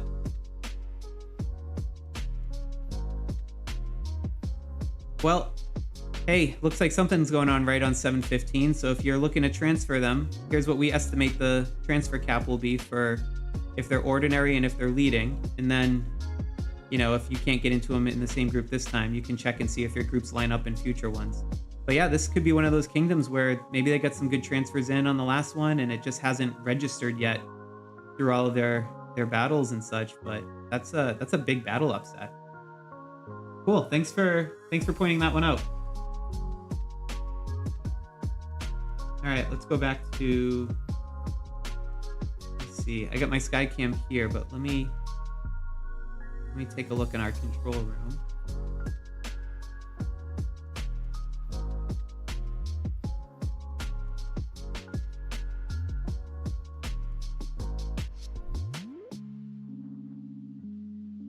Yeah, I think probably the match to go back to then is the 163, 199 one. This one we're also pretty close to calling.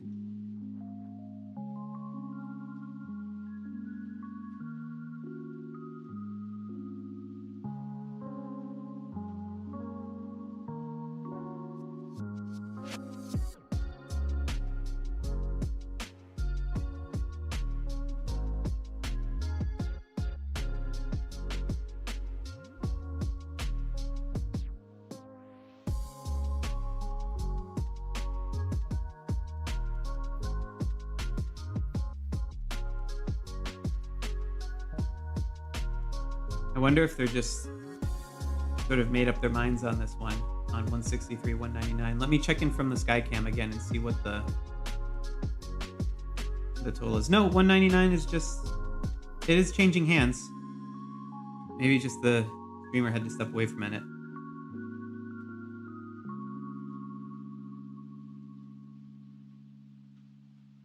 See, this is the part where it's the hardest to show because some of the matches are already done. So some of my streamers have dropped, and the ones who haven't are kind of trying to make some calls around things in the text, so I don't want to jump to them out of full respect for that. So we will just watch some of the action from here, and I'll just keep jumping around as needed.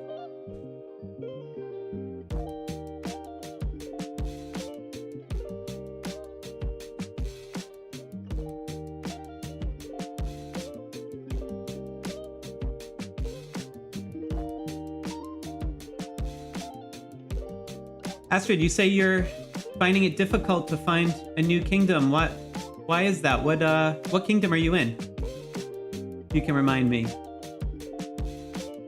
And Kingshot, yeah, thanks for the update on 3. Yeah, we had checked in on them earlier and it seemed pretty decisive, but they have just a relentless battle record.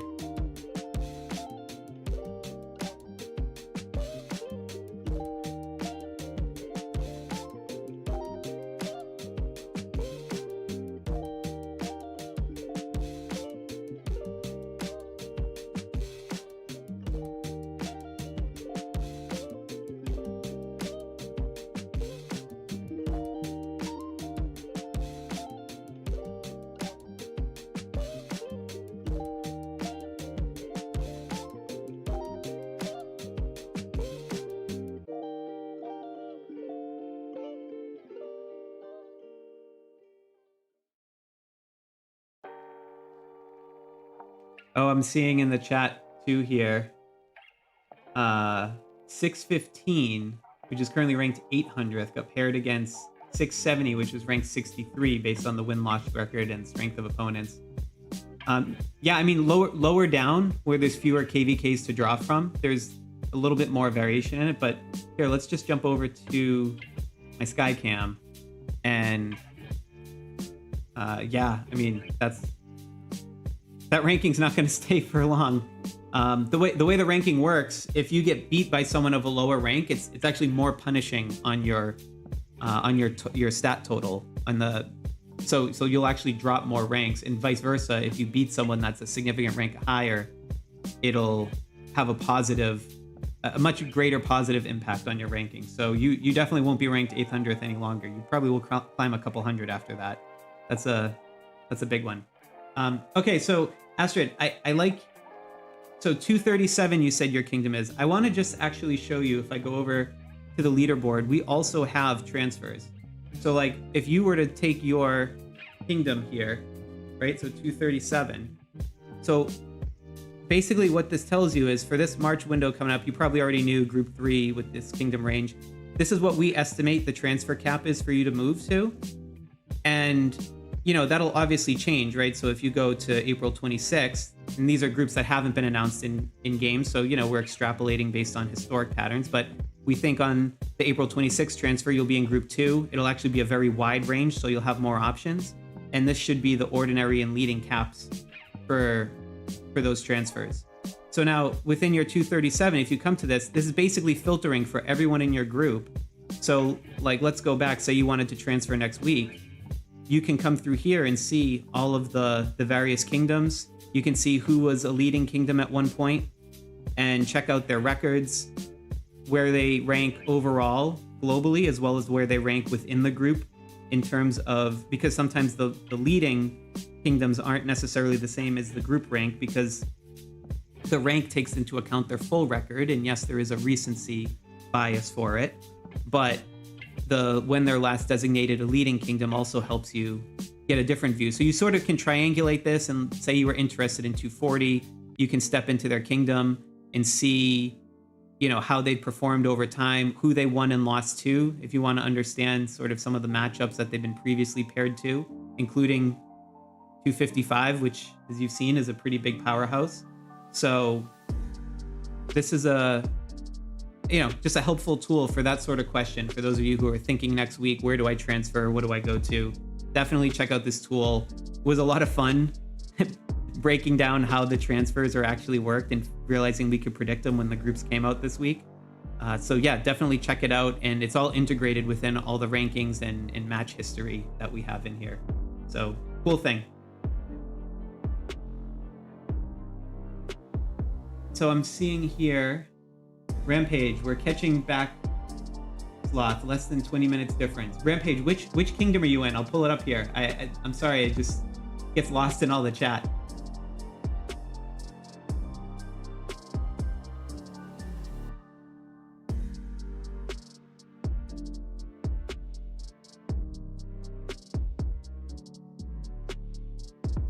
While we're at it, let me also just check back in.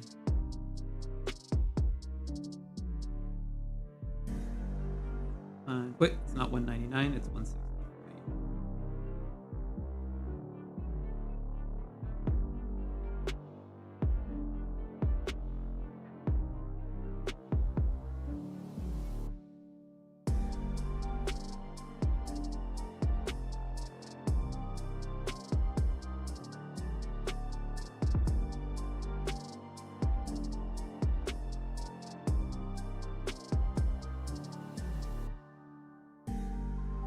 Yeah, so this is a multi-possession hold on the castle. Let's see if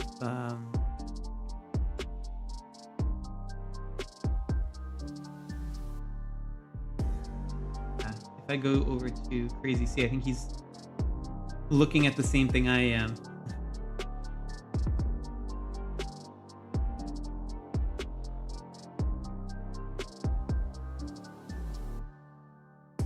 It's almost possible.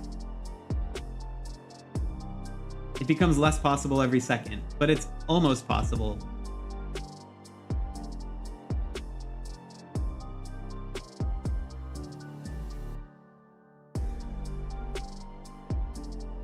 See what's going on with...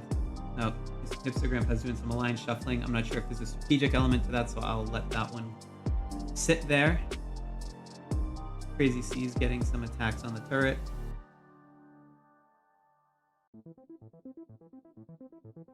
We can stick around and watch the rallies.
All right, I'm seeing some questions about the 267, 276 match, which, while we're not streaming here, was one of the ones on Optimizer that we had highlighted here, this 276, 267. So here's the backstory on why it's interesting. 276 undefeated in prep and 5-2 in battle.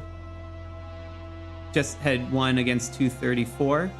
And then you have Kingdom 267, they're 4-3 in prep, 5-2 in battle, coming off a tough loss to 231, which, as you've seen, has continued on their perfect record. So might not necessarily be fair to hold those losses against them. But anyway, so if we go from the 276 to 267 match, if I pull it up on my Skycam, so you can see we're in 267. 276 is invading 267, which means 276 has continued its undefeated run in prep. But right now, 267 seems to have the advantage on the battle, and it was really, really close, it looks like, but now they have a 25-minute continuous capture time. So that really puts it in 267's favor. And if you look too, again, I know I keep bringing this up, but people are joining in and out, but look at 276's occupation time. It's split between 276 and Z76 alliances. I mean, that's 2 hours and 15 minutes occupation time right there. They would be in first if they had managed to consolidate that into a single alliance in the way that 267 has. Because again, I keep saying it, but it's not the total amount of occupation time for your kingdom. It is the alliance that has the most occupation time. Their kingdom will win. So even if the match were to end right now, 276 has held it longer, but 267 would win. And now it seems like it's going to be pretty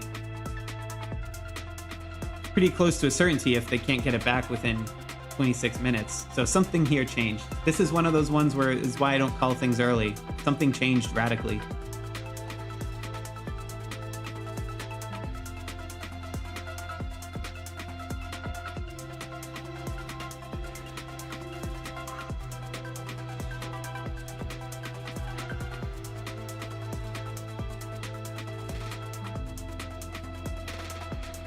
All right, I'm getting news in the chat as well that in my Discord relay with the streamers that 365 is calling it for their match against 331. So we'll go over and just double check that one. I think 331 was the invaded kingdom. Yes. And if we look at the record here, oh yeah, and they're just letting it ride to... Yep. That makes sense. So 331 will win this one. So we'll give them a King Sloth. And thanks a bunch for that, Ipey. And also, I'm hearing through my channel from Hipster Grandpa that they're also calling it on the 199-163 match. So let's go check out that castle.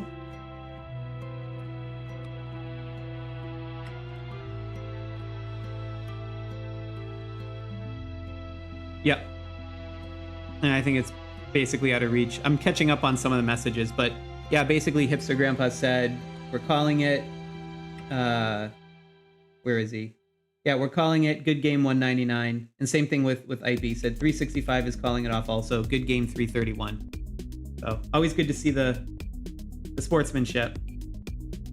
And with that, I'll give King Sloth to 199. And then our last one here is 321 to 401. I think it was 401 that we had.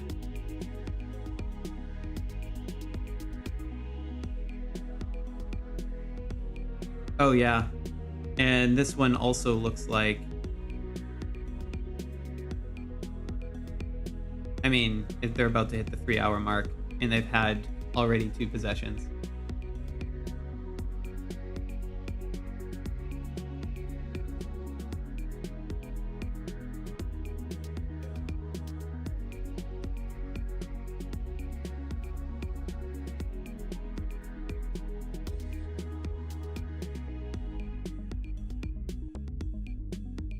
I remember 321 was one of them where, you know, we kind of knew that 401 had the advantage coming in.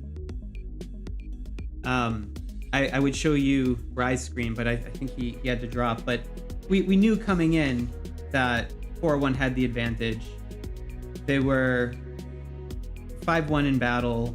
They had Xuan and Sheng, who, if I'm not mistaken, let me go to leaderboards here, are both pretty high up at the top. Yeah, Xuan is 13, and I think Sheng is, 4, there he is, in 17. So they were against 13 and 17 on there.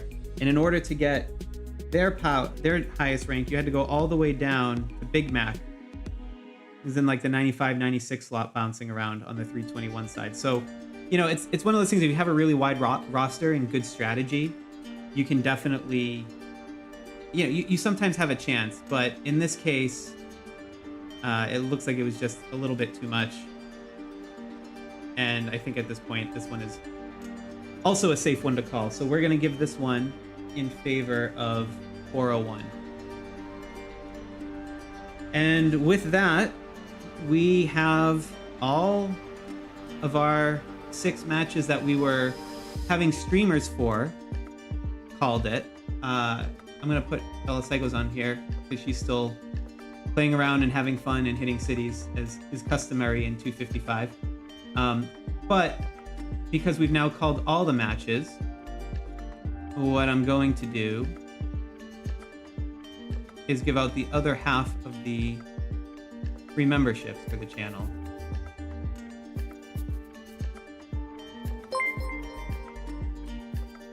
So you'll start seeing those popping up in the chat window very quickly.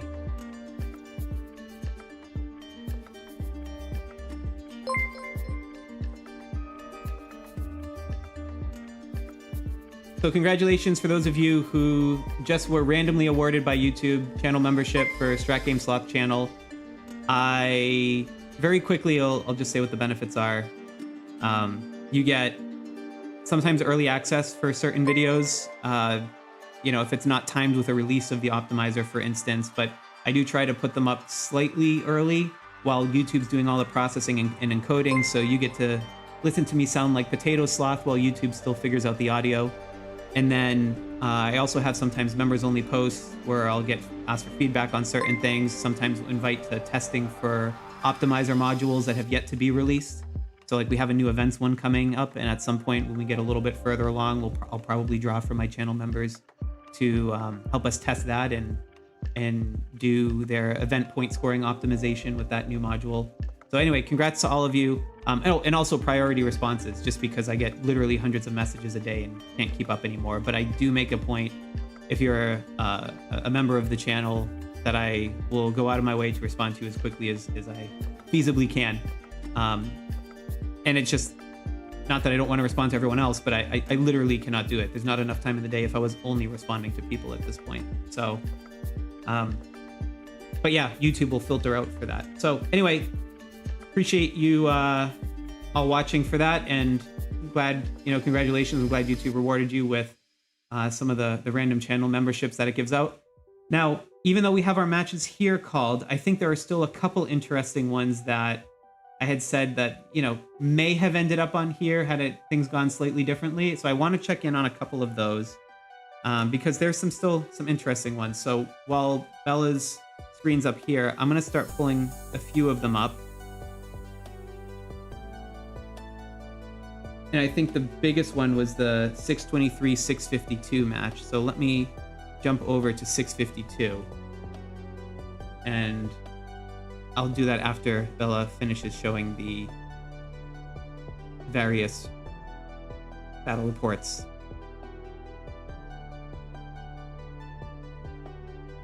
Oh, she's playing for points now. All right, good luck. Hope you make a top rank. Let's go to our Skycam.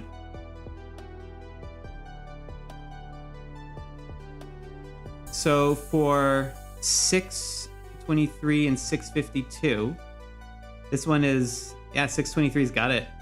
And I think 652 has given up because it's just 33 minutes continuous occupation. That's it. That's done. Well, I guess 652 will get their wish. I know they had, from what I understand, intentionally thrown the prep phase.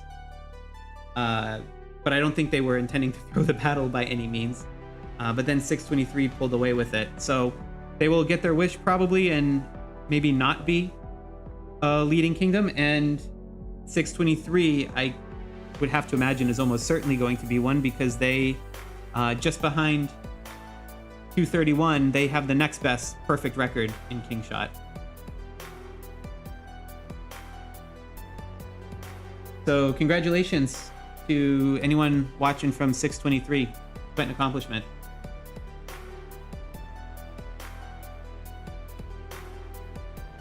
All right, let's now go over to, it was that interesting 45 match. Let's see if fortunes have changed there, or if 57 has come. Oh, 57's already cinched it. But it looks like they fought to the buzzer, because the occupation time is still in the 2 hours time. So definitely gotta give 45 props for that one. But yeah, that was quite an interesting outcome.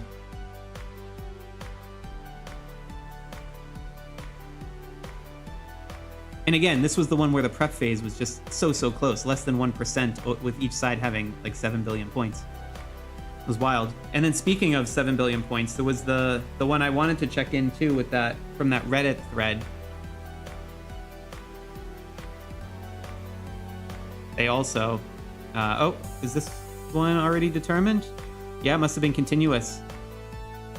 7091 on continuous occupation. That's why the battle phase is already finished. Cool. And then there was the other one from a kingdom we almost streamed. Just didn't work out last night as everything was coming together to be finalized, but figure I'll at least flash up the 1182 to 1163 matchup, and in this case, very clearly looks like 1182 is running away with that match.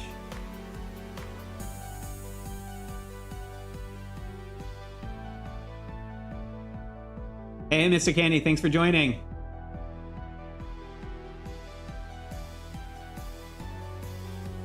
All right, what's Rampage? What is 10 minutes now, Sloth? What Rampage? What match are you referring to? Do you want me to pull one up here?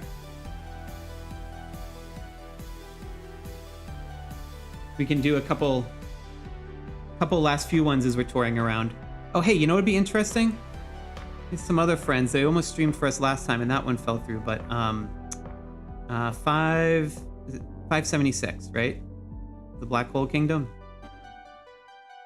And they're in 519 today. Let's see how they're doing.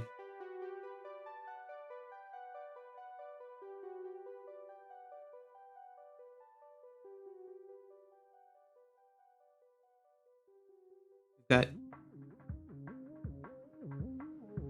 fewer black holes than I expected to see, actually, unless some of them are using the dragon skin. A lot of people really like that dragon skin. It's a cool one. Oh, but yeah, 576. Freeze took it.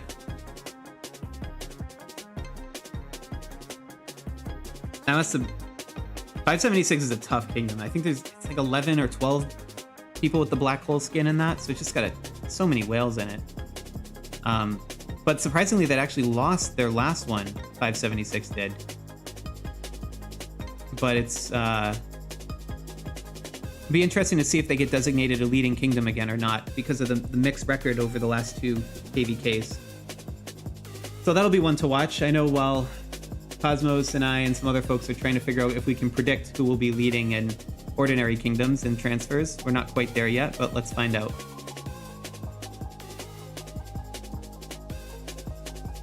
Oh, okay. This is 315. Got it. I'll go back to 315. Yeah, sorry, Rampage. I'm jumping around through so many different kingdoms here. Let's see. Oh yeah, this one's so close, like you're saying. 15-minute delta. I just assume it's trading hands back and forth. But yet again, another example where splitting time between alliances can come back to haunt you.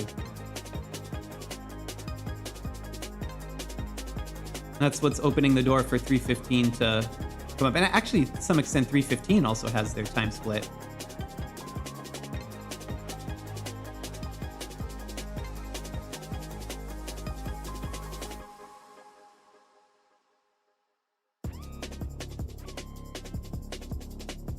Oh, Brisinger, yeah. How is 652, you ask? That one, we were just looking at it, but I'll pull it back up. Yeah, 652's out of it. 623 is, yeah, now they're about to hit the 3-hour mark, but it was already a foregone conclusion with that much occupation time there. So 623 will remain undefeated. And not just undefeated. When I'm saying that, I mean like actual perfect record.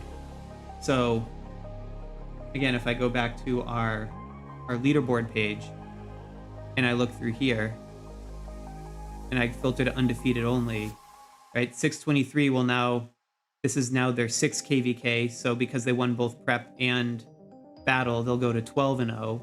And then same with 231, who we already have marked here as a winner. They'll go to 16-0 for having 8 consecutive, or all 8 KvKs basically. So this is quite interesting. And actually, you know, Cosmo Z-Brave, if you're watching, I'm just wondering too, someone pulled out, had mentioned, you know, like Kingdom 3, and I know they show up in the battle as having quite a fun, but I wonder, we should do one for streaks too, like not just overall if you have a perfect record, but if you have like if you've won the last 6 in a row perfect record or something like that. That might be a cool view to see. We can probably work that in here somehow. But anyway, again, thanks for Z-Brave for a ton of work coding, and he's also a PhD data scientist. He worked with Cosmos a lot to make a really robust ranking mechanism. You can read all about it if you want on the How It Works section and how they use the various ratings and all the statistical analysis behind it. It's pretty intense. Read it if you're tired before bed. But it's quite cool to see the amount of effort that they put into trying to give a really robust view on just overall how the Kingshot community works. And now we'll all be scampering over the weekend trying to update manually all the new matches and everything that come in. All right, and I'm seeing here in the chat too a question on 304 versus 298. Let's take a quick look. I forget which side it was on. I'm gonna guess 304. Hey, you got it right. 50-50. Yeah, this one's already done. 298 won. Like, I know 304 is holding it, but it's just playing for points at this point. The occupation time already exceeds 3 hours by far.